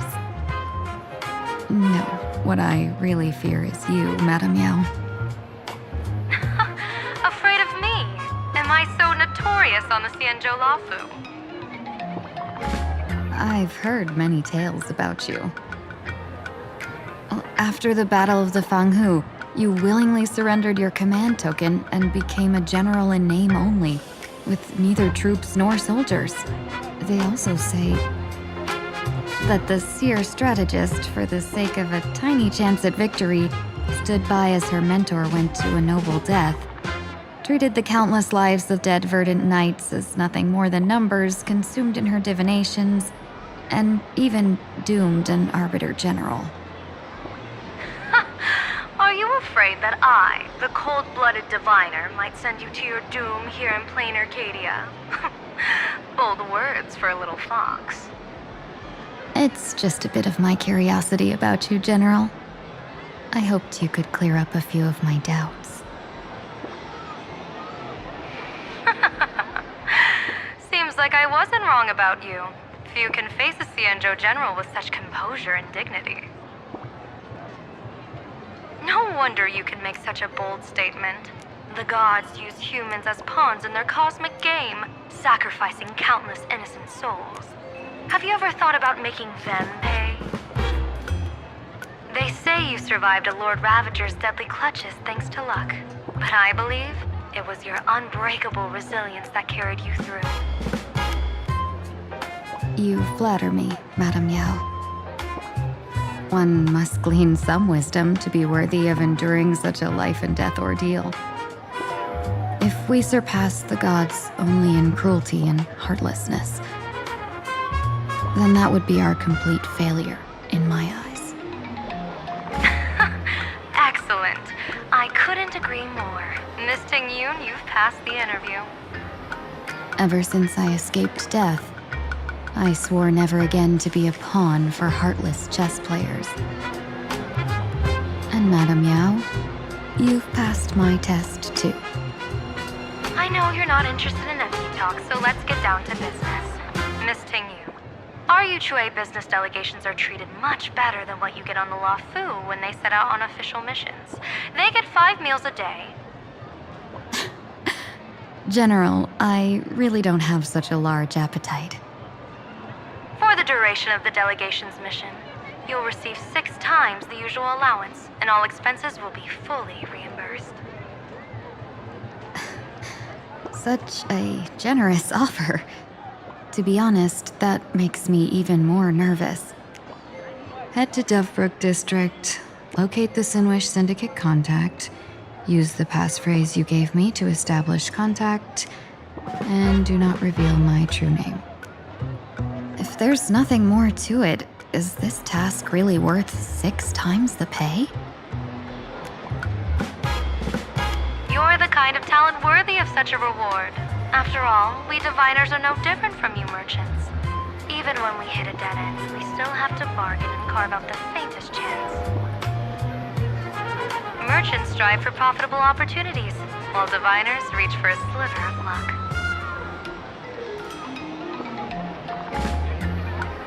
Looks like my mission bears significant weight in Madame Yao's reading of fate. In that case, I shall depart. When in doubt, open the 3 strategy pouches I entrusted to you. Inside are tactics I divined, certain to break any deadlock and aid your journey. Go, Xianzhou's #1 assassin. Time to get down to business. Where could the Sinwish Syndicate be hiding? The contact from the Syndicate should stand out. Blazing hot, fiery strong, insanely spicy! Can you really handle the heat? Please, tell the boss I want to return to the Sinwish Syndicate. Ma'am, maybe it's time to rest in peace. Don't you remember dying during that mission a few weeks ago? The you right now is just a lingering obsession left behind after death. According to the provisions of the Fey Kind Protection Act, ghosts are not considered the same as they were while alive. In other words, you are a new Imaginee, barely 3 months old. Are you a lawyer or a gangster? I gave my life for the Sinwish Syndicate, and now you mean to shut me out? These two are members of the Sinwish Syndicate? Don't you get it? The old you's dead, and even your criminal record got wiped clean. The leader's trying to say that now you've got a chance to keep to the straight and narrow. You shouldn't come back to the gang. How am I supposed to convince you? Hey, Fox Girl, you eavesdropping over there? I'm just a Xianzhou person here to talk business. Could you tell me which way to the Sinwish Syndicate? I come from the Xianzhou to discuss a deal that wears me down, yet tears my enemies apart. Business? From the Xianzhou? The Sinwish Syndicate office is just across the river. Have a safe journey. He doesn't seem to have understood the passphrase. But the news that the Xianzhou's #1 assassin is coming has already spread through the organization.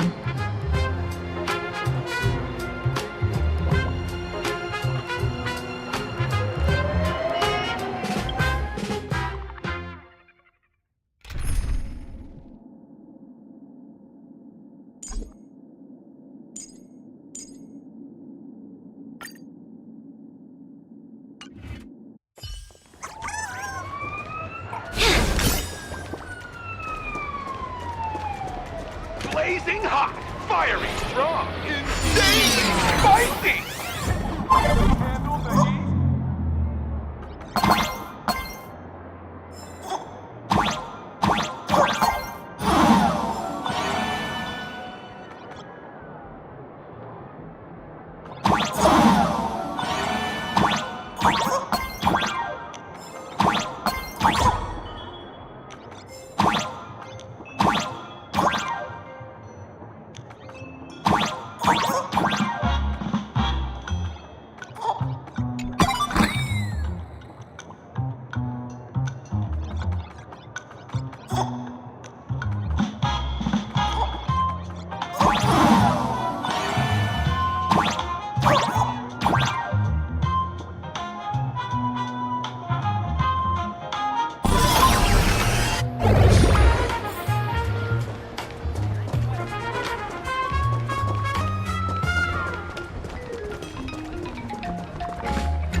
Every step was tough, but we walked them all.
Bro, how much longer do we have to wait? What, are your legs giving out? Idiot. The boss told us to wait here as a show of respect. Now behave yourselves! Could that big guy be the contact from the Sinwish Syndicate? Hey, you fox over there. You've been staring at us long enough. Got something to say? May I ask, is this the Sinwish Syndicate's turf up ahead? Yeah, so what? I should act tough and say less than what I want to say. Since this is the Sinwish Syndicate's turf ahead, not only am I going in, you will invite me in with respect. What did you say?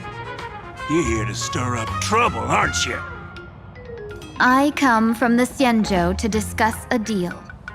A deal that wears me down, yet tears my enemies apart. You're the guest our boss invited? Hold on. I nearly fell for that. Looking all delicate. How could you possibly be the Xianzhou's #1 assassin? Spill it! How did you know the passphrase? Why don't you take off your sunglasses and let me see if you still have your eyes? The Xianzhou's #1 assassin is nothing more than a nickname coined by the common folk. I have always considered myself a merchant. A merchant? Isn't a hired killer the oldest trade in the world? By the way, Mr. Imagine, do you know why they call me #1? You never miss a shot? Not quite. I kill in bulk. The way to keep business going is to offer a little extra. If they pay for one person to be silenced, I throw in 2 more. With that hot temper of yours, always picking fights, you've probably given your boss plenty of headaches. I doubt the boss would mind if I took you as a bonus kill. You punk! How dare you disrespect the underboss! Shut up, all of you! The boss's orders come first. My name is Costine. Sorry about my underling's rudeness earlier. I'll cut a finger off later to make amends. There's no need for that. I only collect heads, not fingers. No worries. It won't be my finger anyway. These brutes should be easy to handle. They've never seen the face of the Xianzhou's #1 assassin, so this'll be much simpler. What should I call you? Yelling assassin, assassin every time just won't cut it. Just call me the Tarrying Fugue. The Terror in Fog. That name oozes menace. Completely overwhelming. Now then, can you lead the way?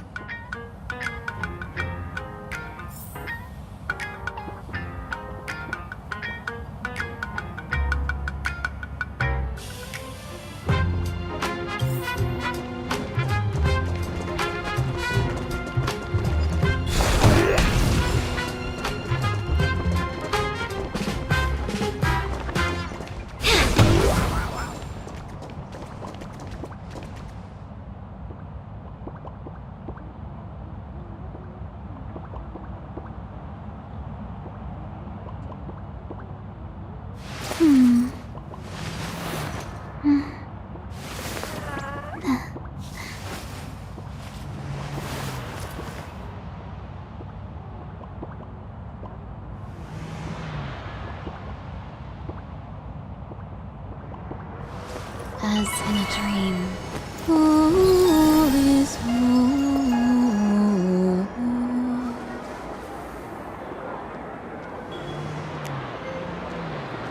That's the Sinwish Syndicate headquarters across the river. Quite impressive, don't you think? Please, follow me.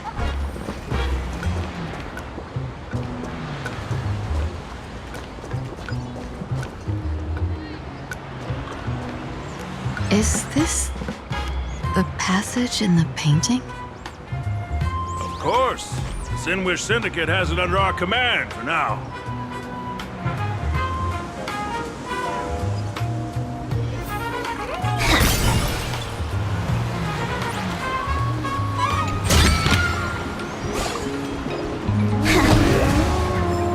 Lady Terror in Fog, you went the wrong way.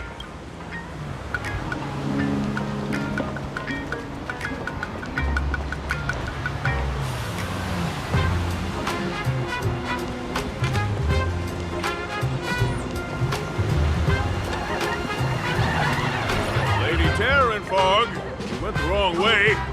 Headquarters are straight ahead.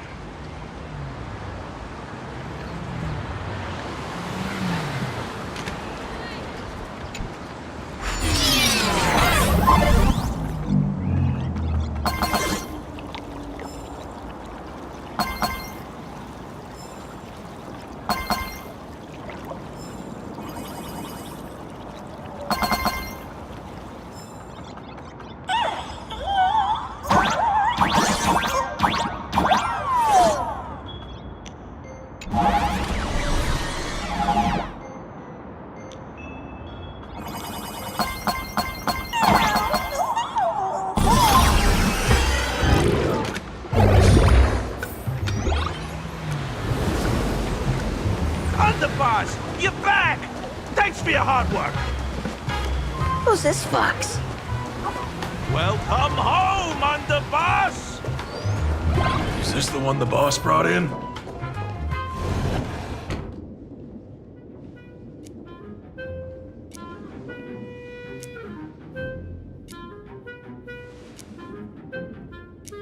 Underboss, I mean no disrespect, but is this frail woman really the one the boss invited?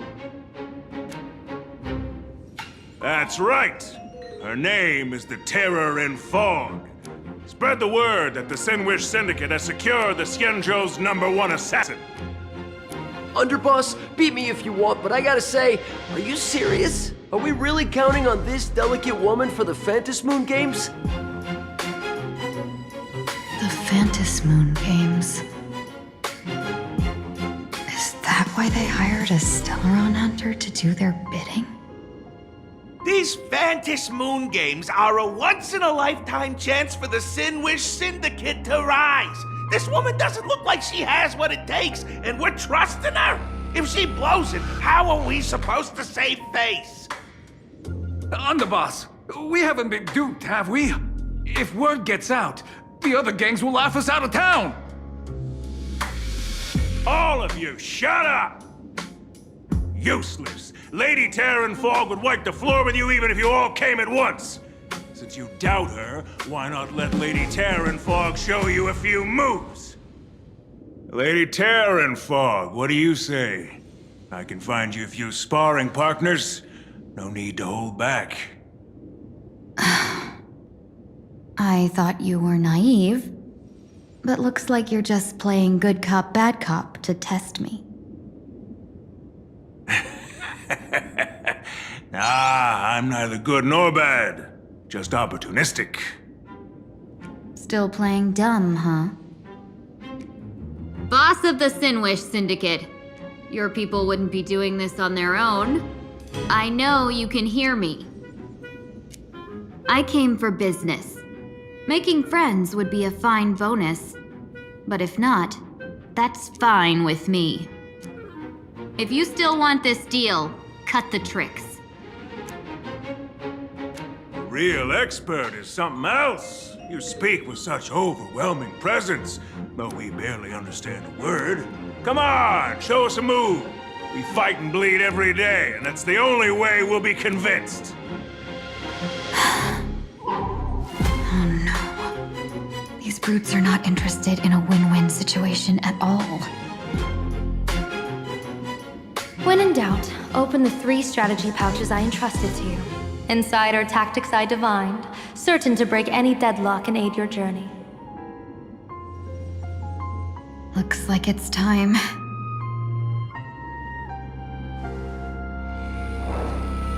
Huh? Just keep alive and open the 2nd strategy pouch once you're done.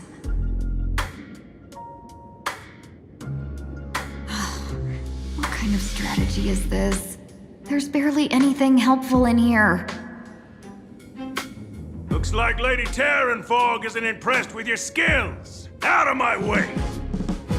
When I was young, I dreamed of becoming a musician. But fate had other plans, and I was dragged into a world of violence. But even then, I never let go of my love for music and rhythm. Even in battle, I kept honing my singing and instrumental skills. And that's how I forged my one-of-a-kind fighting style. They call me The Roaring Costide! Oh, Prince! The underboss is getting serious! Lady Terran Fog, I humbly challenge you. Show the Sinwish Syndicate the assassination skills you're so proud of.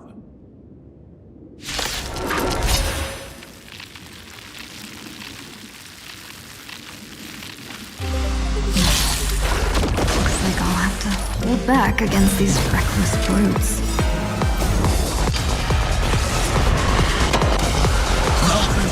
Back and rise! I choose you! Unite our goals. Have some fun. Rise and shine. As expected of the Terran Fog. Such incredible strength! The power of the destruction within me. It's still hard to control. Gotta meow. Done everything in my power to keep them alive, as you said. As we've written! Earth shatters, heaven trembles! Muscles infinitely expanding! Soaring above the lands! This is permanent! No! Dream vanished. Treat our guests nicely. Your time to shine. Night falls. Good night. Rise and shine. Strong enough! Still here. Not this time. We can do anything! Mountains roar, dragons rise!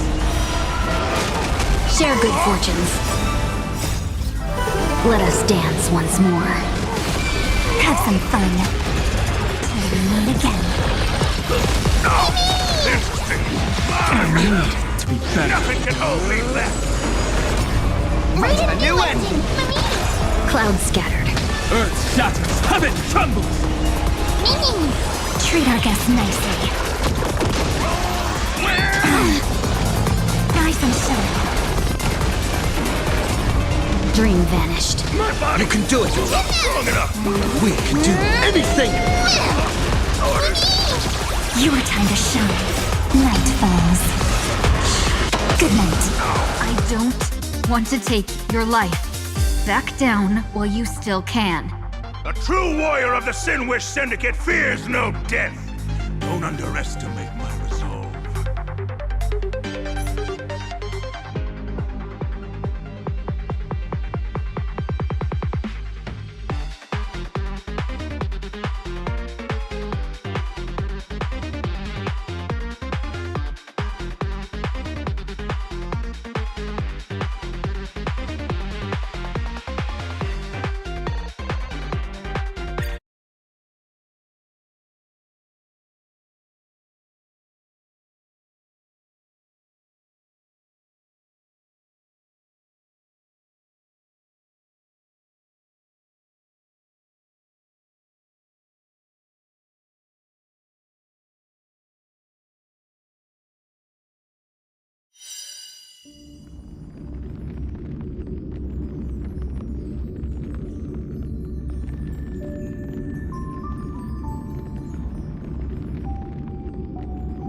back against these reckless brutes. Mountains roar, kraken rise! Unite our goals. Have some fun. Rise and shine. As expected of the terror in fall. Such incredible strength! That power of the destruction within me. It's still hard to control. Gotta meow. Done everything in my power to keep them alive, as you said. Earth shatters, heaven trembles! Clouds scattered. Tickle? Let us dance once more. Treat our guests nicely. Your time to shine. Night falls. Good night. Rise and shine. As written! That's mean. Mountains roar, kraken rise! Soaring above the lands, this is permanence! Share good fortunes. Have some fun. Till we meet again. I need to be better. We can do anything! Nothing can hold me back! A new ending. Dream vanished. Earth shatters, heaven trembles! Treat our guests nicely. Rise and shine. Clouds scattered. You can do it! Your time to shine. Night falls. Good night. I don't want to take your life. Back down while you still can. A true warrior of the Sinwish Syndicate fears no death. Don't underestimate my resolve.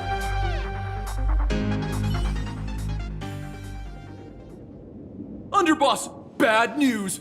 2 more weird dudes just showed up! Cut your bull, I can see for myself! Never thought visiting an ally would mean crashing into a local gang's hall. Oh. This will take some explaining. What a twist of fate. But for us to reunite with an old friend here? So be it. You two, stand down! Listen well. This will be an honorable duel. A duel. You dare duel a Xianzhou... Xianzhou's #1 assassin? And you still dare to act so brazen? Huh? Wait, What do you mean, Xianzhou's #1 assassin? Who exactly are you? Even a cunning hare keeps 3 burrows. Who ever told you there was only one Xianzhou's #1 assassin? So, there are 3 of you? No, it's 300.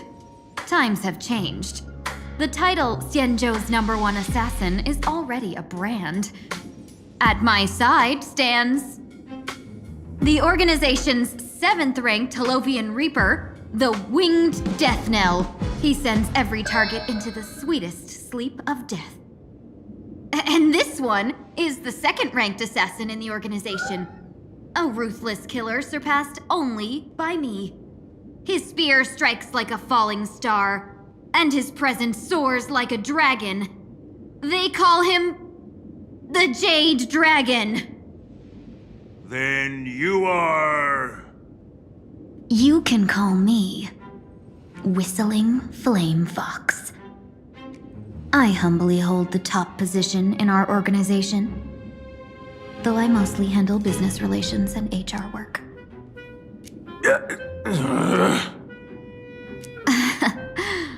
Hard to believe, isn't it? Come on, madam. It's pointless to say anything now. If you want this gentleman to know you speak the truth, let our brother show off a bit of his spear work. That will convince them.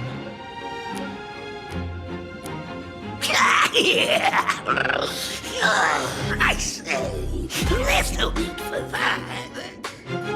Course tied. You insisted on testing them and got nothing out of it, did you? If you had let them meet me sooner, none of this would have happened. Boss! I cannot hand your grand enterprise over to people we know nothing about. You are the one who hired us? The boss of the Sinwish Syndicate? That's me. I am Polwave, current leader of the Sandwich Syndicate. My apologies. Our gang is full of roughnecks. I will make sure they are disciplined. As for that business, we'll discuss it upstairs. Everyone else, clear out!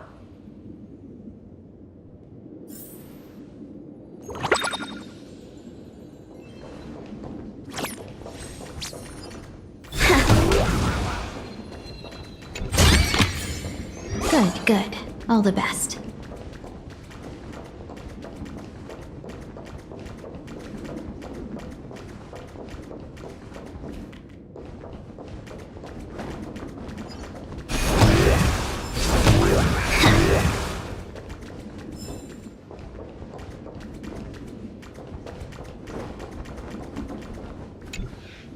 Long time no see, Lady Tingyun.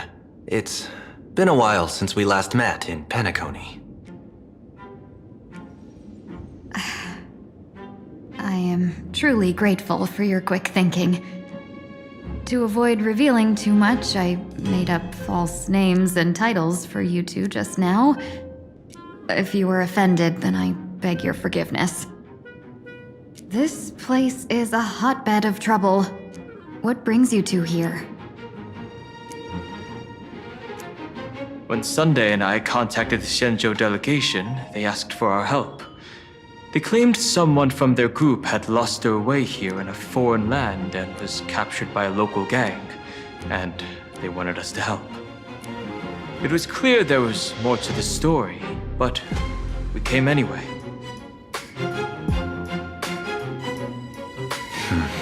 Who would have thought? It turned out to be true. Lost? Captured. There must be some misunderstanding. Alas, this rumor was likely a destiny arranged by Madame Yao. Did you just say Madame Yao? Do you mean the seer strategist from the Xianzhou Yutue? I happened to hear of her back in Penacony too. They say she is the diviner general, one who lives in seclusion. Did the Alliance send her this time? Lady Tingyun, you stepped into such danger yourself. Do you have a vital mission? You two are no strangers, so I will speak plainly. She's the one who sent me here on this mission. The Sinwish Syndicate invited the notorious Xianzhou's #1 assassin with the intention of hiring this person to participate in the Phantom Moon Games. But the delegation's intelligence revealed that the person was none other than the Stellaron hunter, Blade. Him? I assumed the title to come here to uncover why the Stellaron hunters are involved and how he will enter the game. So, how's it going so far? By sheer twists of fate, everything has gone smoothly so far. But as for what comes next, I still don't know anything either. Still, Madame Yao entrusted me with 3 pouches before I departed. Each said to hold a stratagem. Well, let us call them stratagems for now. And at this moment, it is time to open the second. A strategy pouch? So you revealed my identity after all. No worries, I've sent you some backup. Use them however you like. Open the third pouch only after you've met the Sinwish Syndicate's boss.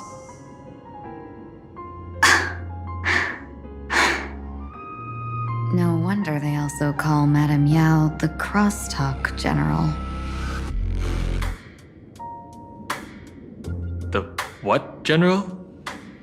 It says the two of you will help me clear the way, so I can safely meet the Sinwish Syndicate's boss. What do you say?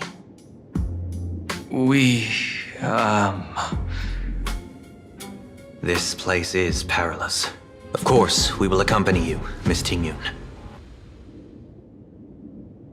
As for the Stellaron Hunters, I too find them intriguing. Dan Heng, will you help me gather a bit more information?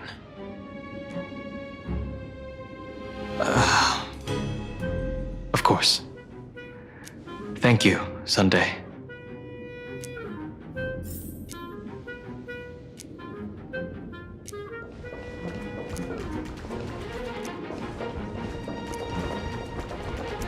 Number one assassins, where are you going? The boss?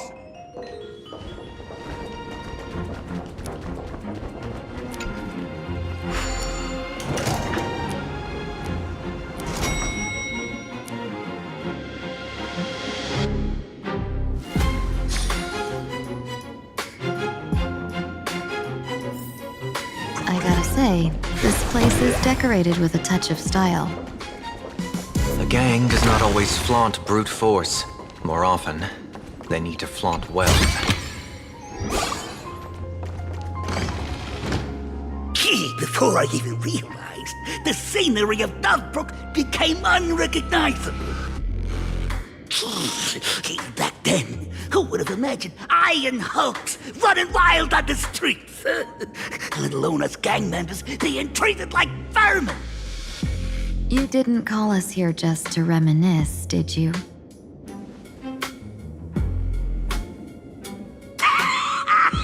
Of course not. Please forgive Corstide's rude little test. That narrow-minded fella never understands why young people flock to things that come from other planets. Like Mechatrons, masked heroes, and the Astral Express. What he does not see is that while cosmic novelties are more enticing, big shots that hail from the cosmos are even more fearsome. Wouldn't you agree? You're a clever one, so there's no point in keeping up this charade. We're not Xianzhou's #1 assassins. You knew that already, didn't you? Yeah, I might not live as long as those Xianzhou folks, but I've got a decent eye for sizing people up. You may not be the #1 assassins, right? But your skills surpass even such assassins. So I don't care who you are. I pay good money for a sharp blade. But I don't give a fig about its brand. And where do you intend to use this blade? On the Sinwish Syndicate. What? No, don't get me wrong. I'm not looking for bloodshed. Instead, I intend to perform surgery on the Sinwish Syndicate.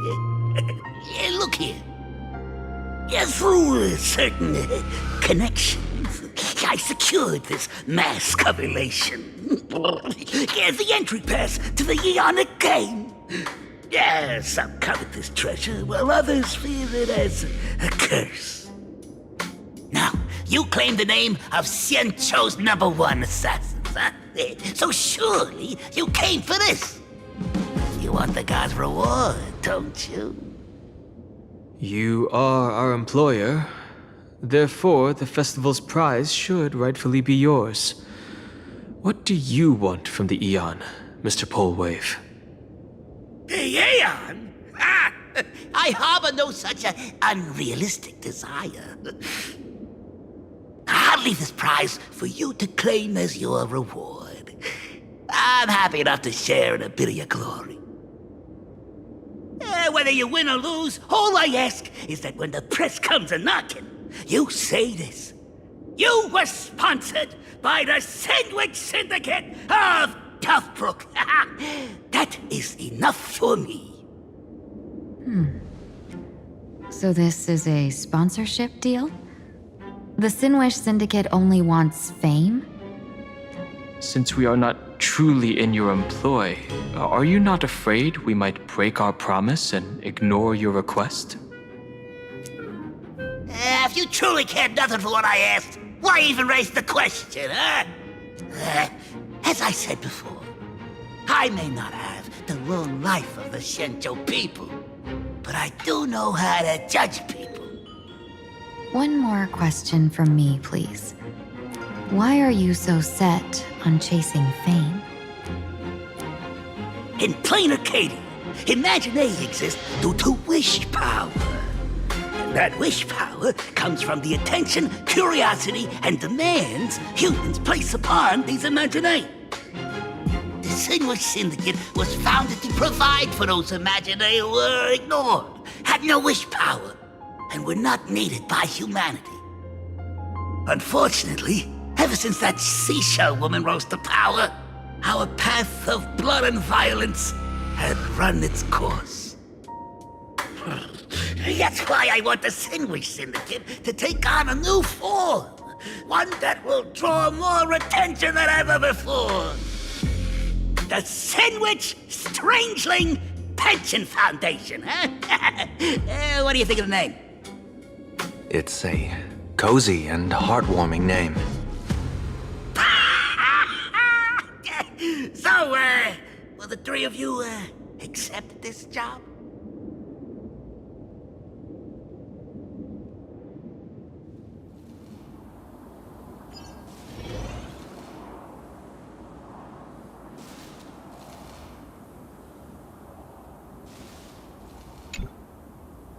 Mr. Polewave's goal is surprisingly grounded. A gang leader won't survive this long by relying on bodyguards. It's about having a sharp instinct for survival. He wants to launder his gang clean, but that will not be easy. In my view, the underboss may not see eye to eye with his boss. My thanks to you both. With your protection, I managed to leave without harm. Yet, we carried off the mask meant for the so-called Xianzhou's #1 assassin. When I think of it that way, this mask feels thorny in my hands. That man. He seeks to enter the Phantom Moon Games? What does he plan to do? Whatever his purpose, this matter is grave. I'm afraid I must take my leave for now and report to General Yao Guang before making any decisions. No need for that. I've been waiting here for you all for some time. Madam Yao, you came in person? Well, you see, I must admit I passed false information to the two behind you, sending them on a wild goose chase. I should personally ask for their forgiveness. As for why I am here, Miss Tingyun, you still have not opened the third pouch, have you? That's true. Whatever they give you, just take it all and bring them to me.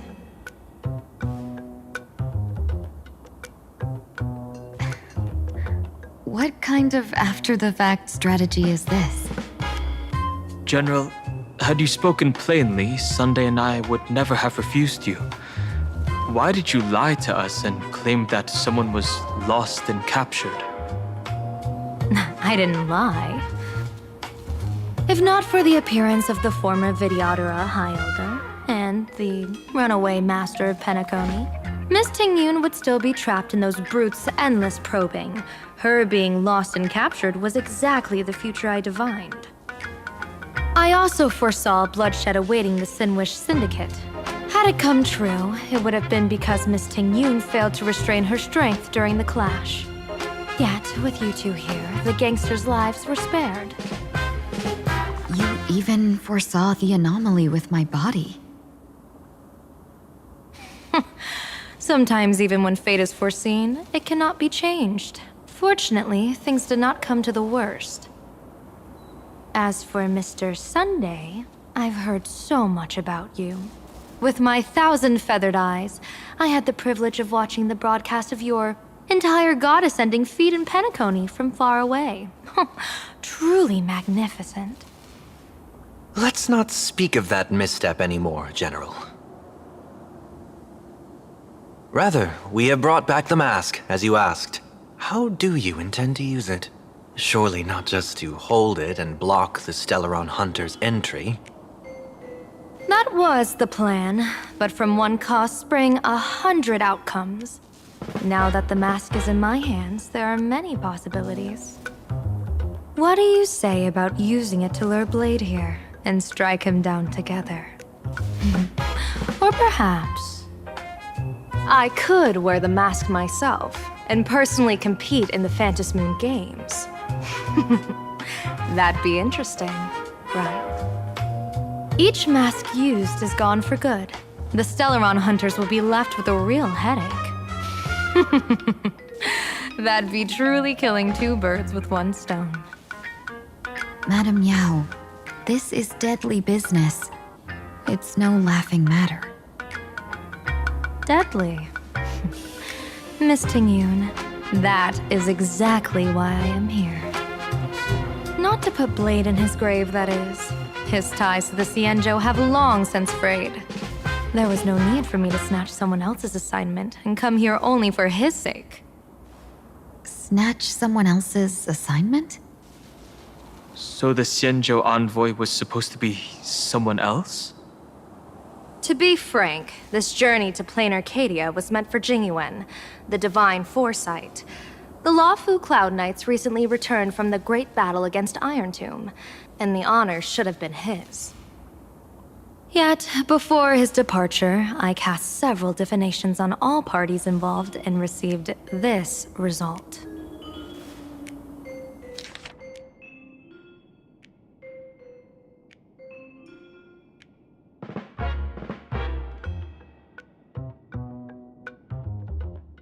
Incineration, death, abandonment. I may not know divination, but even I can tell that there is no good omen. Unfortunately, the two top diviners of the Yuchui and the Luofu, in other words, my junior sorer, Fu Xuan, and I, cross-checked each other's extrapolations and came to the same astonishing conclusion. An Arbiter General will fall in this Arcadia of elation. Even so, you're still taking the mission meant for Jingyuan? Yes, I contacted the Marshal and took over the task. I've simply never seen such a bizarre fate and wanted to witness it. Even if it means your death? It's only death. If I can die in these Phantom Moon Games to achieve a moment of godhood, then my death won't have sullied the Xianzhou's honor. Miss Tingyun, hand me the mask.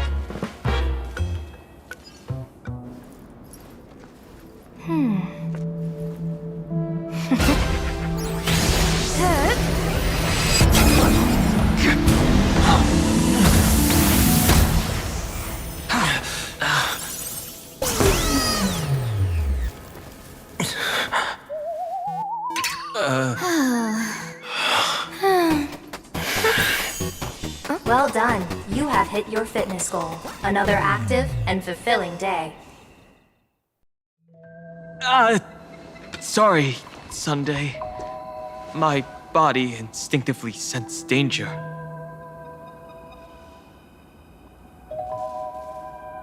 Once the mask for joining the Phantom Moon Games is worn, it binds tightly to the supplicant and manifests the shape of the wearer's soul. I read something like this in the Views of the Universe from a Star Skiff. It's confirmed now. This mask is indeed genuine. Congratulations, Mr. Sunday. You're now a supplicant in the Aeonic game. What exactly are you trying to do, Seer Strategist? Twice now you've acted without warning. Do you mean to make an enemy out of the Astral Express? Dan Hong, let me take care of this. Sunday, are you planning to fight? Don't worry, I'm no match for this general.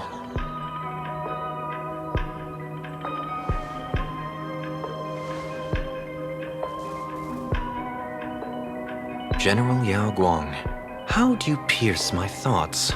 I ran a check with my tuning, and there were no signs of any outside intrusion. They say a diviner can't read hearts. I call that the excuse of mediocrity. Mr. Sunday, you're fascinated by the Phantom Moon Games. You even wondered, what if I wore this mask, didn't you? You can even divine thoughts like that? No, I'm simply good at seeing using my eyes. Though Mr. Sunday never asked to examine the mask, he's glanced at it at least 3 times since we started the conversation. Given the character and manners of someone as noble as him, I can't think of any motive for this action but genuine interest. Sunday? Yes, I did think of it. For a moment. I even considered putting it on. So, I merely gave you what you desired. This is no trap. It's just an unexpected gift.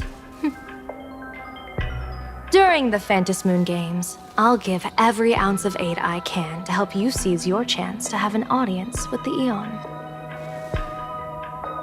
General Yao Guang, as far as I know, throwing out heavy profits first is usually a lure to make others lose. We've only just met. I don't understand why you'd go this far.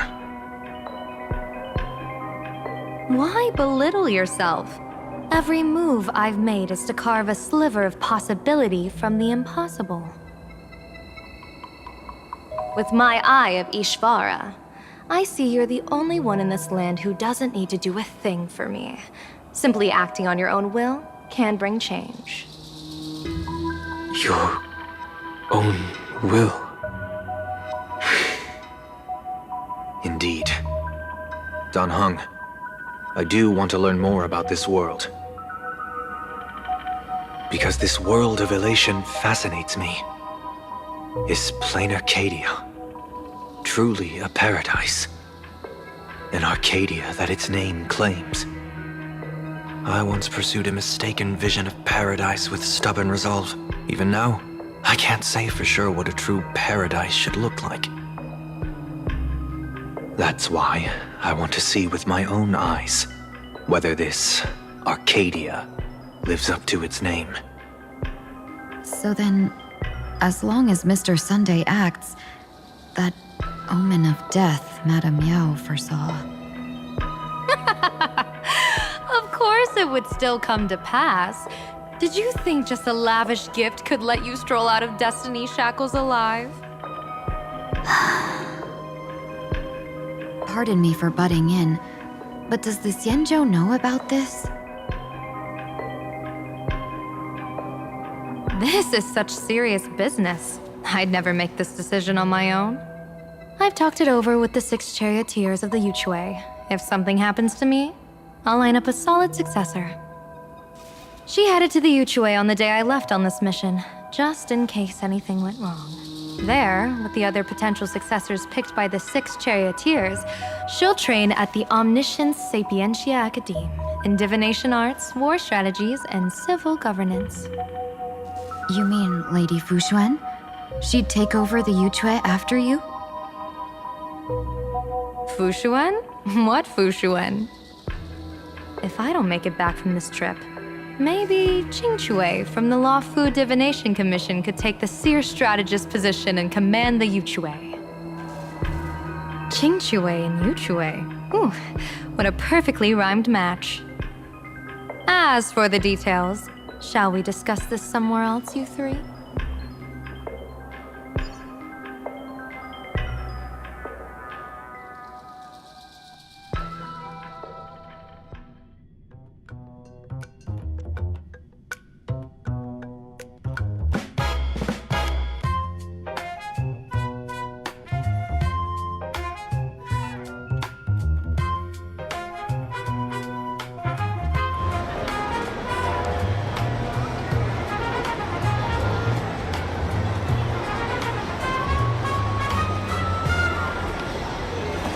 Map says the Ashen Detective Agency should be right here. But why is there just a magazine publisher's office? Holy for bully! Then drama hit Graphia Academy! A furbo? Taking photos? You really can find anything in the land blessed by Aha. Let's go ask for directions.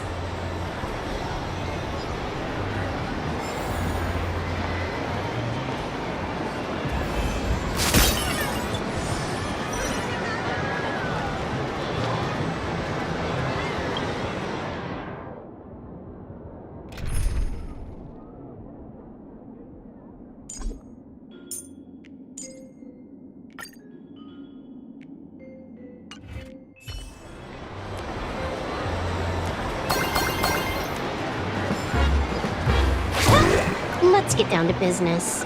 I can stroll around later.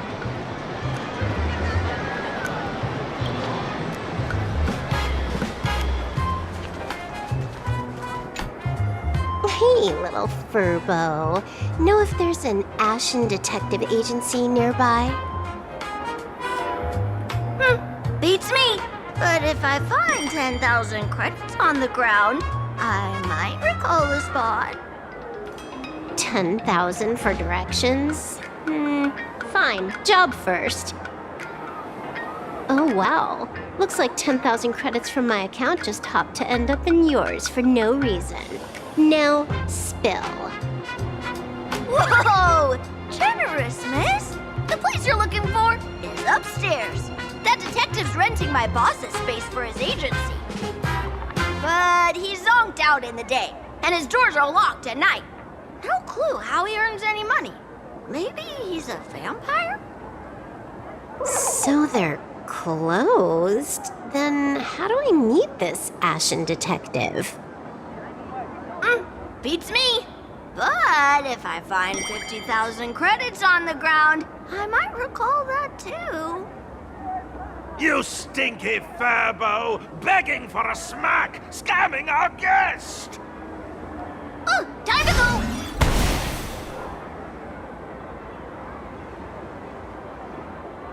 Hi, I'm narrator, receptionist at the Ashen Detective Agency. I'm the assistant of that Mr. Detective. Narrator? What sane person gives their pet that name? That would be the dude upstairs. By the way, that mangy furbo didn't fleece you, right? It did. A full 10,000. Do you want me to catch that sneaky furbo for you and get your money back? Nah, save your breath. Got it fixed. Money's back in my account, plus the last 26.5 credits from that guy's account balance. Oh, not bad, Punklordian hacker. You seem pretty knowledgeable. So, would you mind showing me the way? This way, please, Ms. Hacker. Sorry, but you will have to take a side path. The landlord of this magazine office fled to dodge his debts, and creditors have been storming in one after another. In the end, Mr. Detective sealed the front door entirely. So, there's even a shooting button. That's interesting.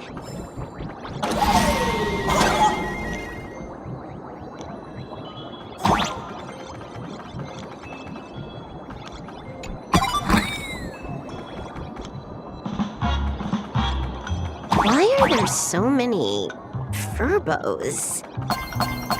They're all employees of this magazine company.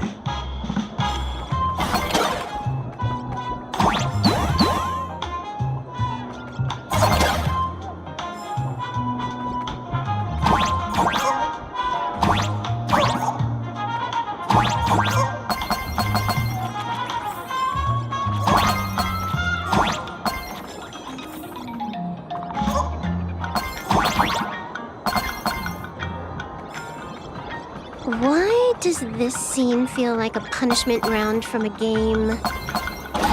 Office survival is way more brutal than any game.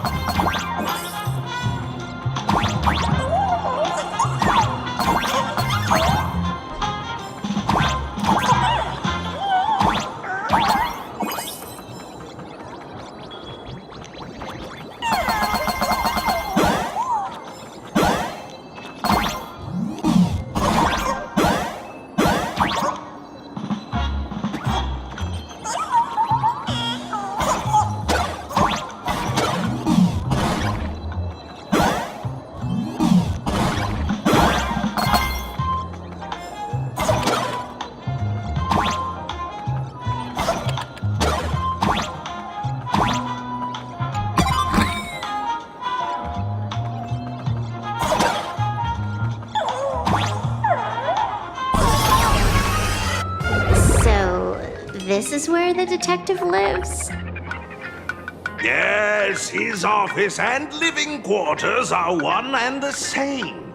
It is a little shabby, I admit. At this hour, he is probably fast asleep. Visitors here are rare indeed. Visitors being rare. That really does sound a little sad. Please, come with me. I will wake him at once.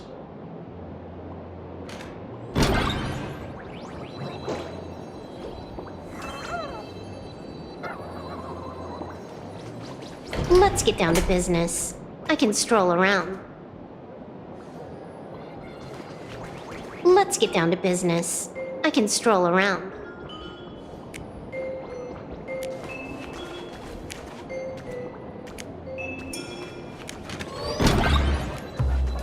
Time to get up, Mr. Ashvale.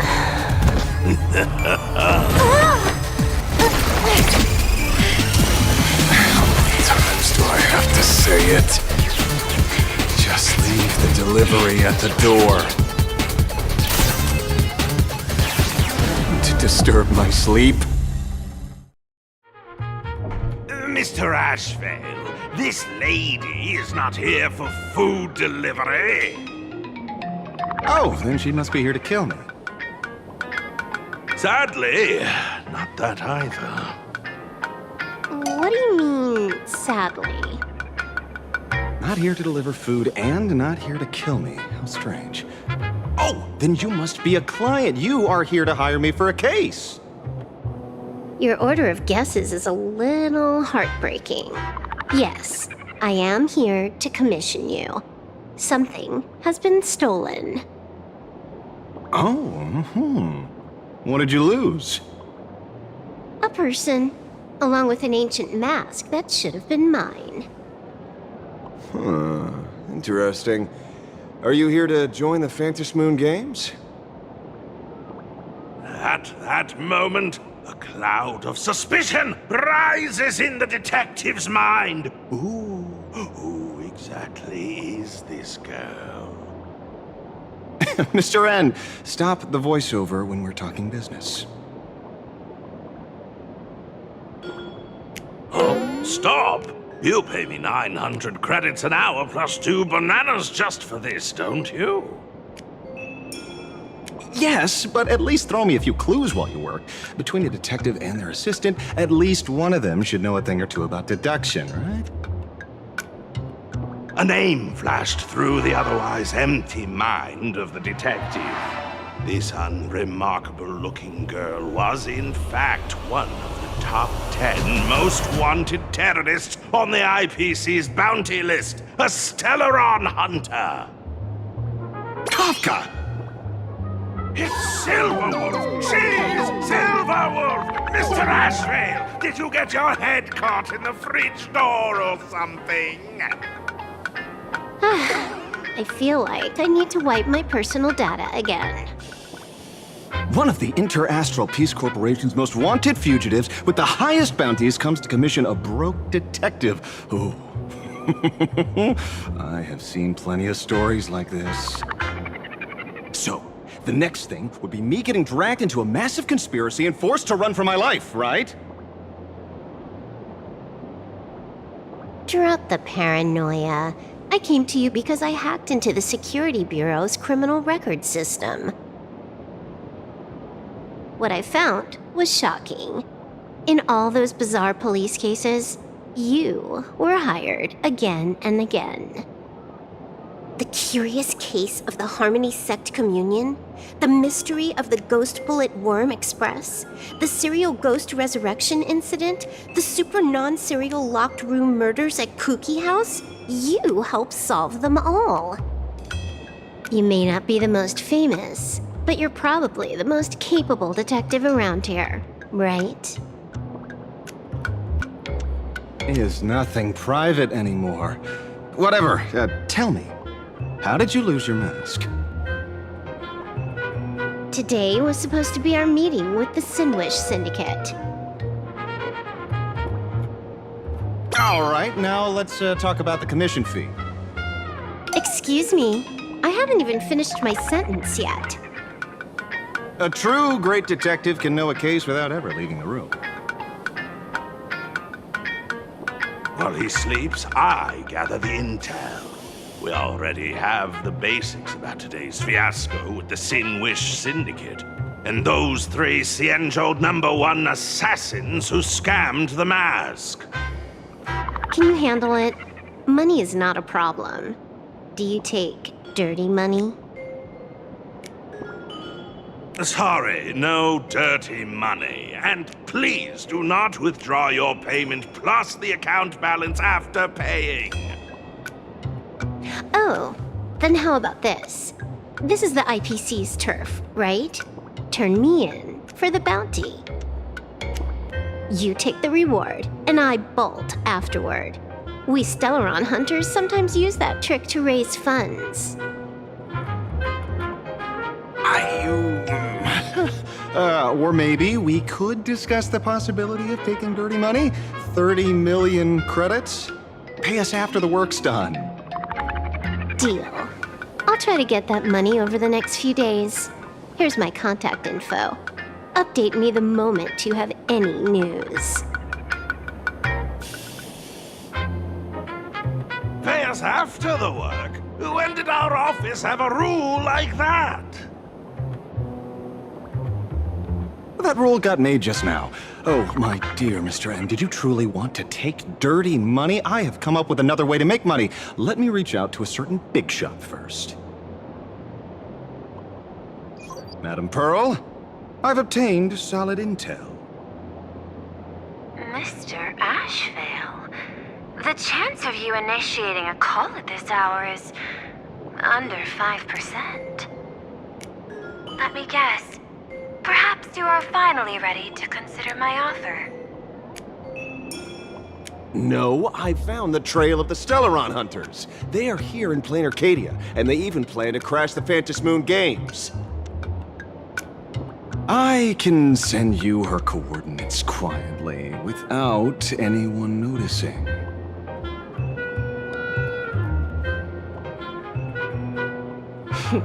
Quietly, without anyone noticing. The Phantom Moon Games? When your IPC chose to speedrun it, it was fated to be more than just a game of fun. You want me to take part? That is asking a bit much of an old man. Ah, we should have taken that hacker's deal earlier and turned her in for the bounty. An unexpected bonus. So Pearl still has other masks hidden away. That makes things much easier. Seems that listening in on one's partners after wrapping up business is a habit worth keeping.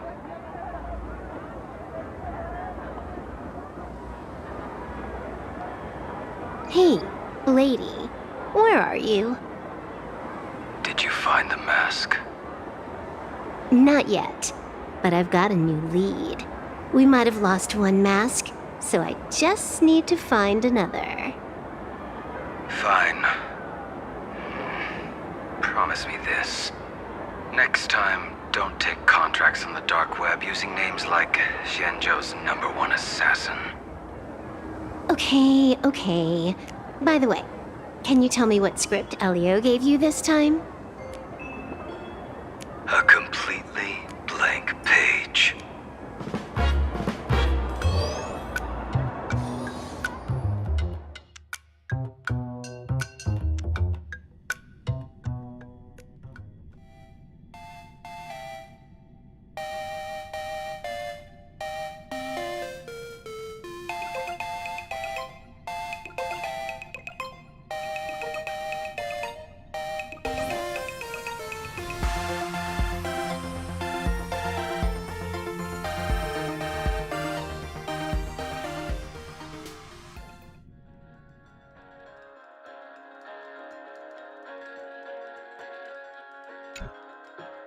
So, what you're saying is that this Miss Sparksy, who was originally just a virtual avatar, has now crossed into reality and taken entire school staff and students hostage. I get it. So it's just a typical case of the idiogenerative imagine phenomenon.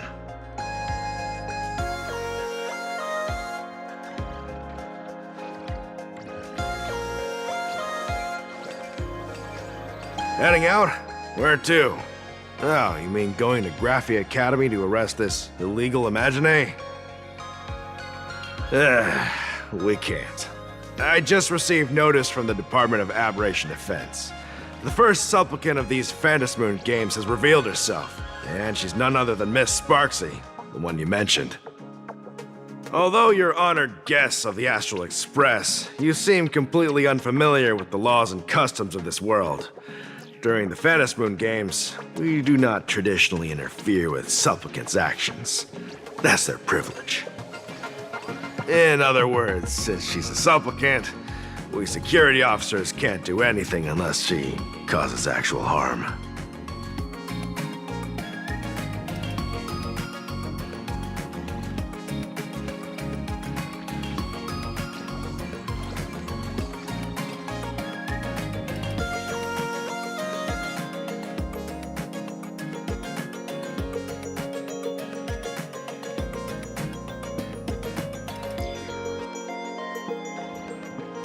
You say she took a school hostage, but the intel I have says otherwise.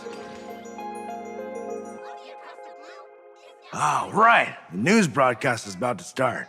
Care to watch?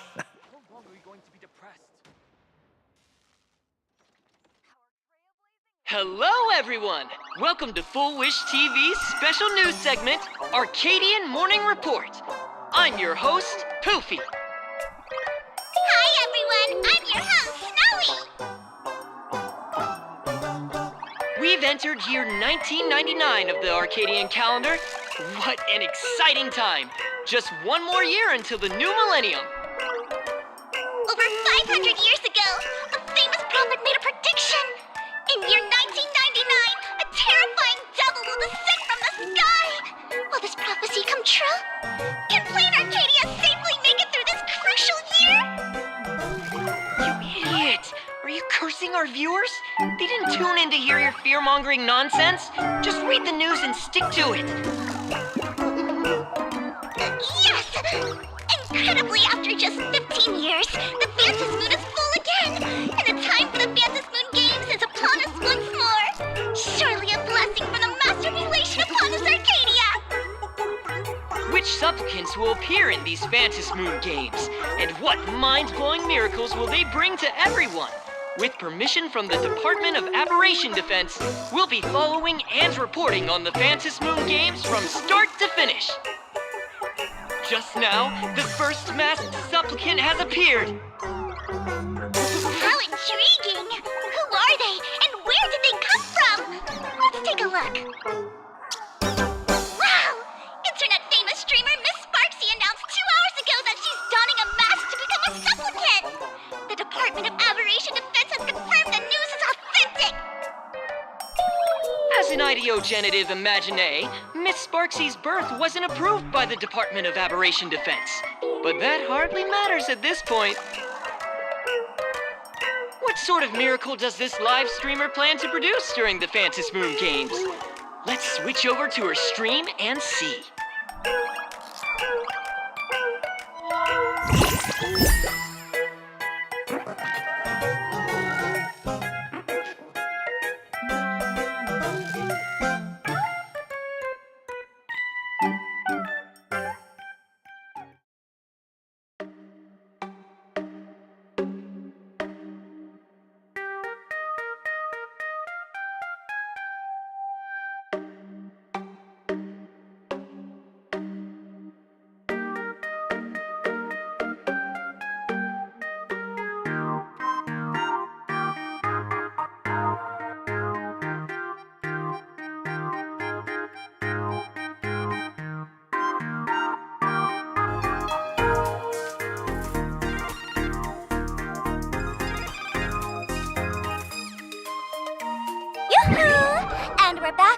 commercial break.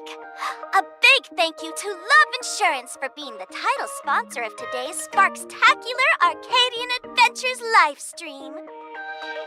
One person, 1,000 faces. 1,000 faces, one person. Who will Sparksicle become today? Ta-da! Time for the big reveal! Everyone, follow along with Bean Sparksy of Graphia Academy as we check out how our new transfer student is settling in. Marge, say hi to the camera. Sparksy!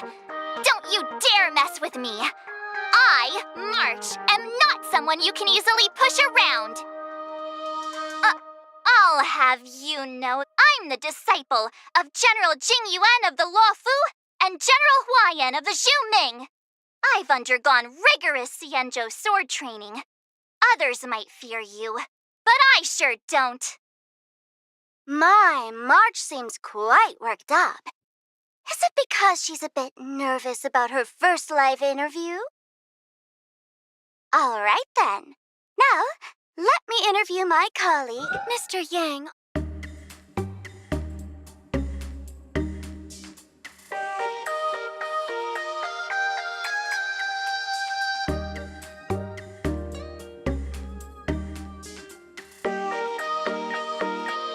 All right, that wraps up our interview for now. Let me give you all a sneak peek at what's coming up in our next live stream. Thank you all for your wholehearted support. Sparksicle will work hard to repay your kindness. In 3 hours, I'll be hosting a special live stream performance, Sparksicon, alongside our special guests, the legendary Nameless from the Astral Express, who have carved countless legends across the cosmos. Tell your friends, your family, even your enemies. Let's set aside all grudges and meet in the stream to witness the most dazzling sparks light up Plain Arcadia!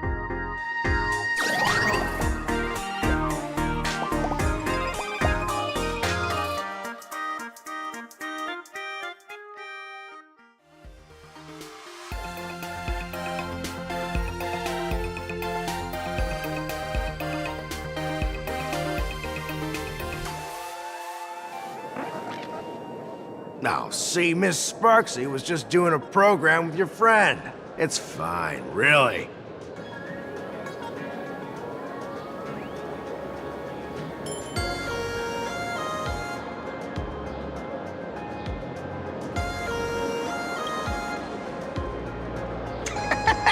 So these are the Nameless of the Astral Express?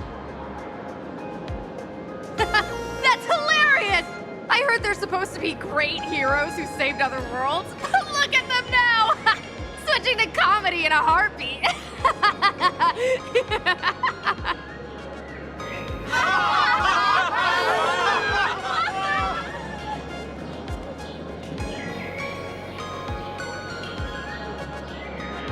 Darn it.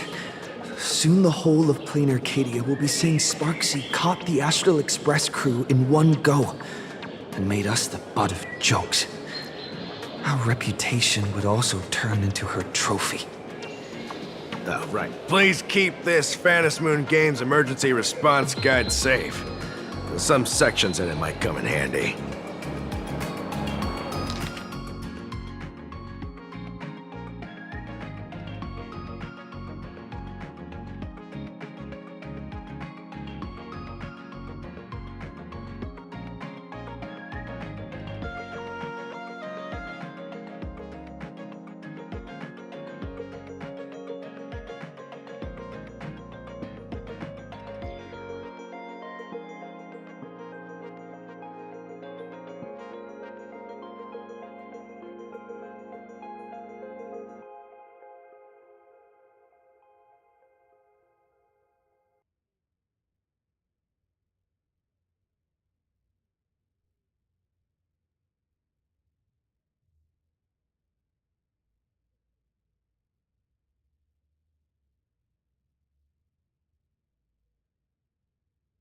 If there's nothing else, I'll be going now.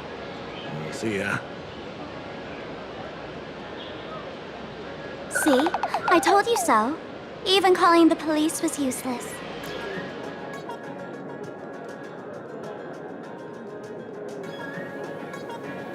Right now, you're their only hope. And that red boss lady of yours, she's here too. Are you alright? Did you get hurt when you ran away?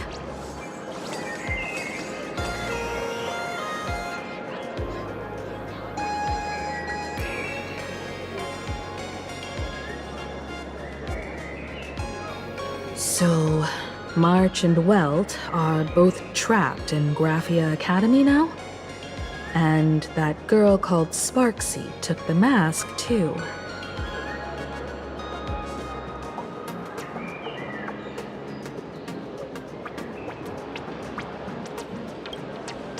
No, it's not your fault.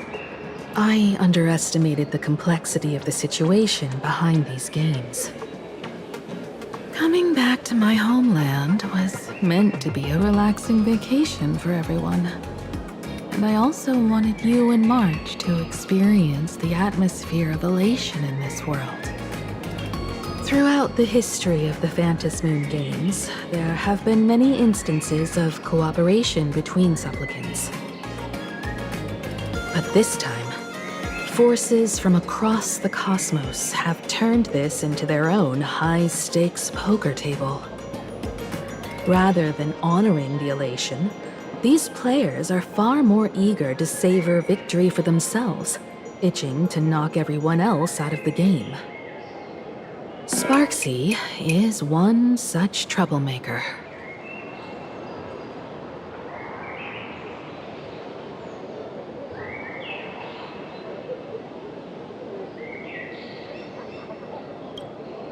It's dangerous to rush back to school on courage alone when we don't know what Sparksy has done and what she's planning to do.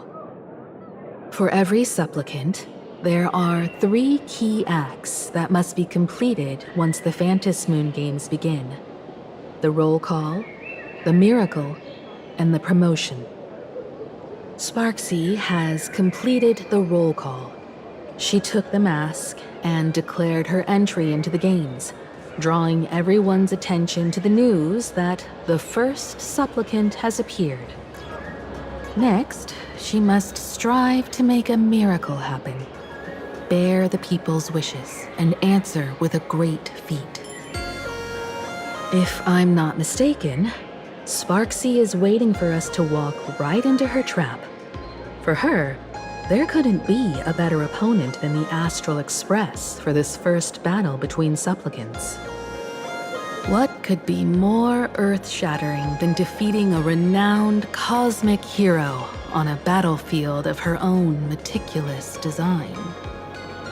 So here's the question, Sparkle. Based on what you know about this imposter, what's her real agenda for joining the games? Simply toying with and defeating the Express crew alone won't be enough.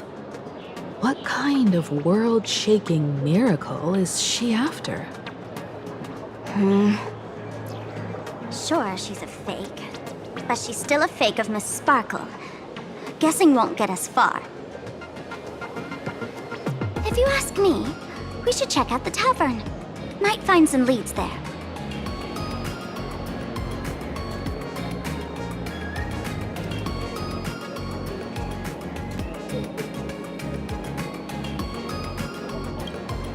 The Masked Fool's headquarters.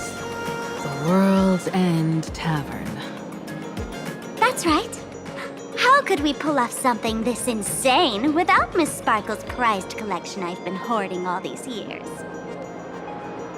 That imposter must have known this well. Before this operation, she definitely went to the tavern, using my name. Most fools can't tell the difference between me and that imposter. Or maybe they just don't care. But if we can find out who I talked to and which treasures I stole from my collection of items, we'll naturally figure out what that imposter is up to. That's a good plan, but I can't let you act alone. Can you take both of us into the tavern? Take this business card. The address of the tavern is printed on it. However, you'll have to find your own way to the tavern. That's been the rule since it was established, and there's nothing I can do about it. Since there's still time, I'll head out first. You two can come over when you're ready.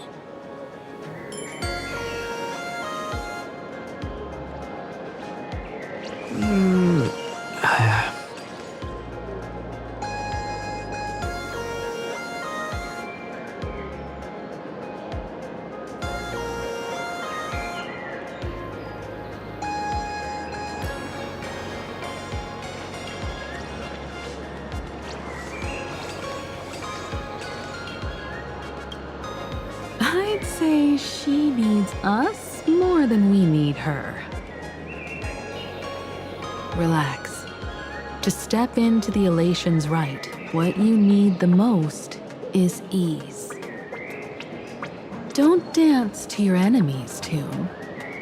Find your own rhythm. Now it's our turn to set the steps.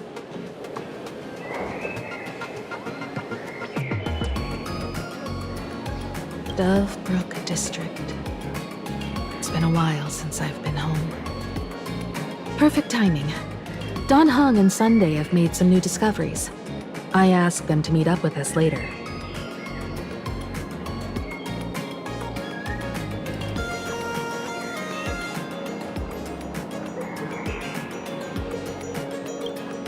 Don't get your hopes up too high. Looks like this vacation trip has gone right back to our usual trouble magnet mode. Now this is the kind of vacation the nameless...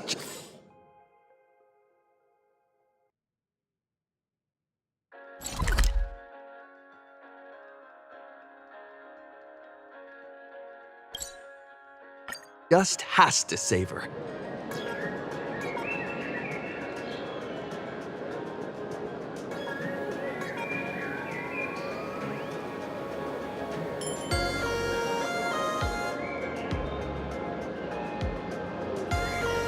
A Furbo snapped a pic of me on the street without my consent just now.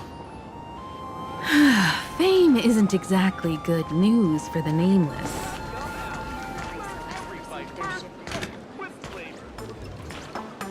Unlimited free drinks for 100 credits. Come in for a store owner is so confident. We're almost at Dovebrook District. Well, beat the queue and eat at this store when I was alive. This time.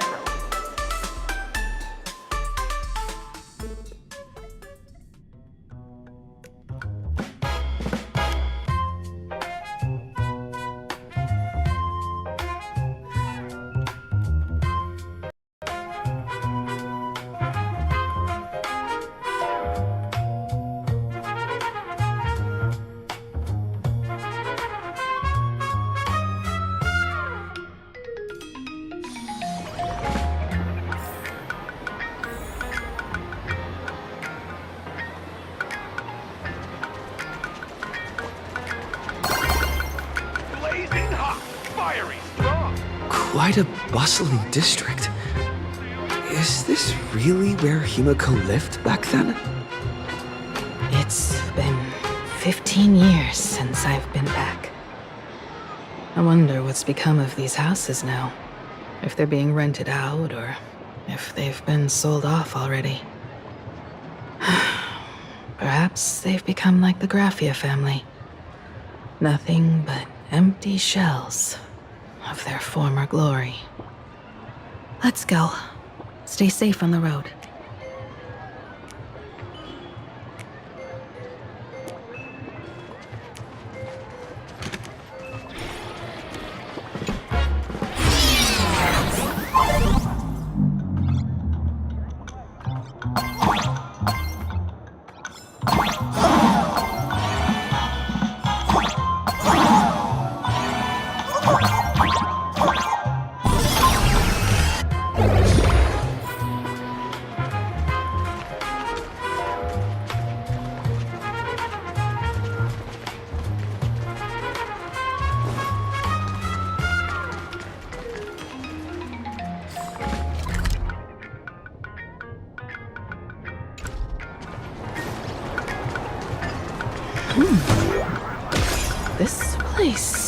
to have changed a lot. Holy Verboli! Great Raccoon, you really came! There's a Furbo calling out to you.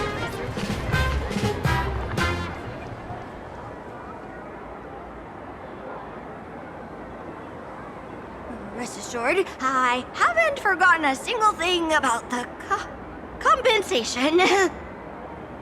This Furbo was actually waiting outside the magazine's office just to make amends? Furbo absurdo. And you are?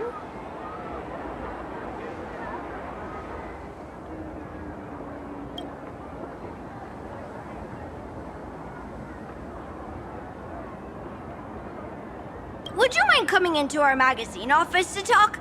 Let's discuss compensation, shall we?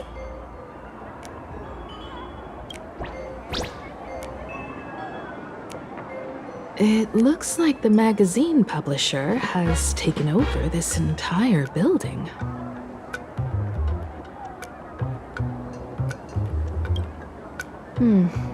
Strictly speaking, the entire street where this building stands belongs to my family's estate. It's said that, in their heyday, the Graphia family owned property all across plain Arcadia. But by my generation, very little was left. When my journey reaches its end, will anyone in this world be able to inherit anything from me?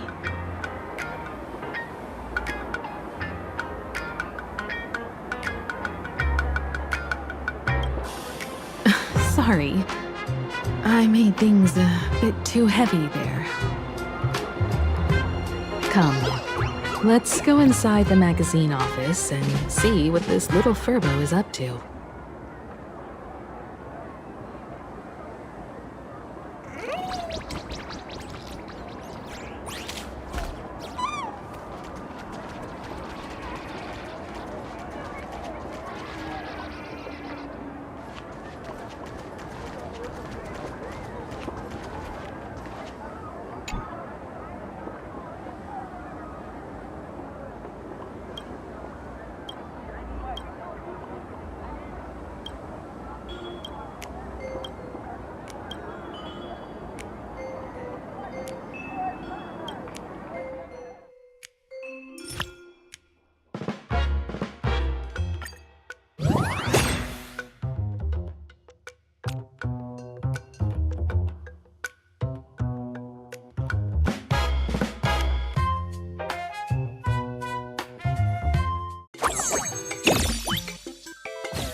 Nice.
Since we've got some time to spare, let's go.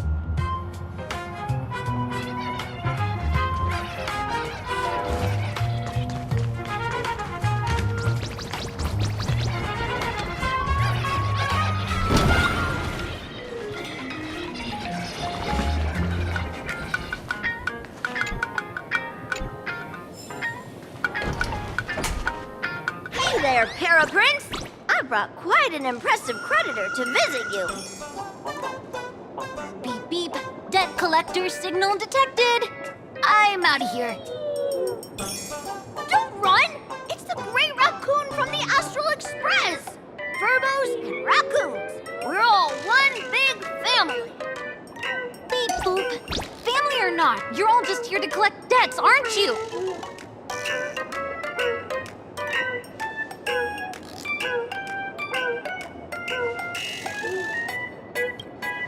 Great Raccoon, that jerk of a company president ditched everyone to dodge the debts. We brothers haven't gotten paid in months. As you can see from our sorry state, even if you sold us all for Verbo Hot Pot, you wouldn't get much money back. But I've got a plan. We can work together for some mutual Raccoon Furbo benefits. After all, Furbobo Weekly does have quite a readership. Right now, the hottest news in all of Plain Arcadia is the arrival of the Astral Express. Once you become the company president, Great Raccoon, Furbobo Weekly can go full throttle for you, becoming the Express's exclusive media outlet, churning out a string of hot scoops. In no time, Furbobo Weekly will be the #1 gossip magazine. We won't have to worry about our salaries, and Great Raccoon won't have to worry about compensation.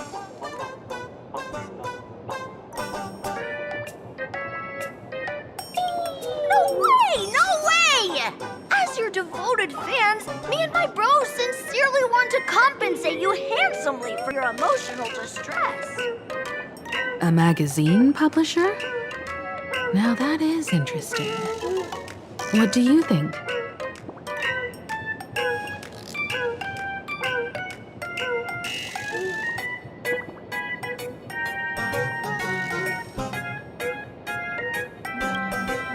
I knew you wouldn't pass up an opportunity like this.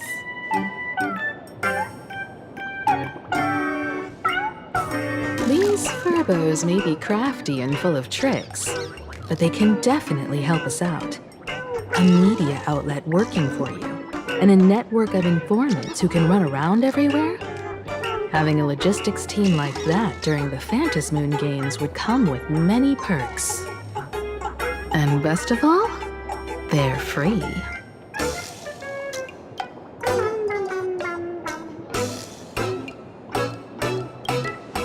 The company president is actually super easy. Just follow me.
That's all it takes?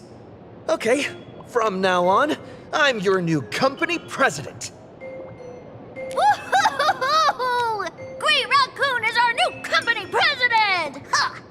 whatever mission you assign, we brothers will get it done for you. Anything else you'd like us to do?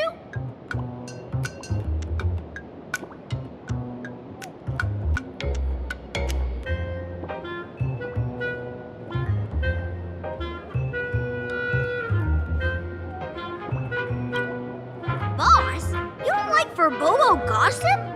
What name would you prefer then?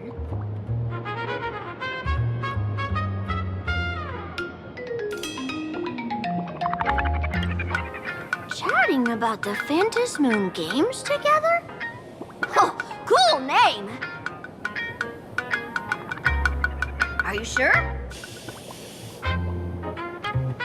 In return, make sure you create some big news stories.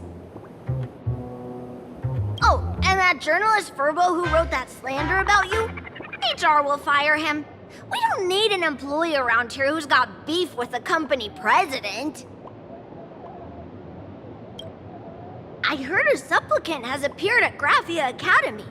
Should we have him take some pictures there for you? No problem.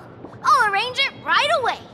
This Verbo will issue the order. Stay tuned for his first-hand report. Looks like you're already getting into the groove of being a company president. We're pretty much done here, and Dan Heng and Sunday should be arriving soon as well. I'll just have them meet us here at the publishing house.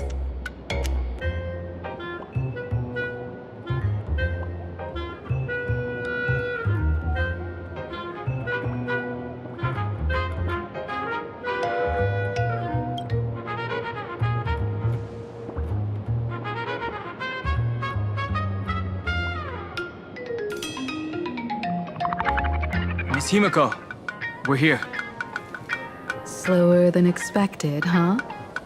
Looks like you had quite a harvest. That's, difficult to say. Miss Himiko. And Benefactor is here too. It's been a while. I've missed you all dearly.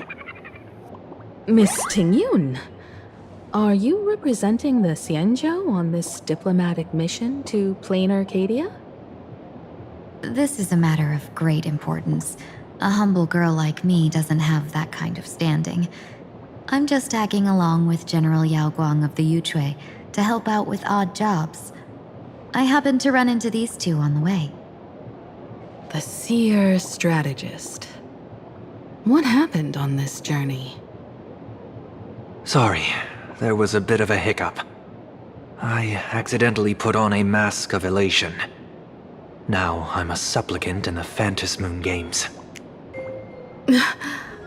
Well, that's quite unexpected. I know the Express has been seeking to join the Phantom Moon games, and I've been quite curious about that. Sorry. Did I make things more complicated than they needed to be? No need to apologize, Sunday. You are a companion of the Trailblaze. No nameless would ever stop a companion from finding their own path. Many thanks. But wait, did you just say accidentally? It's a long story. I'm afraid we'll have to wait for General Yao Guang to explain it herself. She was with us just now, but somehow disappeared without a trace. Madame Yao is always like this. She probably disappeared suddenly to deal with something urgent. This seer strategist is just as elusive as the rumors say. Should we wait for her? No need. I wouldn't dare impose. The tides of fate shifted. I had to delay my steps to arrive at the proper time. I asked for your understanding. Oh my. Counting me, we make exactly 6. Let me do some calculations. Your fortune in the coming days looks grim. You'd better watch out.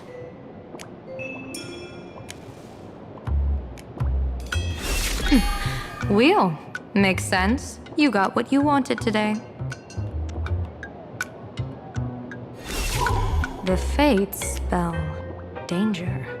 This matter is most likely connected to that blade. Ah, the little fox's misfortune has overflowed into good luck. She's blessed with constant good fortune, a true harbinger of prosperity. Huh. That's weird. I can't see yours. So, you're that trailblazer Fushuen mentioned. Your reputation precedes you, seer strategist. I'm Himiko, navigator of the Astral Express. Whatever's on your mind, you can discuss it with me. My sincerest apologies. When a diviner encounters someone whose fate is unfathomable, we can't help but feel 3 parts excited, 3 parts flustered, 3 parts curious, and 1 part awestruck. What do you mean by unfathomable? My eye of Ishvara can scan the aura of fortune surrounding each of you, manifesting as weal or woe signs above your foreheads. I'd like to divine your fortunes as a welcome gift. However, this person really surprised me. I can't see anything from him at all. Are you really free to try any choice? To do anything you want? Does an Ishvara like you actually exist in this world?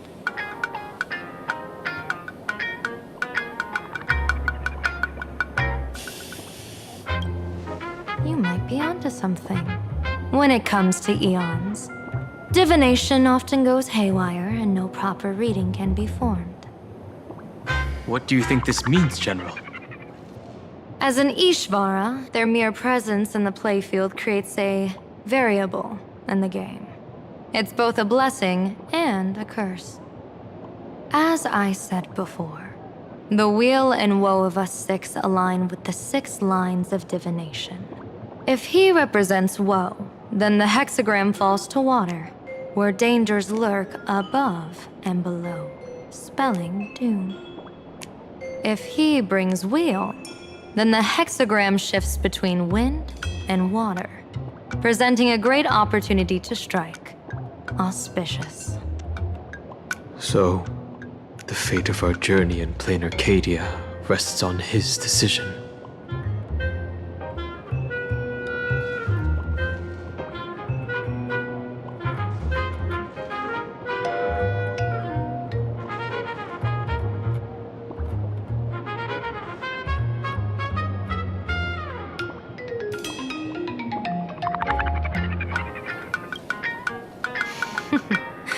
It's not as mystical as it sounds.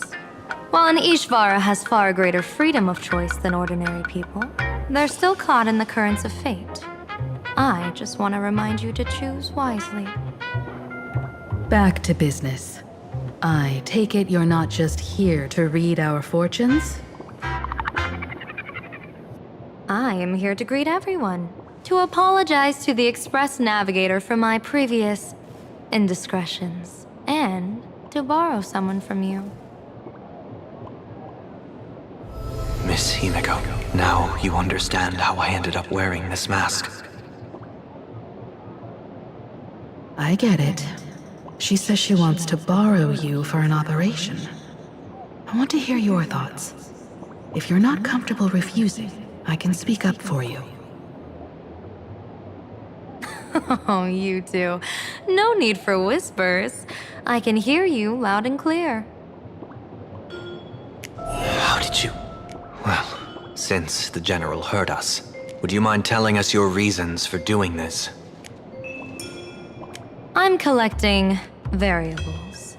During this journey, I'll be acting as unpredictably and irrationally as possible. Don't be surprised. Some Arbiter Generals excel in battle with their wit and valor. Others master the art of forging weapons, and some guard the netherworld with their lives. I, however, fight for the Alliance by calculating and manipulating fate itself, peeking into the future. I'm here to discuss matters regarding the Anti-Destruction Alliance. And then I'll head to Astropolis for the vote. That's the real business.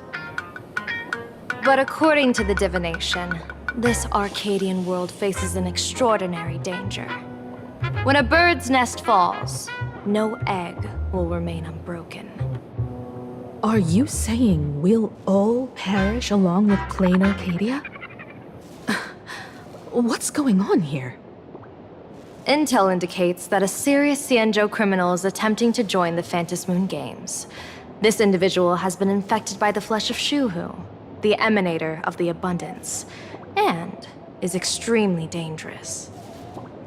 According to my interpretation, his long-suppressed violent nature will eventually become uncontrollable, bringing catastrophic disaster to everyone. There's no way he could do that. That's the divination's answer.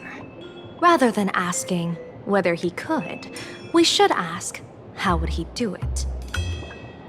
My divination shows dragons clash in the wilderness. Their ichor dark and yellow. While the term dragon clash could simply mean fierce battle, could it be foreshadowing a great calamity from your conflict with Blade? Perhaps this prophecy has other interpretations. But with my limited intel right now, I have to prioritize Blade, this most volatile and dangerous factor. I've heard that different interpretations of prophecies can lead to completely opposite outcomes. Until things become clearer, it's better to reserve judgment. Let's put that aside for now. In any case, I've brought along a creation forged by Blade himself. If things get out of hand, it might temporarily restore his sanity, giving us a brief chance at victory. What is it? I'm sorry, but fate has shifted once again. I must take my leave. To put everyone on the Express at ease, I solemnly swear that Mr. Sunday won't be obligated to do anything for the Xianzhou. On the contrary, our delegation will give him every ounce of aid within our power. What did you say, General? Aid within our power? She's gone. Whoa, that was quick. Madame Yao must be really busy. Has she vanished into thin air like this before? Yes. I don't know the details myself. With Madame Yao, it often happens and no one knows when she'll return. She doesn't do it on purpose. Allow me to apologize on her behalf. No worries. At least we know what the Xianzhou is up to. Right now, 2 companions from the Express are still trapped somewhere. He and I must head to the tavern to uncover some clues. If Miss Himiko needs my help, please don't hesitate to ask. Are March and Mr. Yang in trouble? I'll go with you. No, you and Sunday will act together with the Seer strategist. We're not at the point where we need to call in reinforcements yet. The situation with Blade is unusual. That Seer strategist's concerns aren't just baseless worries. I don't want to see the Phantom Moon Games bring catastrophe to my homeland. So this is also my request. To put it in the General's words, please do your best to introduce new variables.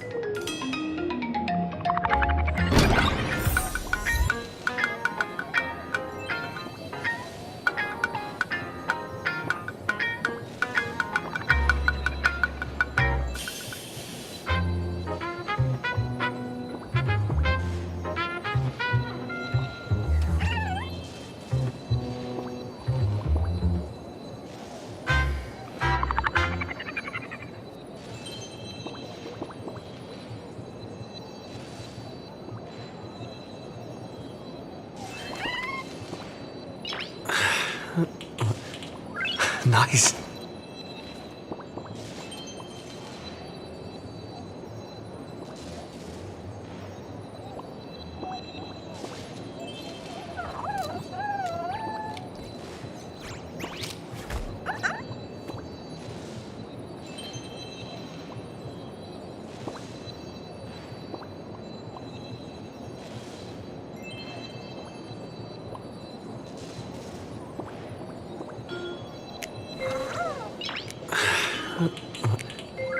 Nice.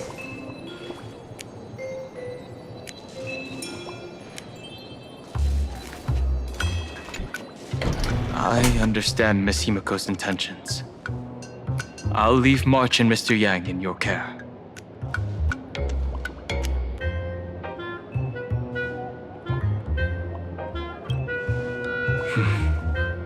Whatever happens, keep me posted on how things go.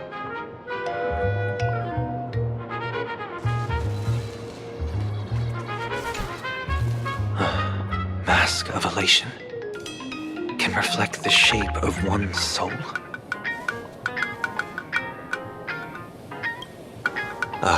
Sure. In Penacony's decorative arts, ravens often symbolize the hidden desires and whispers of humans' dreamscapes.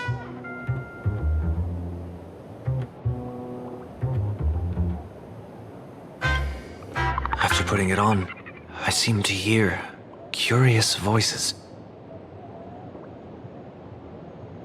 The mask whispers to me, urging me to show my elation to the god, to create miracles that will make the people of the Arcadia laugh with joy.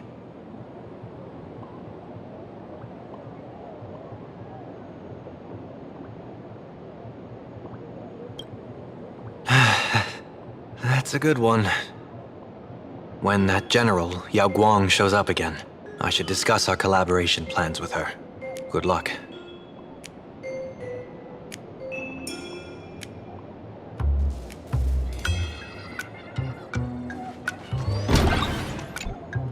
The IPC, Masked Fools, a Cienjo General, the Stellaron Hunters, and the Nameless. Some came for the Alliance. Some for the Eon's game. Whatever their reasons, a storm is brewing in the skies over this world. But at least we got some good news. Sunday has joined the Phantom Moon Games. He can help us in our showdown against Sparksy. Let's rendezvous with Sparkle at the tavern. We must uncover why Sparksy entered the Phantom Moon Games, and what sort of Sparksicon she's got planned for Graphia Academy.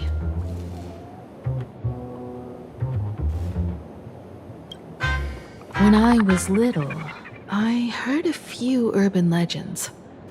They say the entrance to the tavern exists behind every single door in this land. But those who aren't invited, or haven't found their destined path, can never step inside. This time, we already have the Fool's invitation in hand. As for the key to open the door, there's a silly rhyme on the back of the business card. For revelry and drinks galore, no need to search from door to door. Heed the fool's riddle with care to find the key that leads you there.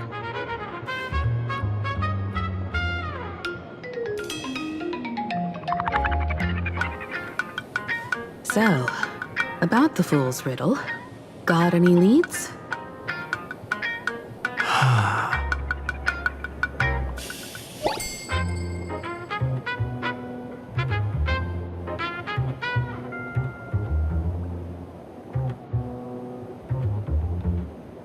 Whether they look up or down, the moon that humanity gazes upon in the sky is always the same Phantom moon.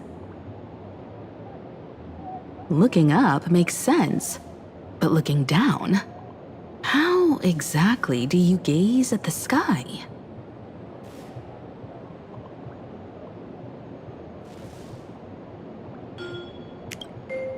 Oh, it seems fate ties you to the tavern. I get it now. The answer is Dovebrook.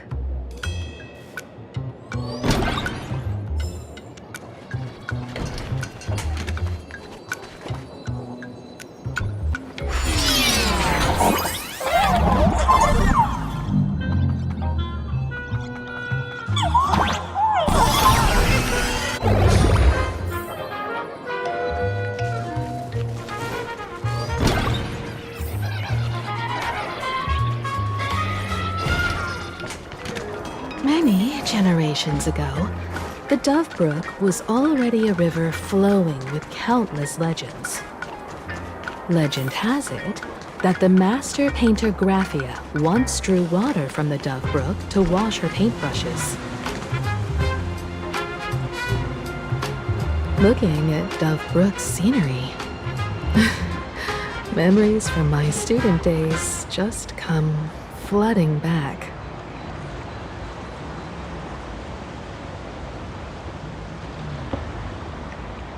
They're not exactly interesting memories. Back then, Dovebrook District was teeming with gangs. There were hooligans running around everywhere, and some really loved messing with the students. I was taller than my peers, and happened to be training in martial arts. To stand up for my juniors, I would occasionally get into scraps with the thugs on the streets. The people who fell into the Dovebrook River would cover the surface like bean sprouts in noodle soup. It all feels like it was just yesterday.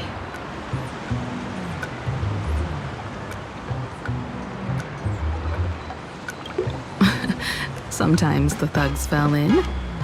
Other times, I took the plunge myself. Back then, I was a bundle of restless energy. The teachers always said I was like a wind-up toy that never stopped banging its drums and cymbals, stirring up a commotion wherever I went. In the blink of an eye, 15 years have passed. Hard to believe someone as reckless and willful as me became the navigator of the Astral Express. Now's not the time to wax sentimental. We've reached the banks of the Dovebrook. So, where's the tavern entrance hidden?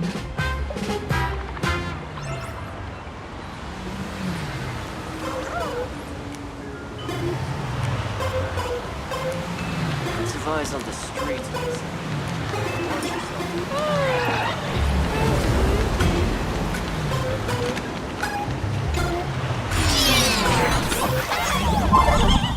According to the business card, the tavern is near the Sinwish Syndicate headquarters. Let's check the other side of the river.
Hey, folks!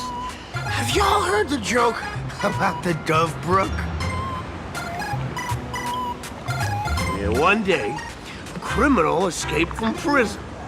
He ran for his life, but just when freedom seemed within reach, the Dove Brook blocked his path. With his pursuers closing in, the man prayed to the river. I am hammered by the law, stained with filth. Oh, pure flowing waters, please do not swallow me. A voice from the Dove Brook replied, there's a pedestal of light upon the water. Step on it and you can cross. The criminal wept. What pedestal of light? It's only the moon mirrored on the water, an image that shatters at a touch. If I step on it, I'll fall in and drown. You can guess how the Dove Brook answered him. The Dove Brook said, you're not hammered at all. Otherwise, how could you still tell the moon from a pedestal?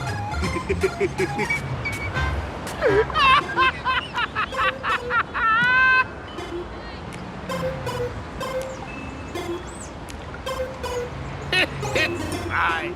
You don't have to buy me a drink as long as I can make you laugh.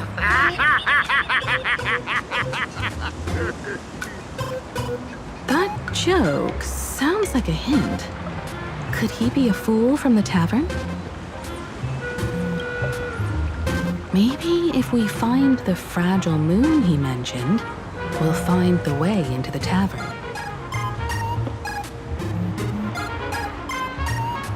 The moon's reflection. So fragile it shatters at a touch.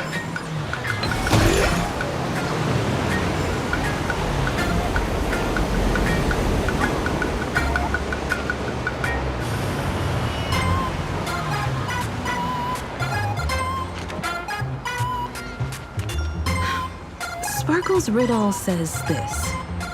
Whether looking up or down, they all see the same phantom moon when gazing at the sky. We've gazed at the sky already, so next...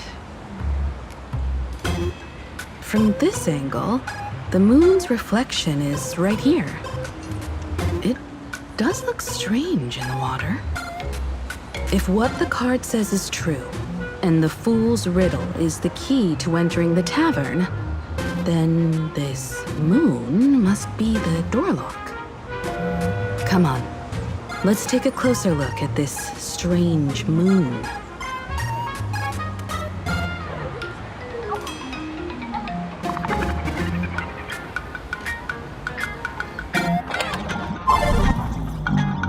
Keep going. Chase that moon's reflection.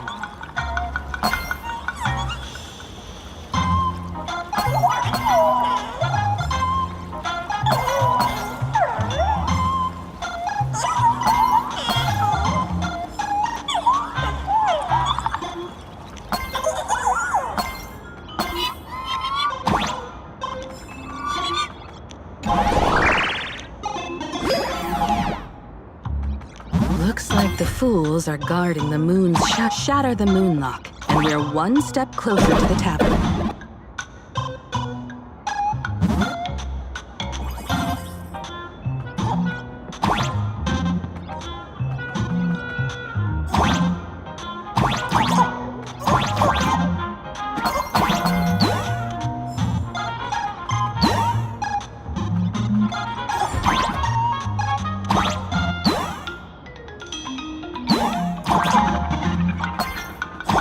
Let's try again.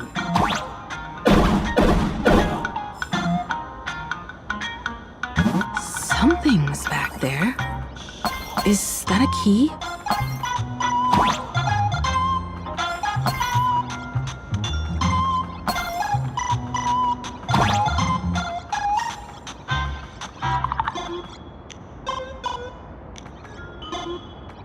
The moon is about to break. Let's try again.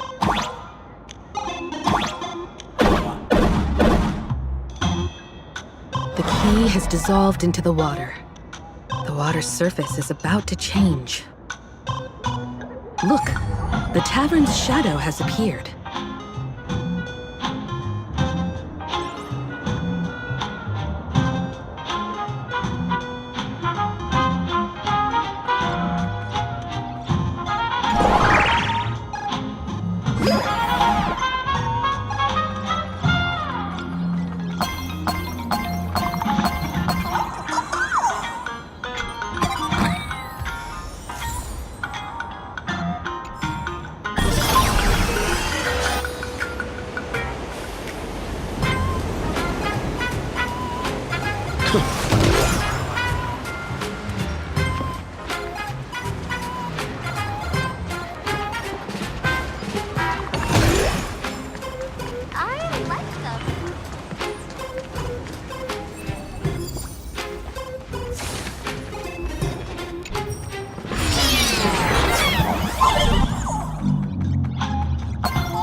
No match for me.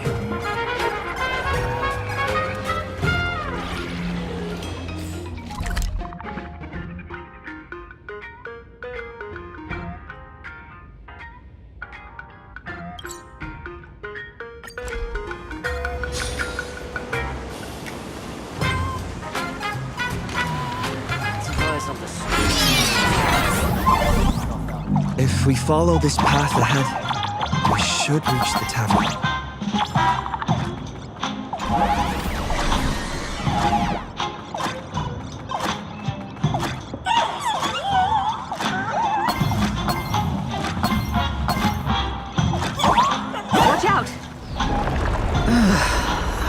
almost forgot. You're a full-fledged trailblazer now.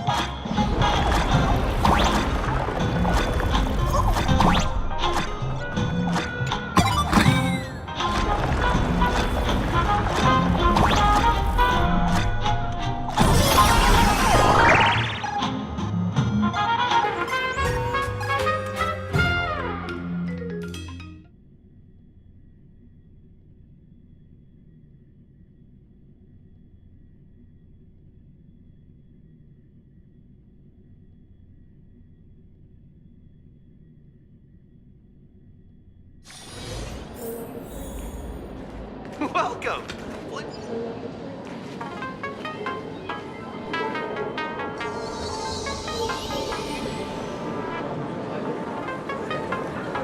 So this is the World's End Tavern.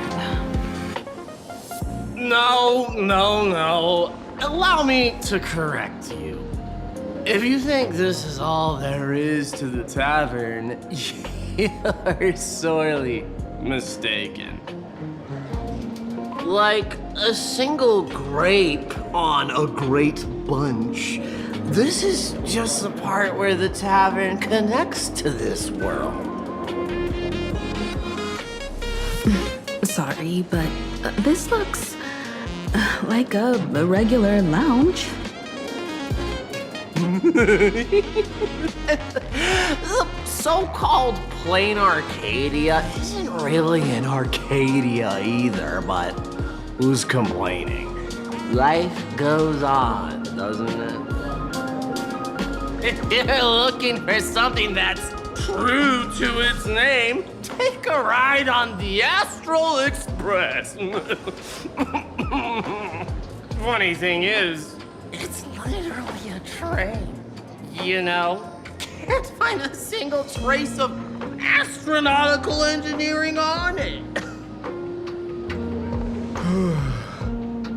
Wait, you two are navigator of the Astral Express and the raccoon on board, right? I've seen you in the news.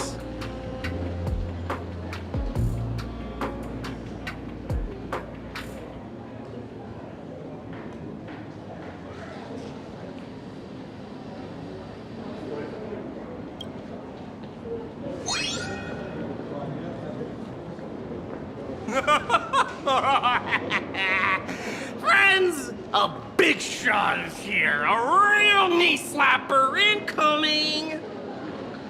Really? From the Express? You're not so freaking way enthusiast, are you? Express folks come to the tavern too? Do they even have the sense of humor?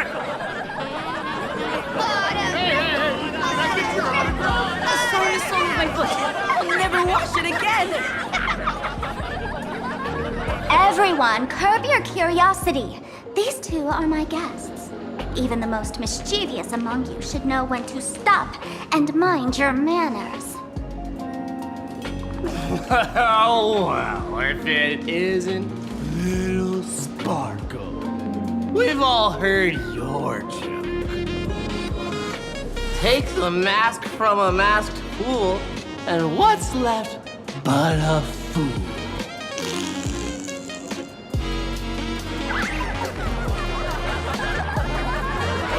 Oh my! Wouldn't a masked fool be better off without the fool? An empty mask sounds even better, no?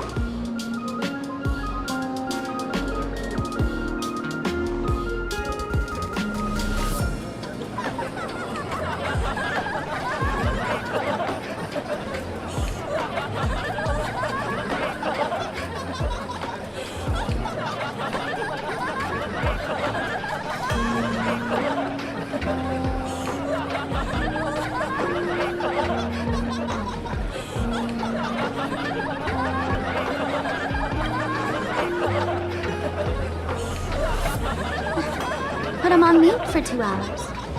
If no one flushes him down the golden confessional, he'll be back to hassle me again in 2 hours.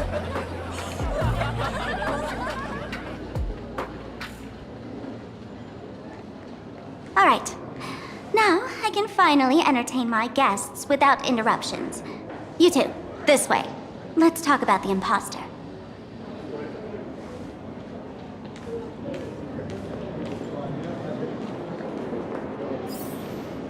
Please laugh to your heart's content.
Trust me.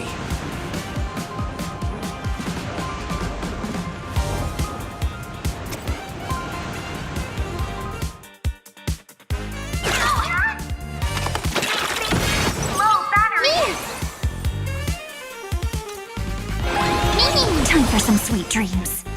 Your time to shine.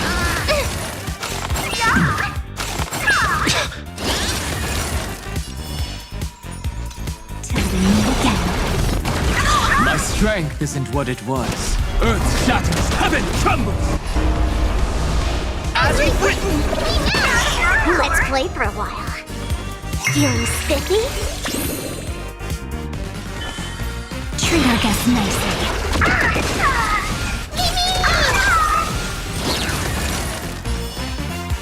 Rise and shine.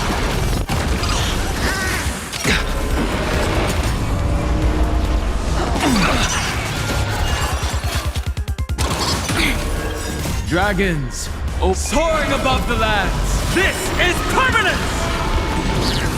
You just don't learn. Don't worry. Night falls. Good night.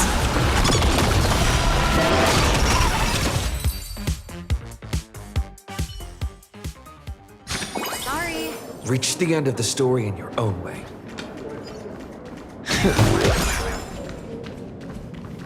Which world are you from? Please support Sparksy.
Please support Sparksy.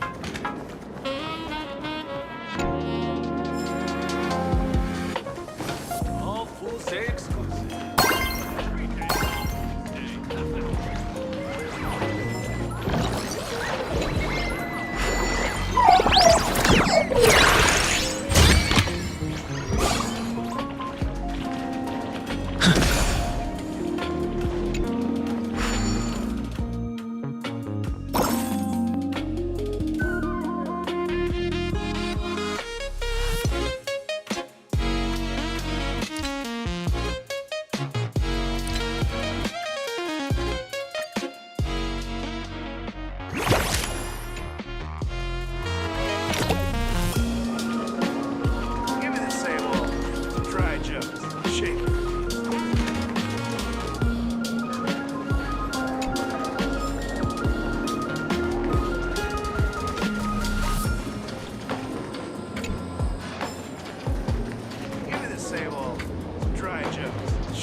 All right, you two. First round's on me. What'll it be?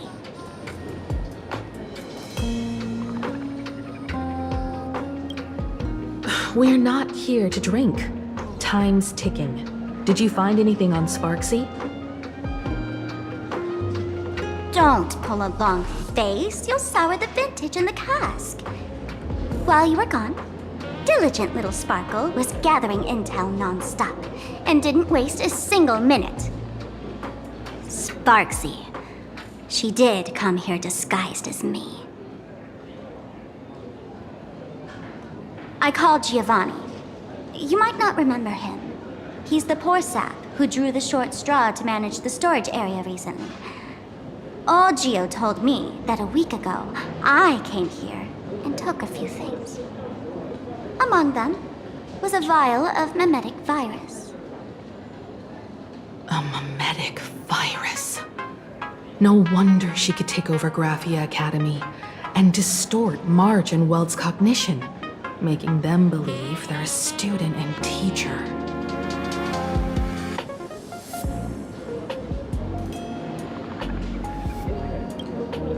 Close enough. The so-called Sparksicon is a front for spreading a mimetic virus. Knowing that isn't enough, what type of mimetic virus is she spreading? What are the symptoms? We need more on her plans and actions before we can counter it. Thought of that already. So I visited a few friends and learned where the imposter's been haunting. To dig up details, we'll have to get hands-on. Lead the way, then. Let's move. Stay close.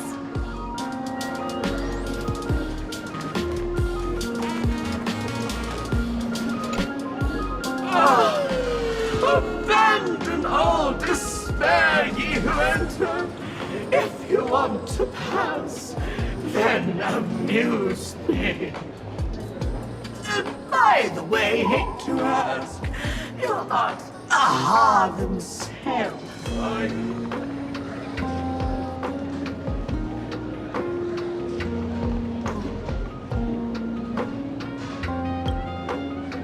No, you're not Aha! You got that smooth talker air, but you're not. If you were Aha, a wave of your hand would cure my melancholy. You can't do that, can you? Isn't this the Tavern of the Elation?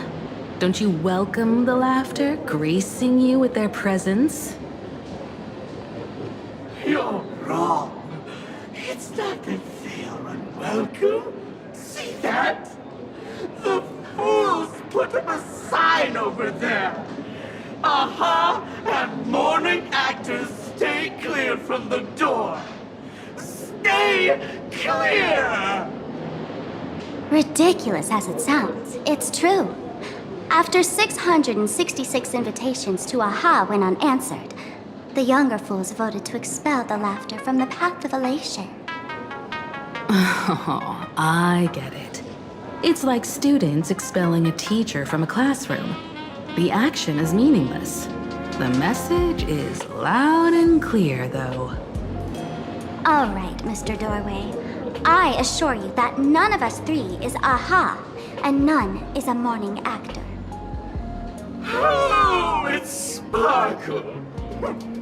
Is it really Sparkle? Is not someone else pretending to be Sparkle? I can't tell, and I don't care. Listen up, gray-haired lad.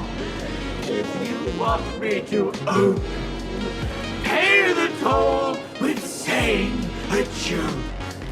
I've been waiting for the one joke that can cure my melancholy. Now, amuse me.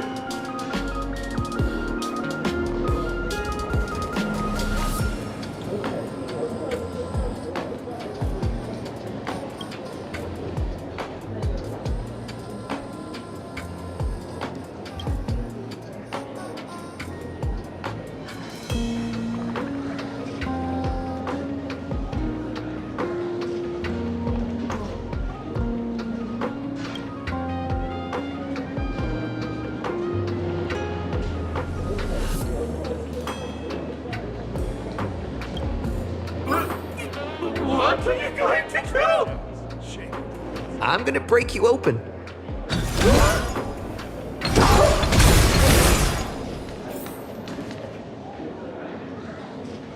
Didn't expect you to have the pull to get me into the tavern. As expected of a detective's assistant. Back when I still had a sense of humor, a fool gave me an invitation. You can thank him for that. You're really going to see the Stellaron Hunter case through? They can only pay you in dirty money, you know. What else can I do? The boys need the money. Credits aren't black or white, they're ones and zeros. All right. I reached out to Costide. He said that one of the 3 people who stole the mask looked familiar. He might have seen them in the news. Based on his description, I spent ages sketching the suspect's portrait. And I suspect it might be Don Hung, the Nameless from the Astral Express. Costide. You owe him another favor. No paying this one back, huh? Speaking of which, Don Hung. That's a Xianzhou name, isn't it? Where have I heard that name before? It sounds so familiar. So, which of these 3 is Don Hung? The one with gray hair? The redhead? Or that black-haired girl who looks like she's ready to stir up trouble at any moment? No, don't tell me yet. Let me guess. I know a bit of the Xianzhou language. The word Don can mean red. So Don Hung is the lady with red hair, right? Your deduction skills never fail to impress. Fine, I'll just give you the answer. None of these 3 is Don Hung. Do you even watch the news? TV, newspapers, the internet, it's all fake news. What do you expect me to look at? Let's get down to business. I couldn't find any trace of Don Hung's actions. It's like someone wiped them clean. So I decided to try a different approach. Keep tabs on the other members of the Express crew. Maybe following their trail will lead to clues about the mask. Nice work, Mr. Wren. They're heading deeper into the tavern. Follow me.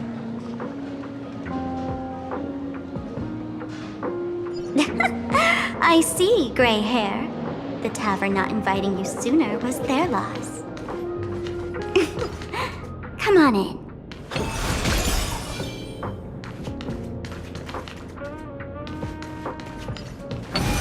Is the drink in these barrels really brewed from jokes? Yep, you know your stuff, man. Just heard some rumors, that's all.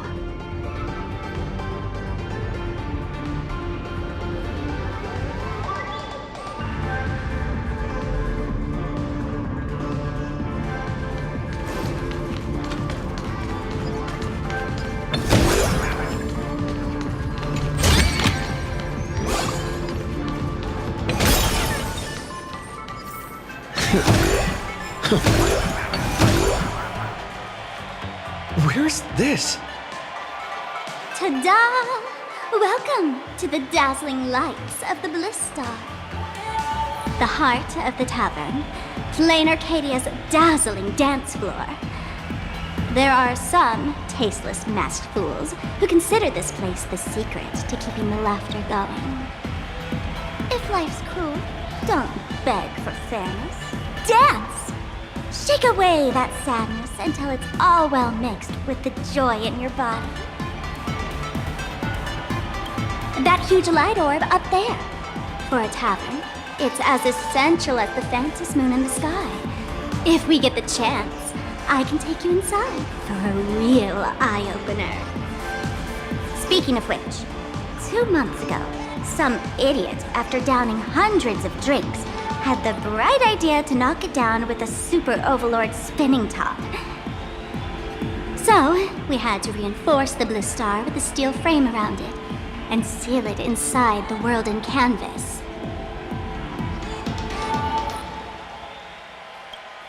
Aha! Take care! Weren't they banned from the tavern? And given the laughter's personality, if they took care of it, they'd just egg someone on to blow the place sky high. This fool you're talking about, it wouldn't happen to be Sparksy, would it?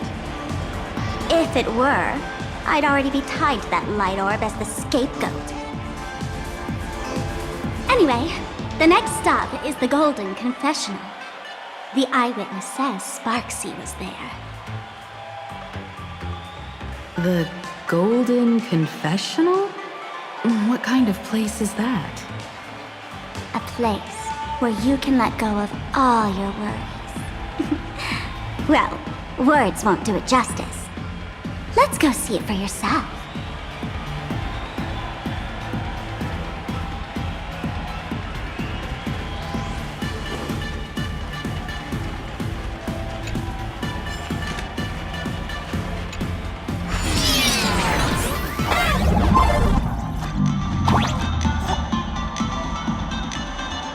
Let me show you how to open a path.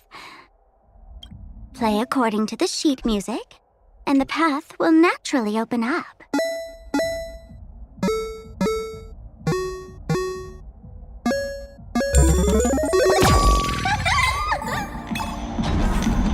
The steel frame actually opened.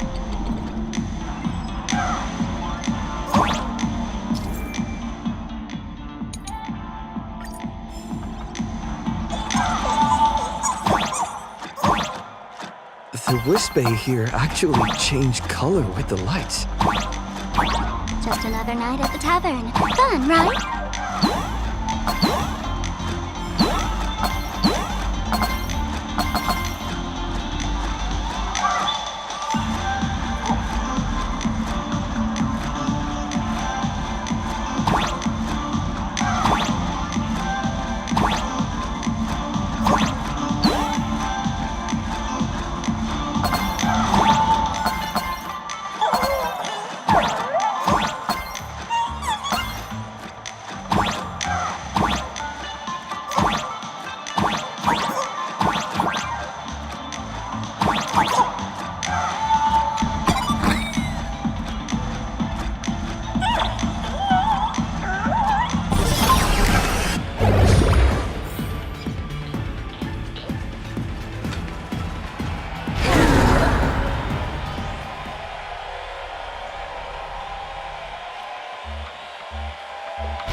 Many sinks? Why bring us here?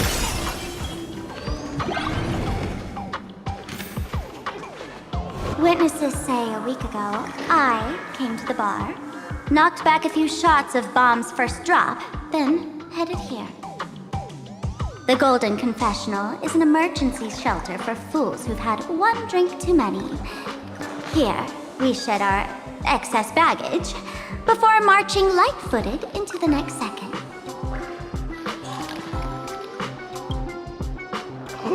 The Golden Confessional is the Golden Confessional! Not some random bathroom.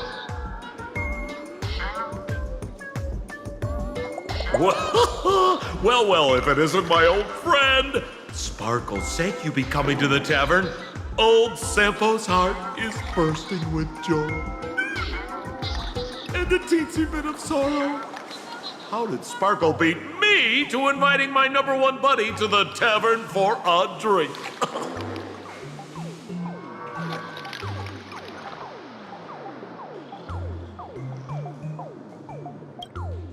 You knew?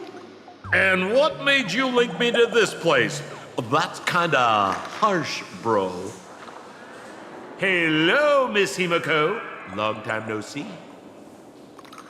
Mr. Sampo, hello. What business brings you here this time?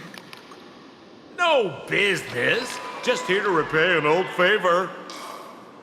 Ms. Fool here sent me a message asking for HELP. Someone's been parading around the tavern impersonating her. Well, now, this is some juicy news. Miss Sparkle's usually the one impersonating others, but look how the tables have turned. The trickster's getting a taste of her own medicine. Shush, Sampo. I brought you here to repay a favor, not to gossip about me.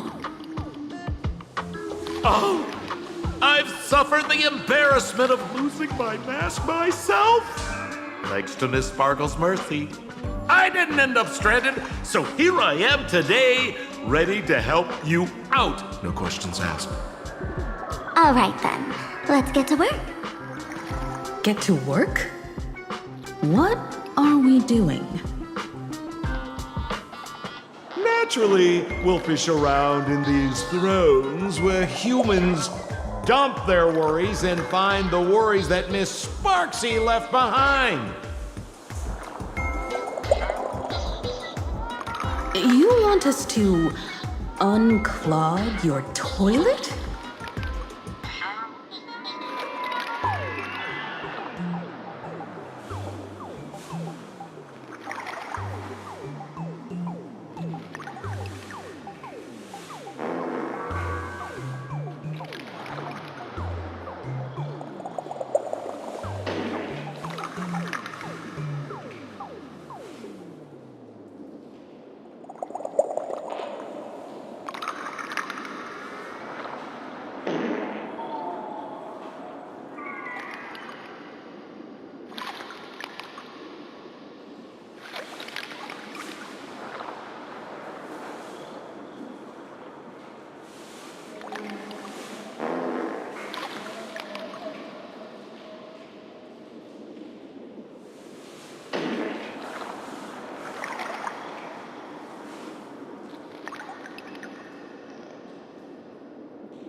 I'm not joking.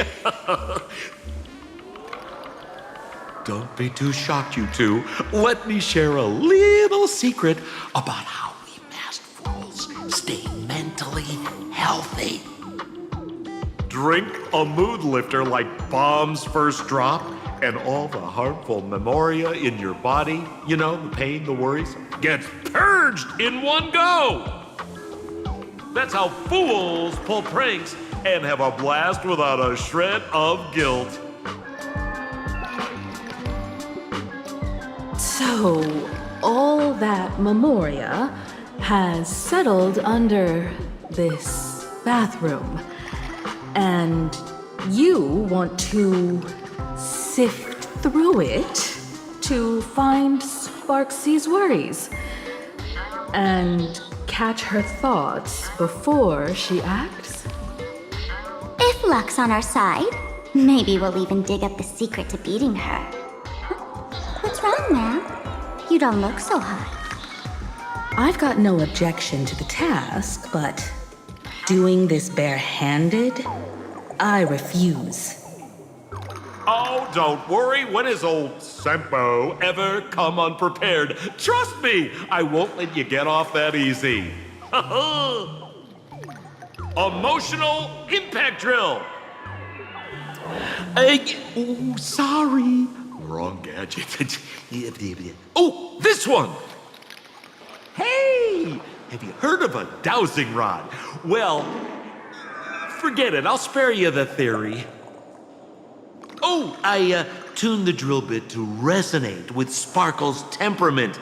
It'll drill out memoria fountains with similar emotions. But fair warning, use it carefully. It's been a week since Sparksy was here. Keep your guard up in case something else comes bursting out.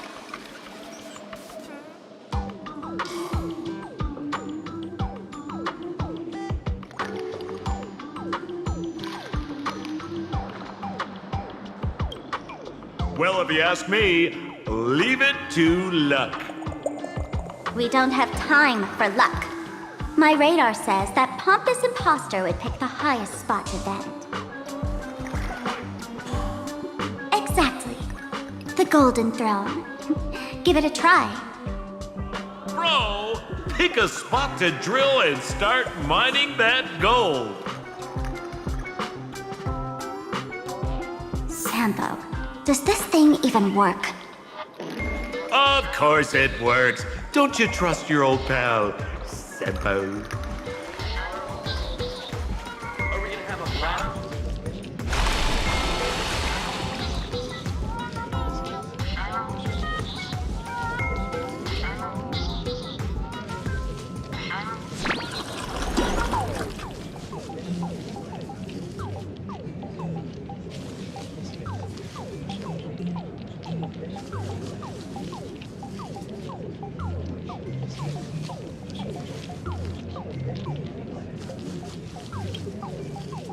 Watch out, bro! Must be some weird thing a fool dumped into the sewers, huh?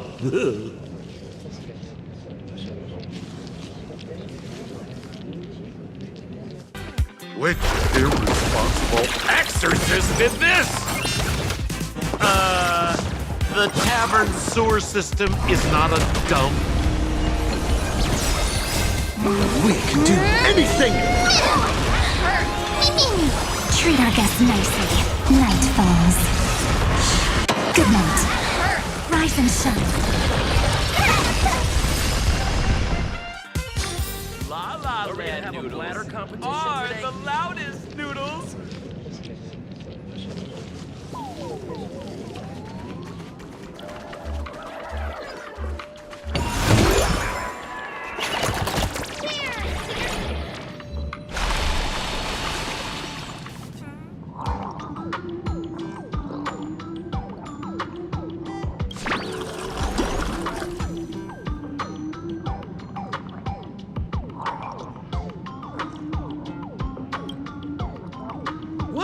That doesn't seem like something she'd be worried about.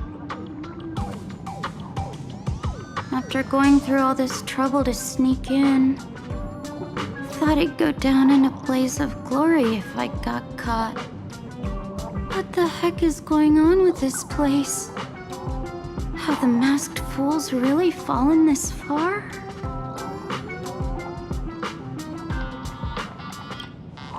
Me? I'm a morning actor.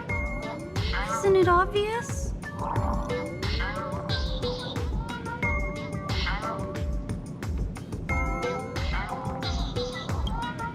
Can't you tell? I'm very sad right now. Let me tell you about my tragic mission. After the tavern issued a ban on mourning actors, I painstakingly snuck in here to reveal to them the truth that destiny is eternally sorrowful.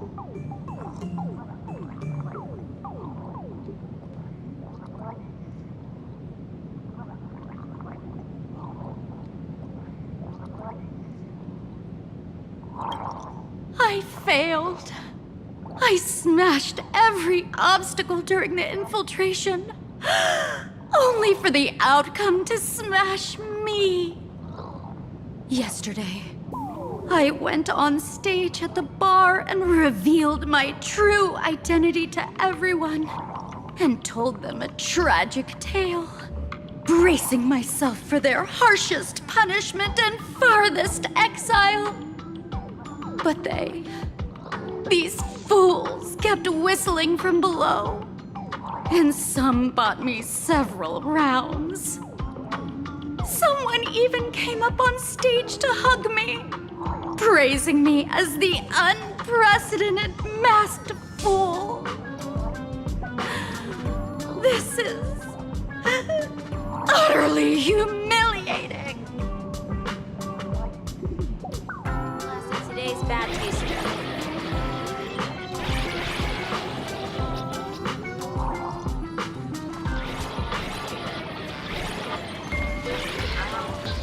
Listen, basically...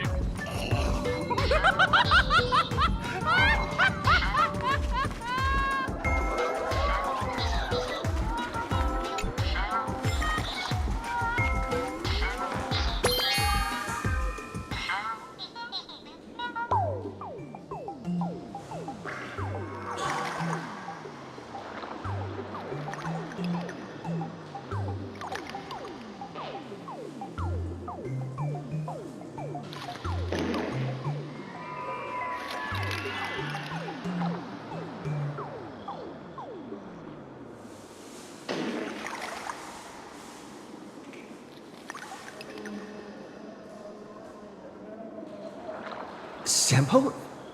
How did you get up there just now? Oh, right! Silly me. Through that pipe on the side.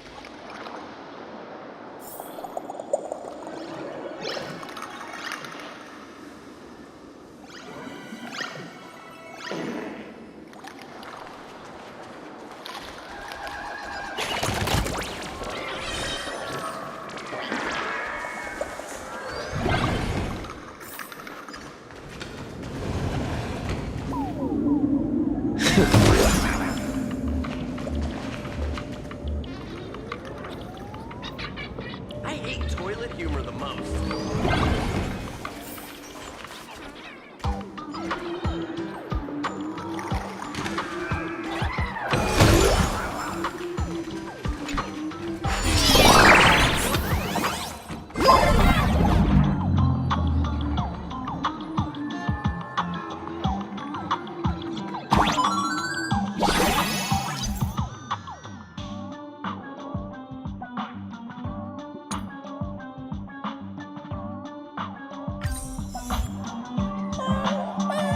What's this? A plunger?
See? What did I tell you?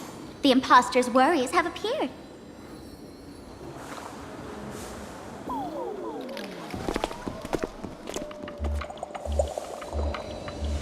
What a rare sight. Sparksicle used to always connect with everyone online. But now, for the first time, she's meeting her fans through the sewer network. Sorry, but we're your haters. Come clean now. What are you planning to do with that mimetic virus you stole? Use Sparksicon as a front to turn everyone into mindless zombies or dancing monkeys? How could I ever harm my dearest, most beloved fans?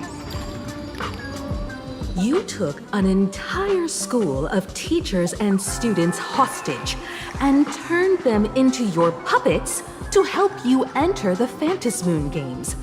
You're going to argue that you did it all for them? Of course I did. From the very first day I was created, I've been doing exactly what my creator asked of me. Listening to every fan's questions, empathizing with their pain and troubles. They feel insecure about being ordinary, cry when ignored by those they like, and strive to stand out because they desperately want others' approval. Sparksy hears every wish, and she answers. During these Phantasmoon Games, I'll grant their wishes through the ceremony of the Master of Elation.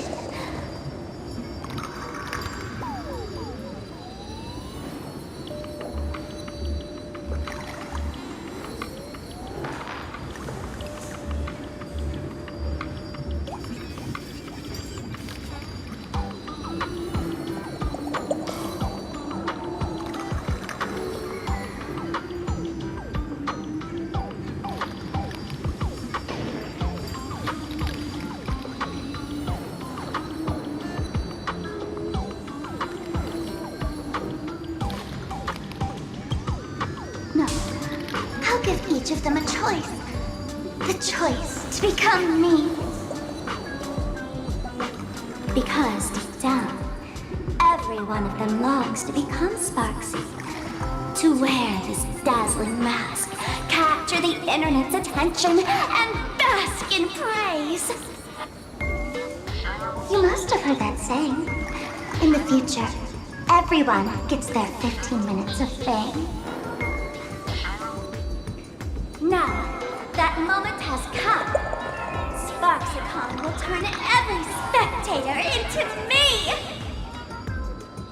For reals? She plans to use a mimetic virus to turn everyone into herself? The answer was right there in the riddle all along. You know, I gotta say, that's very Sparkle. As expected of my imposter, you're absolutely bonkers!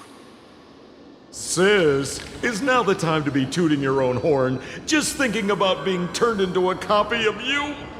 I can't even force a smile.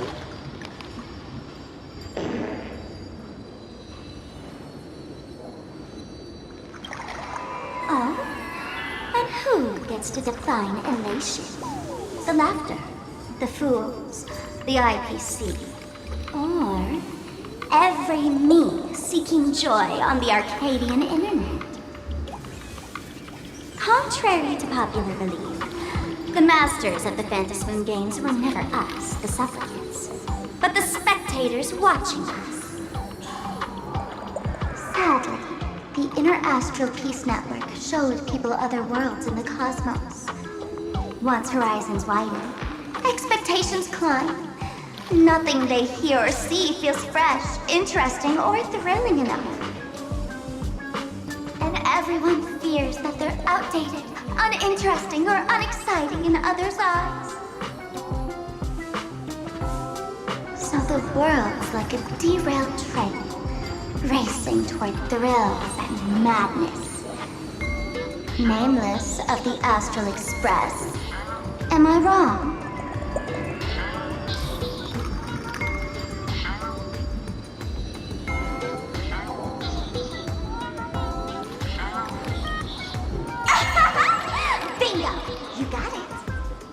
part of her. Wherever there's a screen, wherever my audience is, my eyes and ears will be there too. I want to see how far you and this outdated model can go.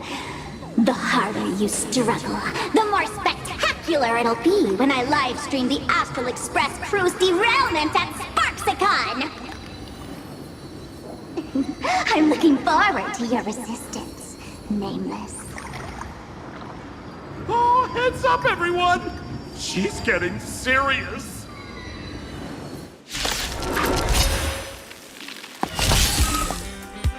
Oh man, the other day I ran into this fan. They insisted on showing me some gallows humor, jokes they found online, saying they were absolutely hilarious. But all they did was show me a video of someone being killed by the antimatter legion, then burst out laughing. Come, let's all enjoy this gallows humor together! Night falls. Good night. Rise and shine. Don't move. Have some fun. Till we meet again. That hurt. Earth shatters, heaven trembles. Soaring above the lands. This is permanence!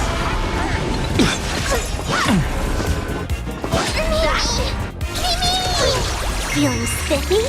Treat our guests nicely. Rise and shine.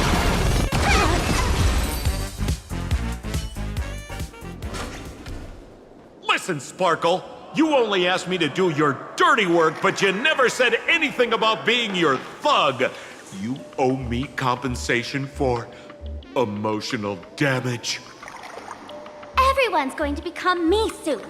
Sampo, crawl out of your money pit for a moment, will you? To think, plain Arcadia's elation would end up like this. Back when I still lived in this place, the internet was just for sharing information.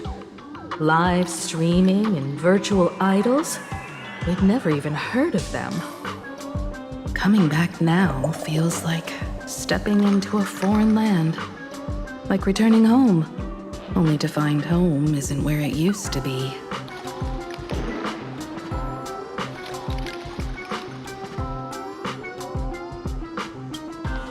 It's just madness wrapped in a cheerful shell. She's convinced that we'll be powerless to stop her plan, even if we know what it is. But I'm not ready to roll over just yet. I know. Even I don't want to turn into that phony's lookalike. Though, we're not that different.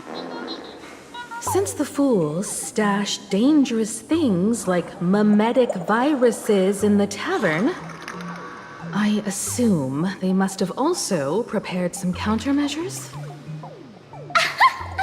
Man, you give us fools too much credit. This is the tavern, not the well-ordered Herta space station. But I do know a place.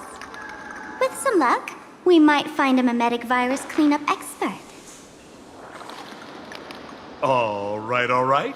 Now that you folks have a lead and no shortage of fighting spirit, old Sempo's calling it a day.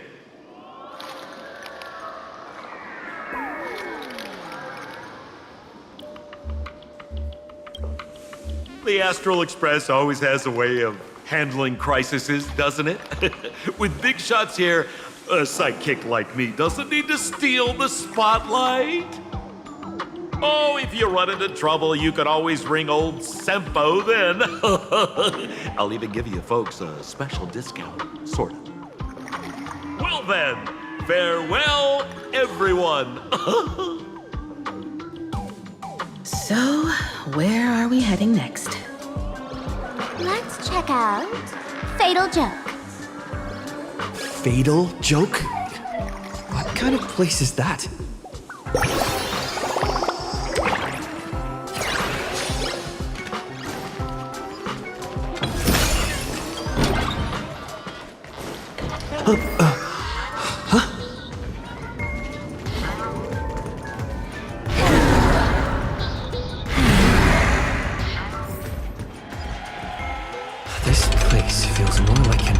than a tavern. Well, it is a space-time maze, after all.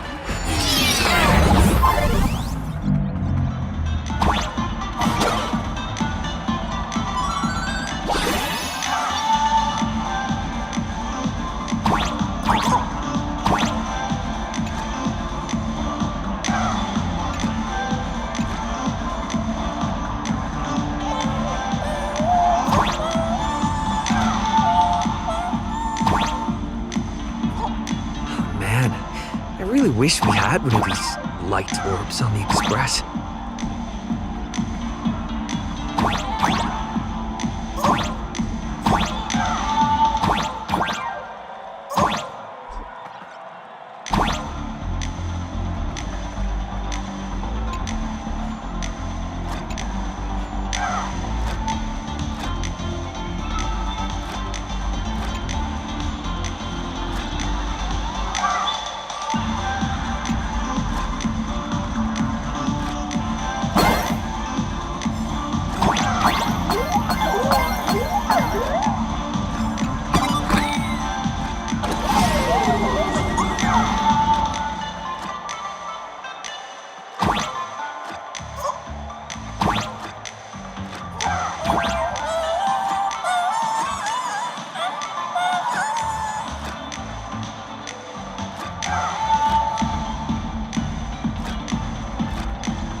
Your appetite is needed, I'm begging you. Looks good. It'd be so funny if you were not.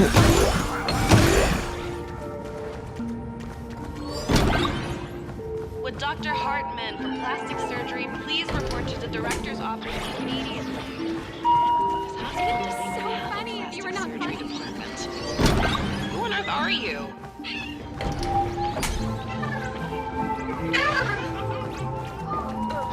I'm extra sick, and I'll spread it to everyone I see. Attention all doctors and patients. Why is there a hospital hidden inside the tavern? Well, because those who can become fools are all a bit sick in the head. Not your regular headaches and fevers, but matters of the heart.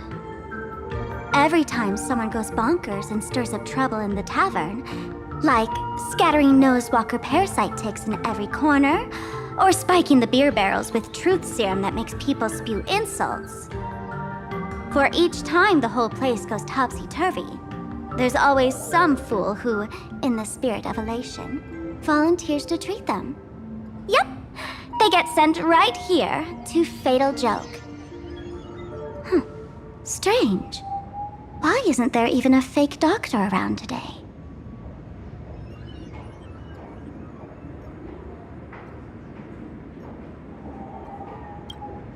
Even if some fool claims to have a legit medical license, you wouldn't dare trust them, would you? Attention patients. Please refrain from eating beef hot pot in the hallway. If you wish to dine, please invite the hospital director to join you. Thank you. Would Dr. Hartman from plastic surgery please report to the director's office immediately? This hospital doesn't even have a plastic surgery department. Who on earth are you? Dr. Zhongshan from Mental Health Care, please report to exam room 1. We're 1 player short for cards. Thank you. Is this a theater or a hospital? Alert. Patient detected ahead. Patient detected ahead. Please line up in an orderly fashion for registration and wait for the doctor to begin consultations. Patient number 01, Akavilli. Is there a Mr. Akavilli? Mr. Akavilli, diagnosed with Stellaron symptoms per the records. Are you present? Please proceed to exam room 1. They called you by name, Mr. Akavilli? You might as well go take a look.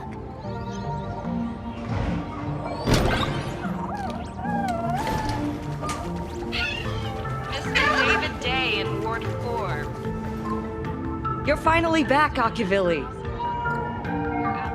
I've reviewed your clinical records. Your Stellaron symptoms are stable. Continued observation will suffice.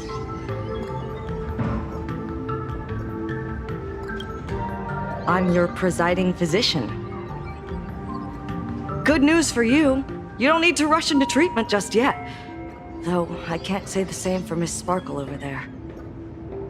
Patient number 02, Miss Sparkle, please come in. Hello there, Miss Sparkle.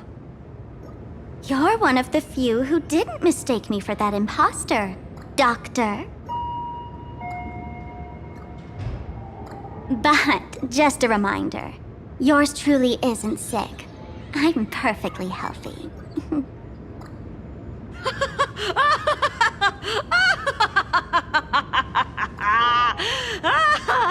Oh, everyone who comes here says they're perfectly healthy.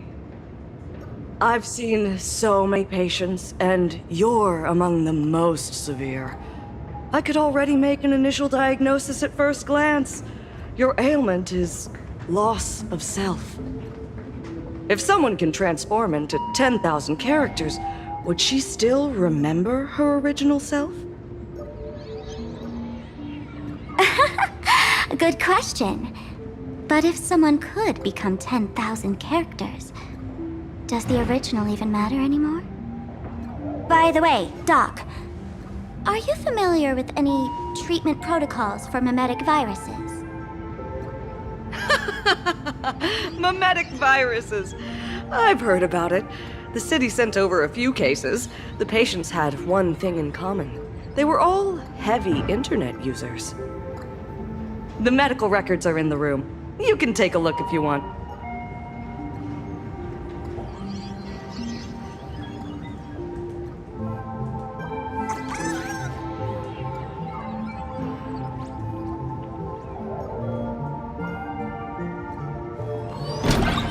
Would Dr. Is this? Immediately. This hospital doesn't even have a plastic surgery department. Who on earth are you? No way. Are these General Yao Guang's medical records?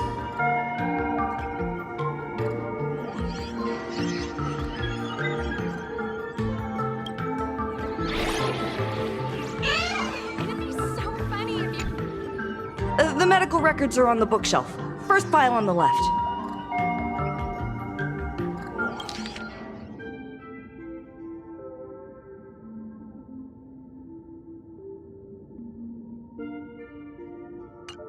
Are there already victims in the city? To eliminate the mimetic virus, helping Patient Zero face reality is a crucial phase of the treatment.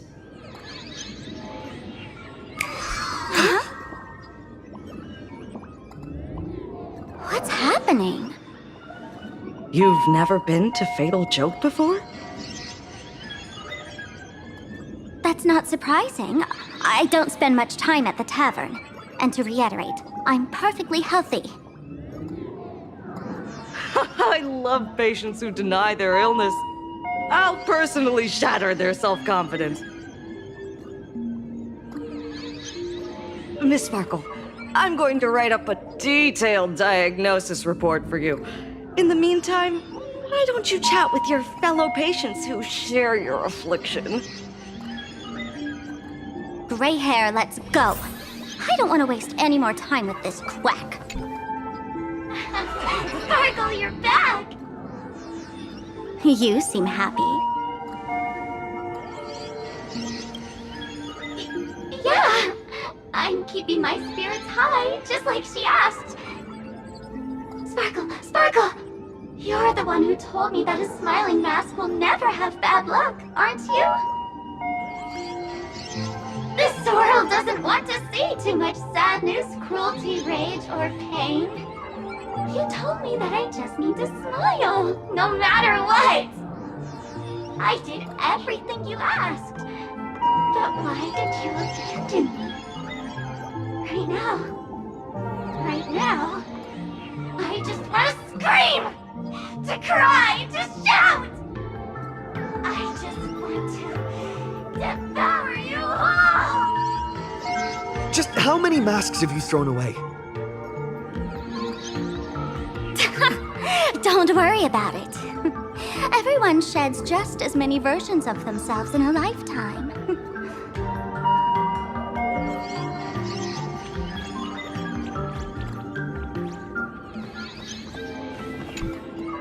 Sparkle, do you still remember me? More people got my name right today than in the past week.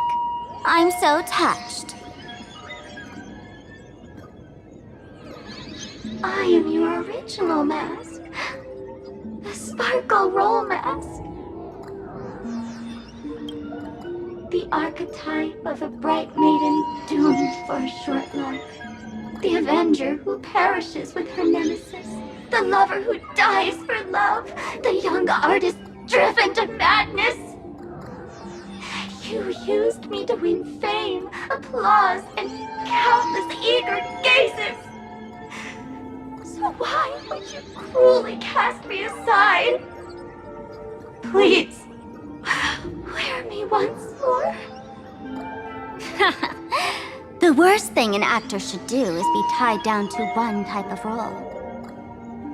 Do yourself a favor and stay down. The diagnosis results are in, Miss Sparkle. Hey there. Are you also troubled by the same illness as me? What illness do you have? I once suffered from a disease called Fool.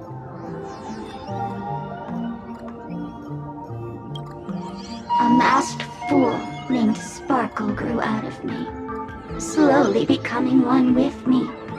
She used me to bear all the pain caused by her performances, left me battered and bruised, while she slipped away from everything. But I was lucky enough to find this tumor called Sparkle. And I expelled this malignant growth from my body. You're just a tool I discarded.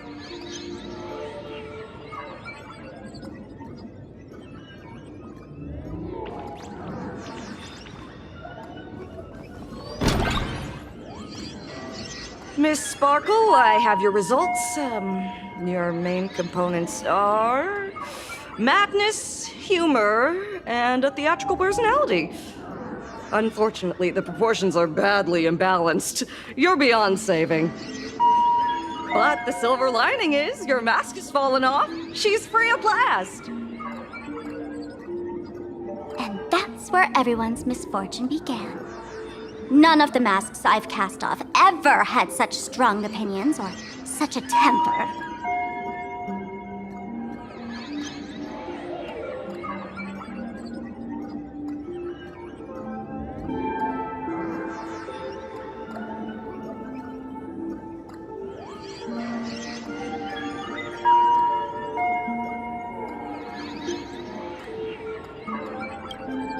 She no longer needs to be corroded by your cancer of rationality. Now she can do anything that you wanted to do but didn't dare to do. Ha! As If there's anything Miss Sparkle wouldn't dare to do. For example, you don't dare wear any one mask for too long. Like a butterfly shedding old skin, you keep discarding every mask just so you won't be defined or bound by them. You're afraid to stop, to be stuck in some stereotype. You're afraid that one day you won't be elating enough. That's why you drew Miss Sparksy and became her online.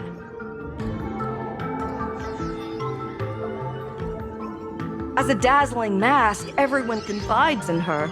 Everyone wants to be her. Everyone feeds her their clever ideas.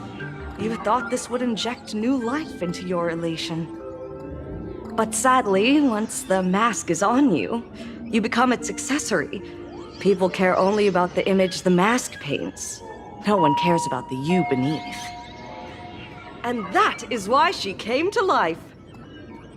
Human recognition and desire will flow through the internet, providing nourishment for her to bloom. She'll become a bewitching flower, conforming to everyone's wishes, letting them wear her, become her, and blossom across all of plain Arcadia. What a beautiful sight!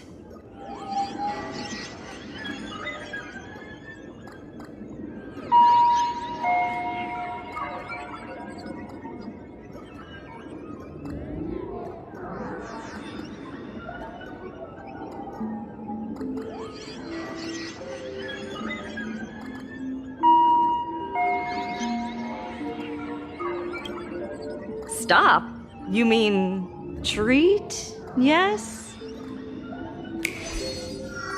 Cremate Sparkle. That's the best treatment I can prescribe. And here I thought you had something clever. After all, there's only one radical cure for all suffering. Make oneself disappear, right? Miss Sparkle, don't think I'm joking around with you. I only misbehave outside the tavern. But here, I am a doctor, without quotation marks. My treatment is real and effective. Generally, when a fool vanishes, their mask loses its power and becomes a dead thing. You're two sides of the same coin, after all. But as for Sparksy, I can't say for sure. During SparksyCon, she'll be worn by millions of ordinary people in plain Arcadia, feeding her with sustenance and strength. Your window of opportunity is therefore fleeting. Go on, lie down on that bed and say goodbye to your friends. Press that button and the nurse will come wheel you away. There's a door in the tavern that absolutely positively leads to a still-burning star in Siduni Rama. The nurse will send you there, and that'll be the end of it. And if I say no? Then I'll have to be impolite. Miss Sparkle, nameless, the choice is yours. As for me, by the laughter above, I've got to catch the next ship out of this dump. Hey! What's going on? Why am I pinned here? Gray hair. Ma'am Navigator. A little help? You need me! I can help you defeat Sparksy! The mask of the masked fool represents what you wish to become. You use it to focus your power, but the mask will gradually bind you as well. That's why you've been avoiding Sparksy all this time. She didn't just steal a vial of mimetic virus. She stole your strength. No wonder the fool at the bar joked, when a masked fool loses their mask, what remains is just a fool. Yes. Every fool has at least one such mask. Not mere decoration, but a part of our destiny crafted by our own hands. It might be a morning actor mask you took a liking to and stole from them. It might be a head accessory you personally sketched in a moment of inspiration. Or it might be something that one day fell from the sky and latched onto your face. To become a fool, one must experience at least one such instance of destiny. The moment of masking one's face. Through the mask's eye holes, we gain a different perspective. Finally seeing how the universe is simply churning with endless jokes and the absurd nature of our existence as living beings. The mask is who we want to be. And now, this imposter is more me than I am. Do it! Press the button. Call the nurse and cremate Miss Sparkle. At least then, the imposter will lose her power for a little while. You should be able to take her down easily, right?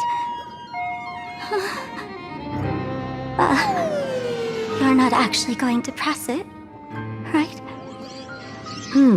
Give us a moment to hesitate, to think. Waiting is torture, you know. You're not doing this on purpose to punish me, are you? Hey, gray hair! Say something!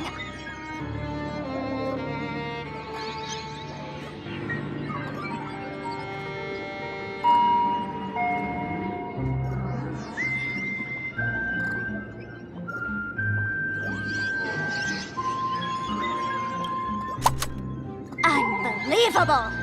Gray hair. Is your heart colder than Bellabog's ice out of space?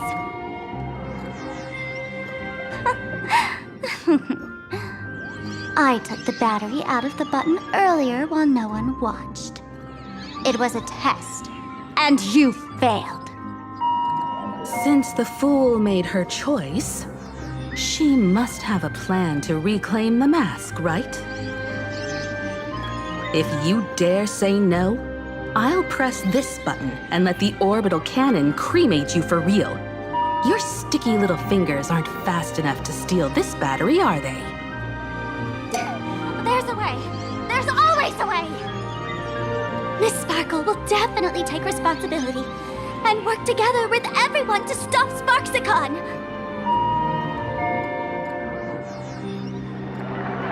What's with this applause? Have we been watched the whole time? Bravo! That's hilarious! So, is it time for the combat sequence now? That's hilarious!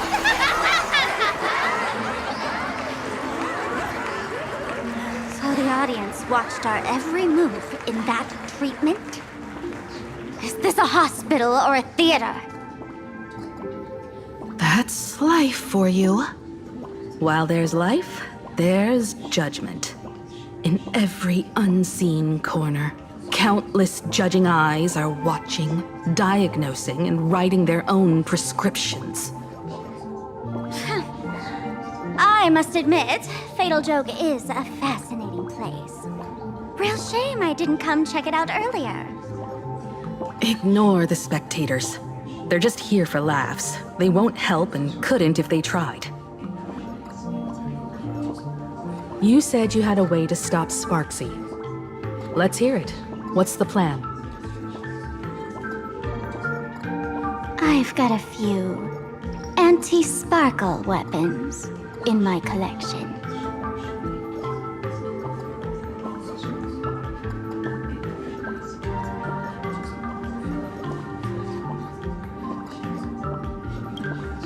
I've always had this premonition that one day Miss Sparkle would become an unstoppable terror in this universe. Someone has to find a way to stop me before that day comes. On a trip, I met a girl who shared my tastes. She had quite the knack to be a fool. In our battle of wits, she nearly turned me into sparkle paste using the local tumbleweed specialty. She also had a massive mech with beam cannons up the wazoo, ready to blast away any time. I quietly replicated those powerful goodies from my travels. With these anti-sparkle weapons, that imposter won't know what hit her. I gotta say, I'm quite the visionary. You two, let's head to the storage area next. I've already contacted Giovanni. He's doing an inventory check of the lost items there.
Intel from the school?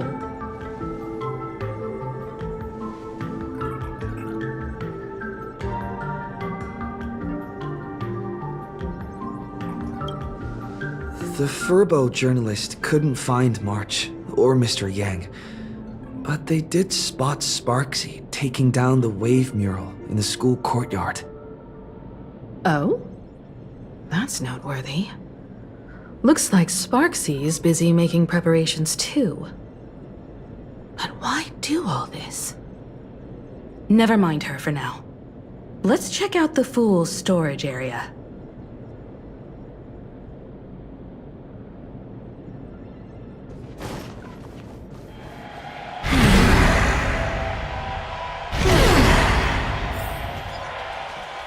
This tavern is huge. It's alright. I just wish there were more fun spots around here. Wait, there are that many people under the dance floor?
What are you doing up there?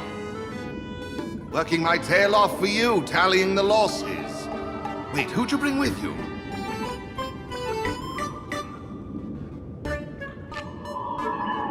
Oh, it's Mr. Trailblazer. I knew you'd step into the tavern and become one of us someday.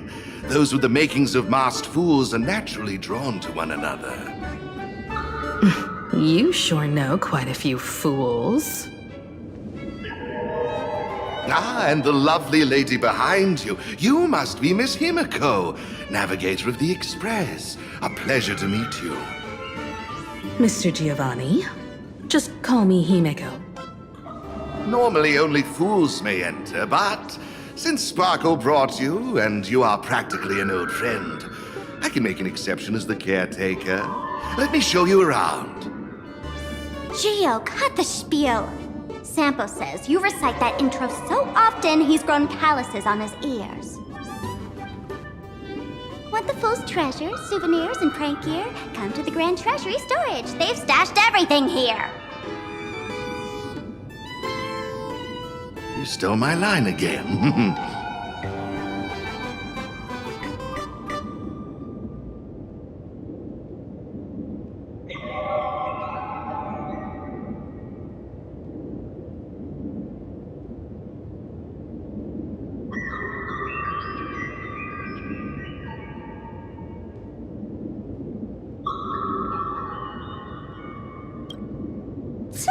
With our theft rate, that tagline's probably to blame.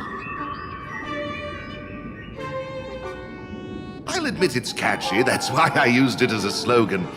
Storage area visits went up by 26% after that. Business first. Did you see my pickup message I sent? Where's my stored anti-sparkle weapons? Your storage list is a total mess. You never leave any notes. If I hadn't been called to audit, who'd know how many surprises you got stashed away? As for the anti-sparkle weapons, oh, I'd love to know what on earth that's supposed to be. Why don't you go in and look for yourself? As requested, I've linked the vault entrance to your collection room. Gio, did the imposter leave this behind? How should I know? I've been doing inventory all this time. I only just now noticed something fishy about this thing.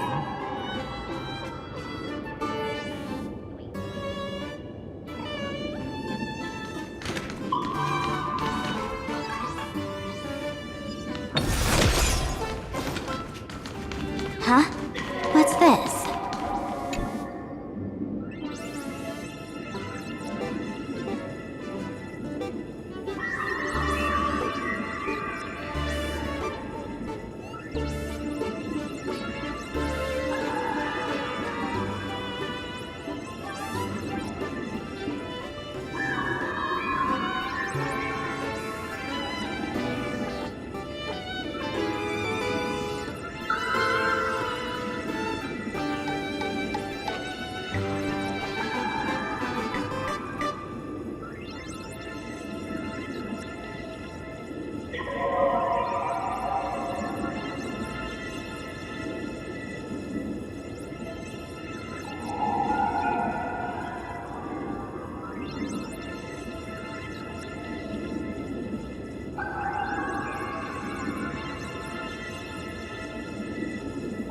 Kid, wake up!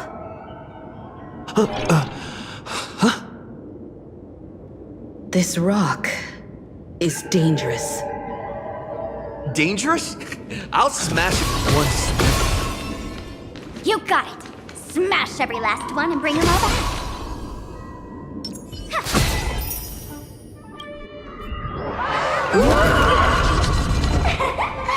Stellar Jade is the perfect bait for catching the nameless. How generous of you. First time I've seen a thief steal something and leave something even more valuable in the vault. Isn't this exactly the type of phantom thief lair we masked fools adore? Remove a carefully curated piece and leave a gift in place to soothe the owner. A jumbo-sized Stellar Jade is surely worth a jar of mimetic virus and a few anti-sparkle weapons, wouldn't you say? And you stole my other prized pieces too? That worthless junk? Consider it a complimentary vault cleaning. Before Sparks begins, I'd like a little warm-up entertainment. Old model and the nameless. You should be able to break out of this room, right? Don't disappoint me now!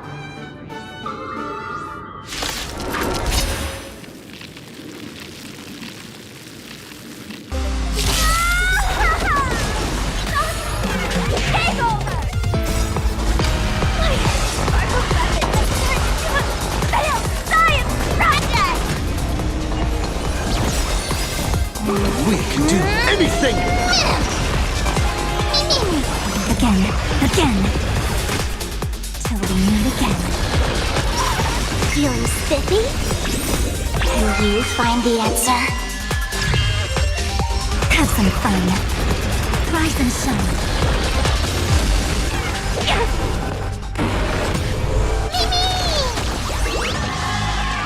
Earth shatters, heaven trembles! That's the new ending! Your time to shine. Till we meet again.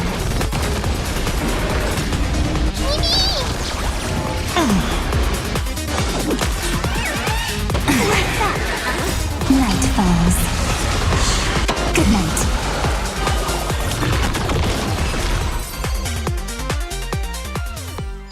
Gio, the security here is an absolute mess. You're in no position to talk. Even the drinksmith here is a temp. Count yourself lucky I'm kind enough to help tally your storage. She didn't just steal my power and my collection. She completely destroyed Miss Sparkle's reputation. This is the worst day ever. A correction. Miss Sparkle's worst day so far. Wanna make fun of me? Go ahead. Don't get me wrong. I also don't think gear tumbleweeds and giant mechs would work on someone spreading mimetic viruses. I thought of a way just now that might suppress the mimetic contagion at Graphia Academy.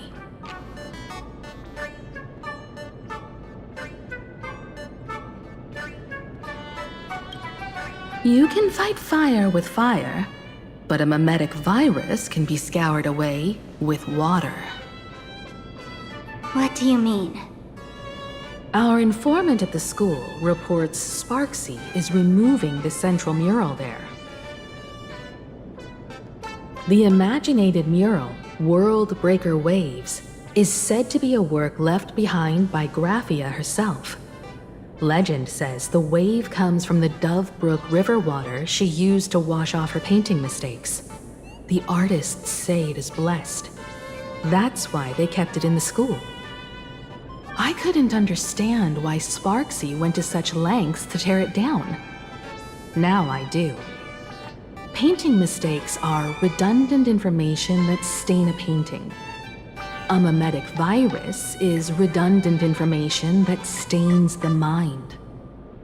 If someone knew how to harness this Dovebrook wave to wash over the school, they could cleanse the infection she spread. That's why Sparksy wanted to hide the mural.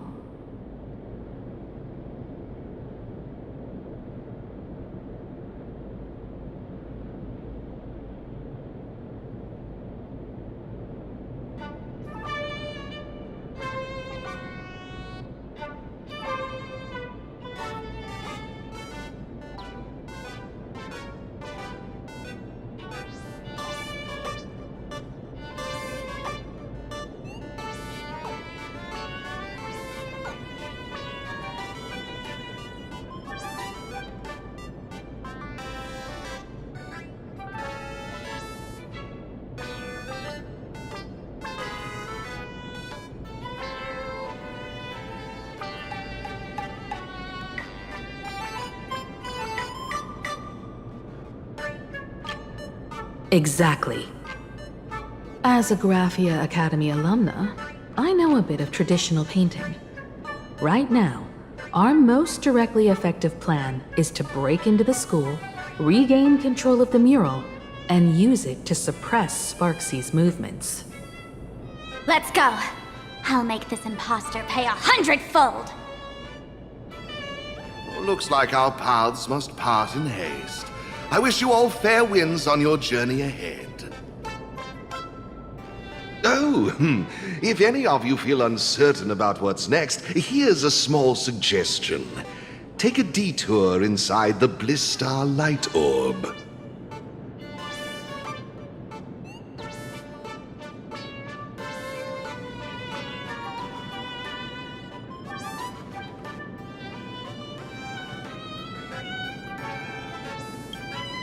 A quick prayer to the gods before battle hardly counts as wasting time, does it? For us masked fools, that light orb holds the same significance as the phantasmoon hanging above. Deep within the orb, everyone can find the divine revelations of the elation.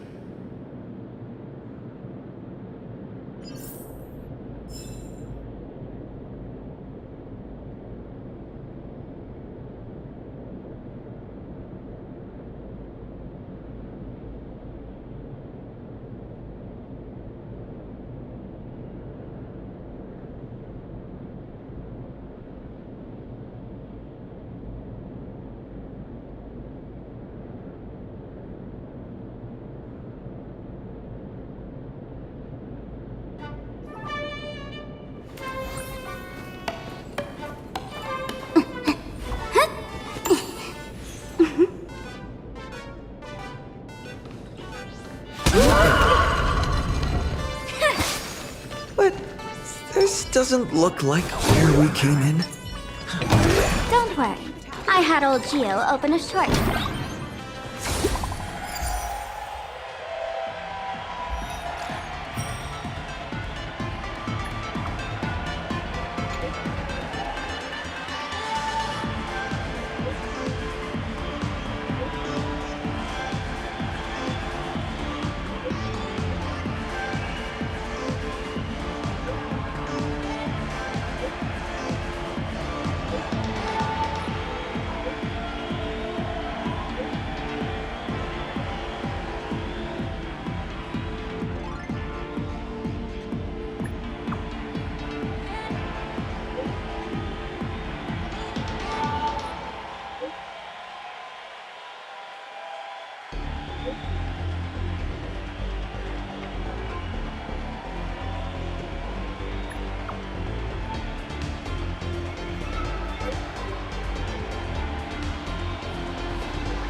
Darn it. They found something else at the school? We need to pick up the pace.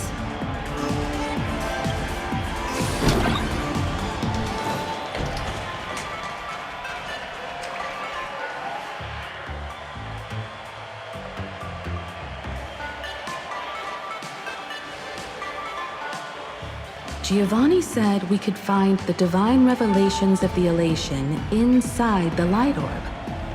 Don't tell me this orb is another tavern room. Bingo, your intuition's spot on. It isn't just a light-polluting orb. Think of it as a shrine for fools.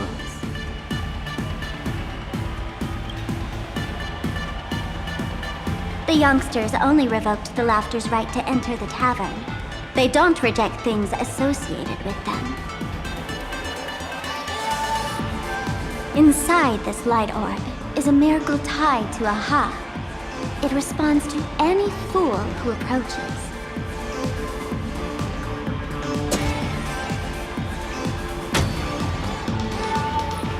Let me show you something mind-blowing. Here we go. Open sesame!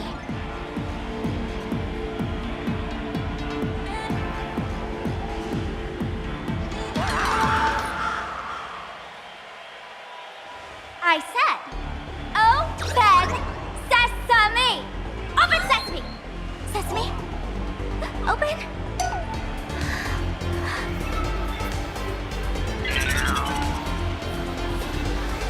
Hooray! So in their eyes, I don't even count as a masked fool anymore! What a wonderful surprise!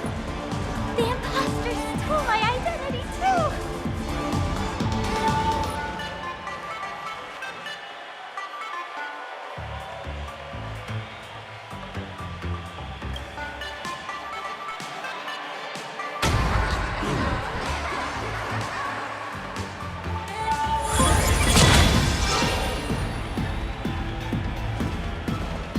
The good news is, at least one of us is still a masked fool.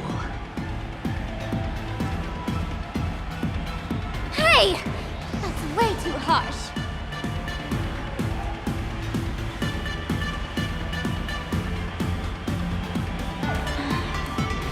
I hate to admit it, but gray hair, it's opened for you.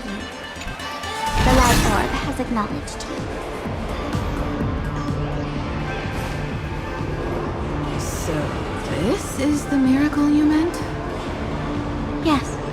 Among the masked fools, a myth is told. When the Master of Elation climbed the highest boughs of the Tree of Existence, they glimpsed the cold, abhorrent void. The stars turned like machinery, and all meaning yielded to nihility. They gazed further, until they witnessed a newborn fall and cry as if wronged beyond measure. Then they burst out laughing.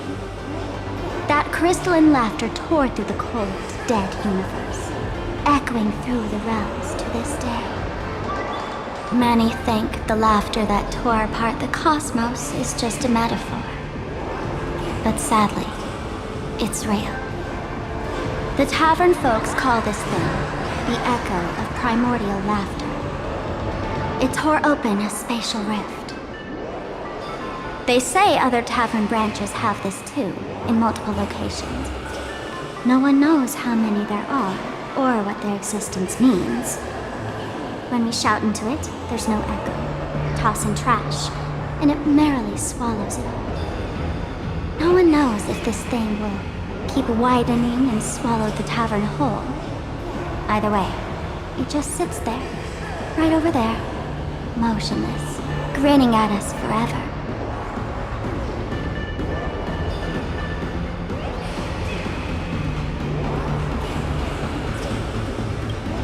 Just stick your hand in there. It's said, at a turning point of destiny, a fool need only reach into the rift and grasp something. The tavern folks call it the laughter's gift. No one knows what this thing will bring to those who seek it, fortune or otherwise. But one thing's for sure, your destiny's bound to get much more chaotic. Hey, gray hair, wanna give it a try?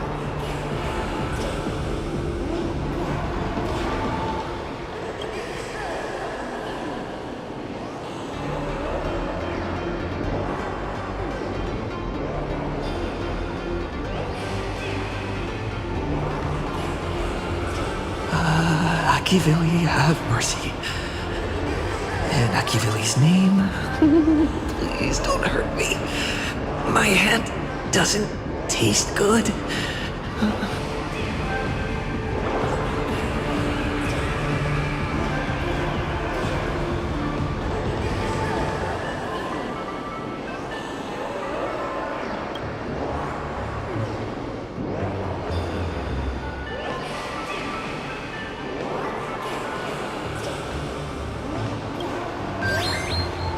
Is this? Huh? What's this?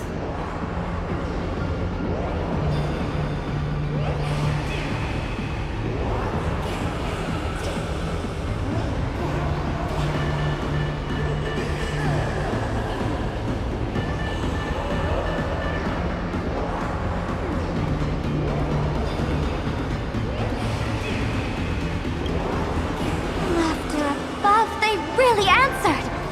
But what's their deal giving you another mimetic virus?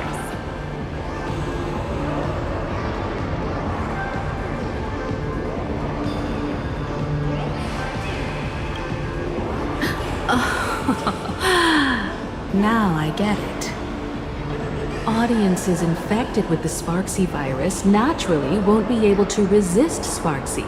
We'd end up like that soon after breaking into the school. But if we're already infected with another mimetic virus, well, that changes things.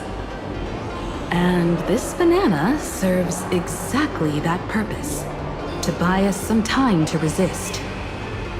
The elation really has a twisted sense of humor, huh? All right, let's move.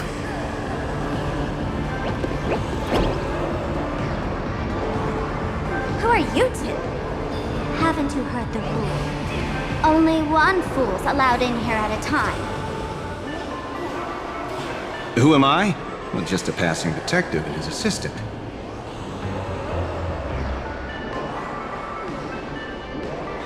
I been asleep too long? Or has humanity sunk so low they don't even care if they turn into monkeys?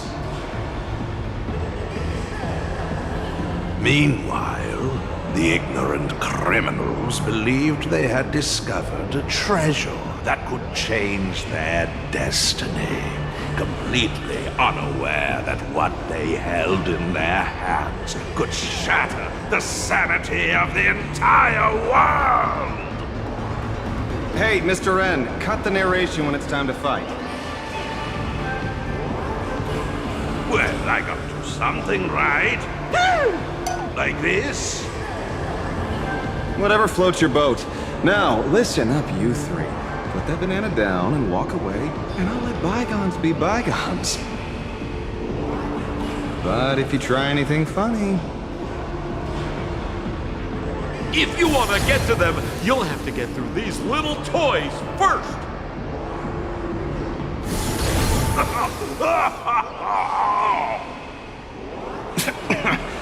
Are these folks really the Nameless? In all my years, I've never seen the Nameless dealing with mimetic viruses.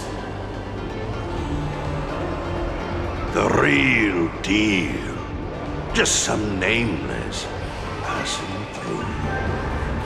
Mr. N, I've got to go after them. You won't be able to keep up with me. Just head home and wait for the news.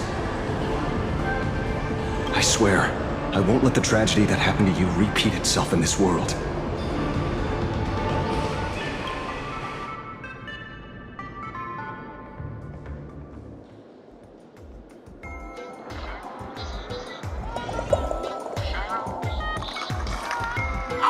Over here! This way! Run faster! You don't want to get caught by that guy back there, do you?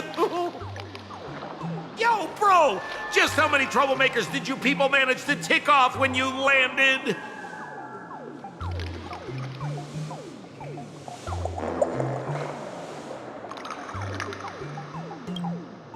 Good old Sempo came through with top-notch service, saving your lives in the nick of time. Thank you, Mr. Sampo. Now that we're all set, it's time to head to Graffy Academy for the rescue mission. Mr. Sampo, do you know which door in the tavern can get us back to the city the quickest? You don't even need to ask. When it comes to knowing all the secret passages and shortcuts in this tavern, you won't find anyone who can match old Sempo. Then lead the way.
Your thoughts tell me that you still have doubts about me.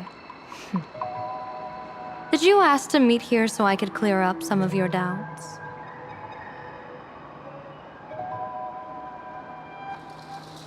Greetings, Lady Yao Guang. Being able to hear others' thoughts anytime. This tuning ability sure comes in handy.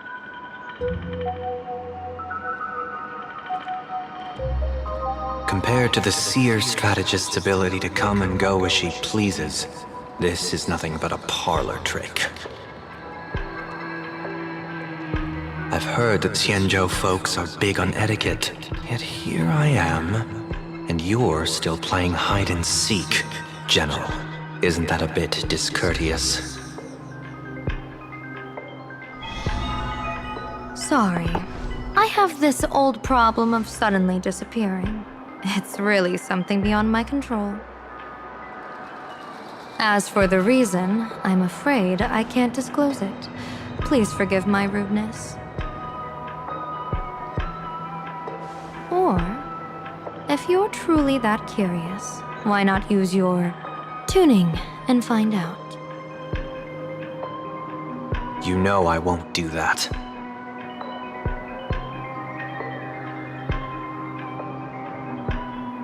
Besides, I couldn't even if I wanted to right now. Couldn't.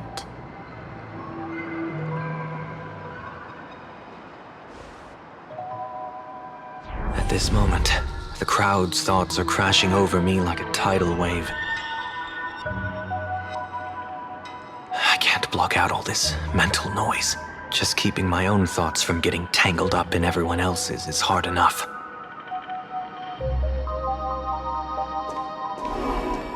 I see. So that's why. When you were speaking with Miss Himiko earlier, I accidentally intruded on your private conversation. My tuning is spiraling out of control. This mask is distorting my abilities.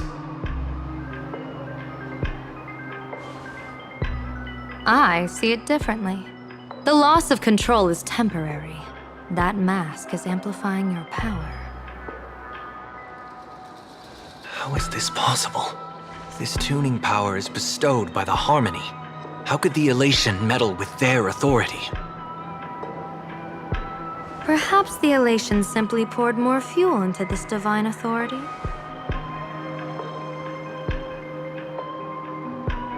In my humble opinion, this mask binds the supplicant to all beings of plain Arcadia, drawing strength from those who share the same path here for your use. That's why you're hearing others' thoughts surge toward you like a tide. Your tuning is steadily expanding, and you've become the center of this melody.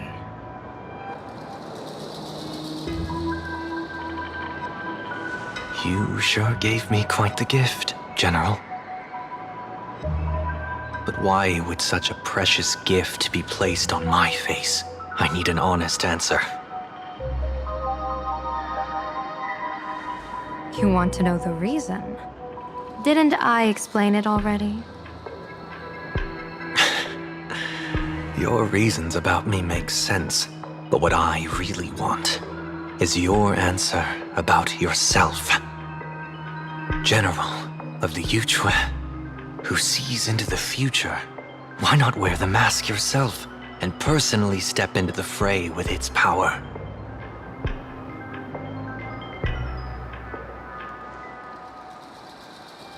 Words can deceive, but only tuning lays the truth bare. Mr. Sunday, why not use your enhanced tuning to feel the weight of that answer for yourself? Well then, pardon my intrusion, Lady Yao Guang.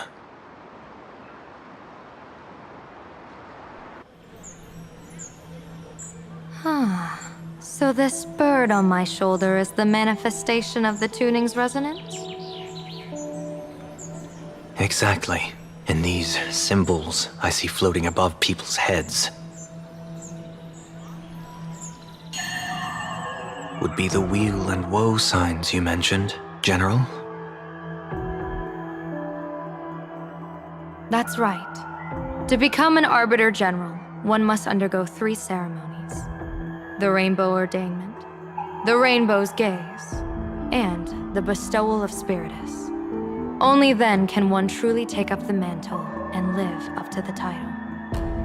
When I was appointed as the Yuchue's general, I was bestowed with the Rainbow Spiritus called Kala Chakra Sky Plume, which represents the vision of the hunt among the 7 aspects of the rainbow. A symbol of foresight, verdict, and self-discipline. thanks to that, I gained the Eye of Ishvara, which allows me to read the flow of destiny. Since the day I arrived on this world, every person I've seen bore a crimson woe sign above their head, without exception. Within days at most, a catastrophic disaster will befall this place. So, that red glow rising from the edge of the city is...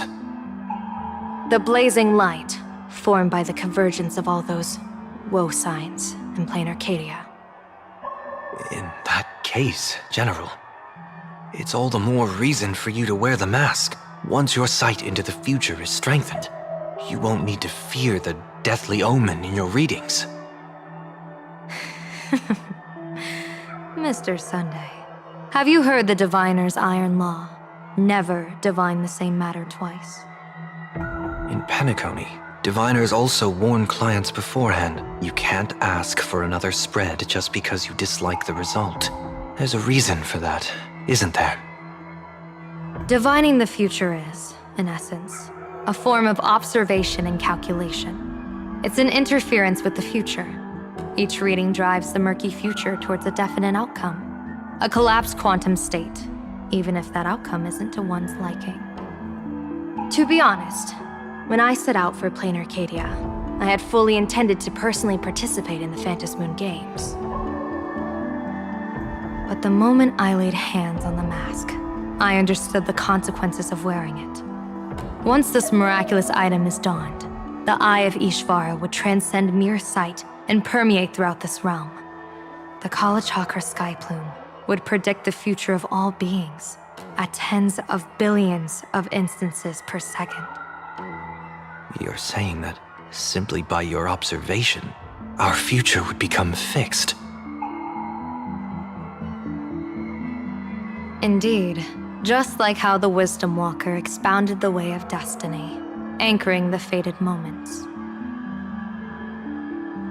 If I wore the mask, I would become the noose of plain Arcadia, and I would personally anchor a destiny that drives us all into a bottomless darkness.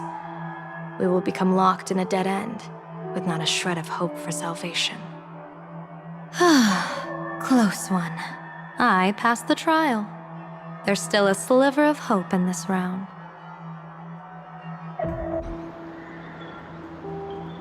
Now that makes me even more curious. Pardon my bluntness, but the fate of billions in plain Arcadia never had much to do with you, General. Your encounter with the Express and the IPC was merely a chance meeting. You are a messenger of the Xianzhou. Since you foresaw the omen, that an Arbiter General will fall here, you could have boarded your ship and left at any time. Why choose to stay and help us? To help this world break free of this death trap? Because I am guided by great compassion. Every life is precious beyond measure. Such diplomatic pleasantries won't fool the former master of Penacony like yourself, would they? Then, how about this reason? The Astral Express has distinguished itself time and again against the destruction, and bears an irreplaceable duty for the future. I can't just sit idly and watch you face annihilation. Give me a break. I really am terrible at all this diplomatic talk. Mr. Sunday, what makes you think that everything I've done is just to save plain Arcadia? What? Weal is where woe lurks. Woe is where weal leads. The good fortune of some often births the ill fate of others, and a dead end for someone may hide an opportunity for another. This treacherous land where life and death turn again and again, where fortune flips to misfortune, is, in my eyes, the perfect board for a game of wits. A game with whom?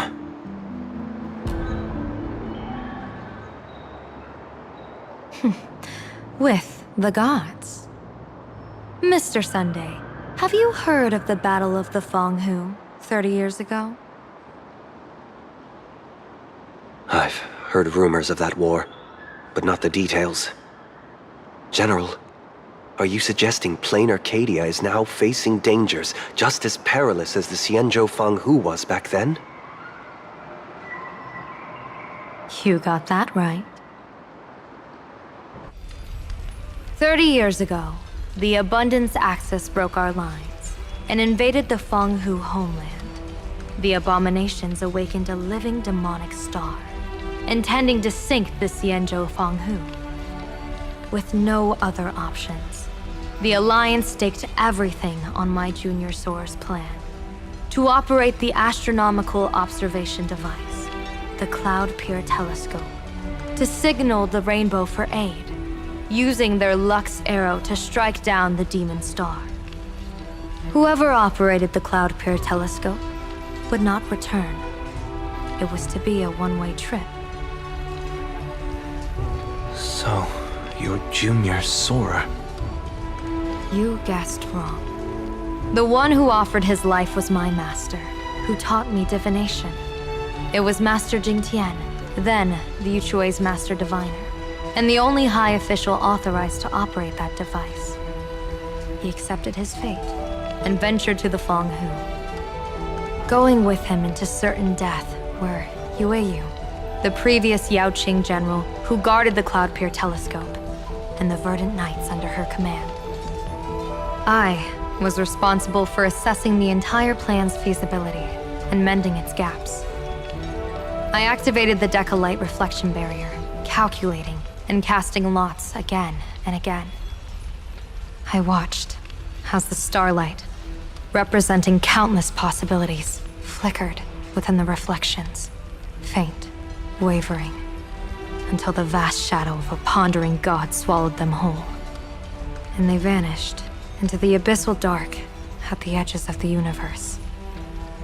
And in that moment, I understood that I had cemented my master and countless soldiers into an inescapable doom. When the Lux arrow fell, they would perish along with the enemy and that demonic star. All reduced to ashes. You sacrificed so many comrades just to ensure the enemy's fall? To Penaconians, that must seem incredibly cruel, right? As someone born in an era of peace, I have no right to judge. Perhaps the founders of Penacony could understand the necessity. Cruel or not, it was my duty. And so I had to witness and remember their sacrifice. When I saw the Lux arrow descend, I realized the Xianzhou Alliance had actually directed an Aeon's actions. This realization illuminated the mission of my remaining years. In this cold, merciless cosmos, when you're trapped in despair, an Aeon's intervention is often the only hope. We are not ants, helpless beneath the celestial spheres as we simply watch the stars turn. Instead, their trails were forged by us, who offered up a portion of our insignificant destiny. Even beings as mighty as the Aeons can be pulled by our will.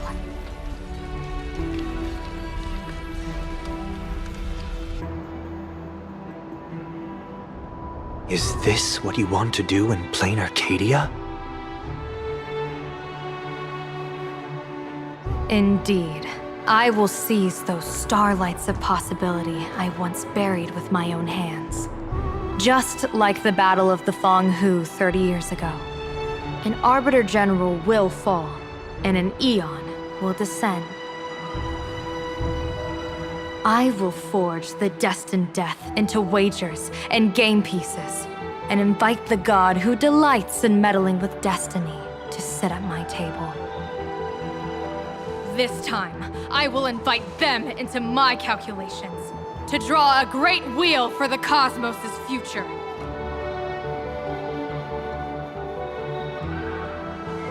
Mr. Sunday, Surely you can understand this mad idea of mine, having once reached the divine throne of order yourself.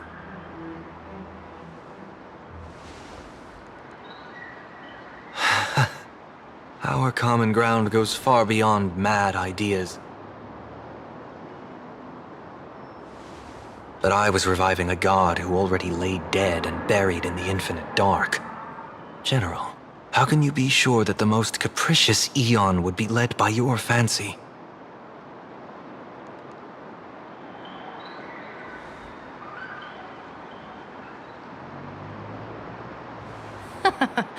Have you heard this myth about the elation? They say Ahab once climbed to the highest bough of the Tree of Existence. Gazing out, they saw stars turning coldly like machines, and the meaning of everything yielded to nihility. Only the cry of a newborn made them burst into laughter. Mr. Sunday, answer me. Why did Aha laugh?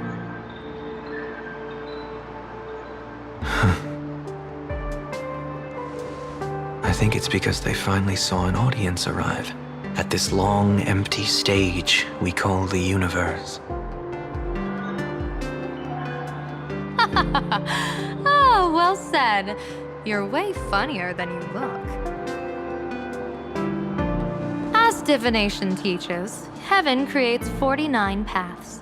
Humans find the one unseen. We are the greatest variable this blind, mindless universe can produce. The universe and the gods set riddles for us, and we shall give them a surprise. An answer beyond the finality. Ah, looks like it's about time. Don't tell me you're disappearing without a goodbye again, General. No. This time, we will set our eyes on the same place and carve a sliver of possibility out of destiny with our own sight. Could you be talking about the school where Himiko and the others went? Yes.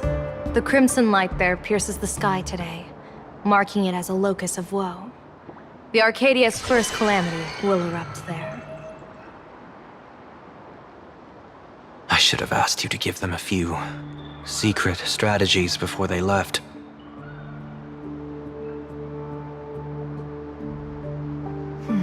Forget it. The stuff in those pouches is all harmless banter anyway. We should let them off the hook.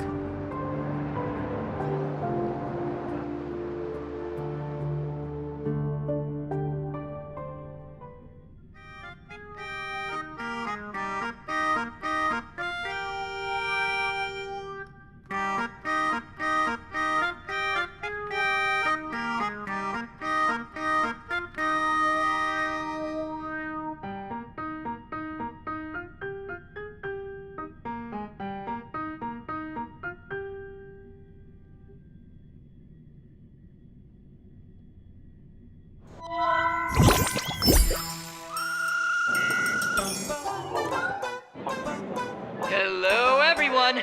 Welcome back to Full Wish TV's special news segment, Arcadian Morning Report! I'm your host, Poofy! Hi, everyone! I'm your host, Smelly! It's been 3 hours since our first supplicant, Miss Sparksy, announced her entry into the Phantom Moon Games. The performance she announced to all her fans, SparksyCon, is also about to begin. How curious! Plain Arcadia's day-night cycle was completely scrambled in ancient times. Graphia Academy's location just happens to be bathed in light. So, in broad daylight, what kind of fireworks show does Miss Sparksy have in store for us? Who knows? Maybe she'll blow the school sky high in a blaze of fireworks. After all, at the Phantom Moon Games 15 years ago, Graphia Academy also. Hey, Senior, you can't joke about that! Dear viewers, our apologies. Let's move on to news about other supplicants. According to the Department of Aberration Defense's staff, during a routine inspection of the Phantom Moon courtyard, 2 additional mask shapes manifested on the altar. In other words, 2 more supplicants have appeared! Although none of them have publicly announced entry into the games yet, the altar's masks mean someone, somewhere has quietly donned the masks of elation. As for the 2 masks, Department of Aberration Defense staff describe one as a raccoon and the other as some kind of bird. A raccoon mask, huh? Hard not to think of the Astro Express that just arrived in plain Arcadia. Will the nameless from the Astro Express join the Phantom Moon game? I hear they've even invited them to SparksyCon as special guests! Will it be a miraculous show formed out of the collaboration between supplicants, or a head-to-head showcase between 2 famed contenders? Countless streamers are already live, broadcasting the scene at the venue. Let's cut to the beat now.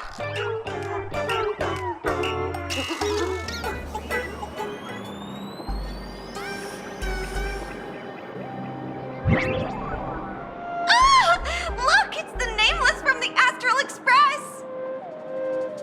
One girl, 1,000 faces. 1,000 faces, one girl. Welcome to the SparksyCon live broadcast. Dear lovely fans, please be patient. SparksyCon is about to begin. This horror stream is about to end. Time for you all to log off. That woman has Miss Sparksy's face. What a pathetic imitation. What?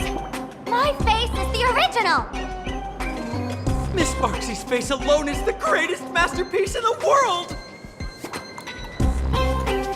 Everyone should listen to her sweet voice and gaze upon her adorable face!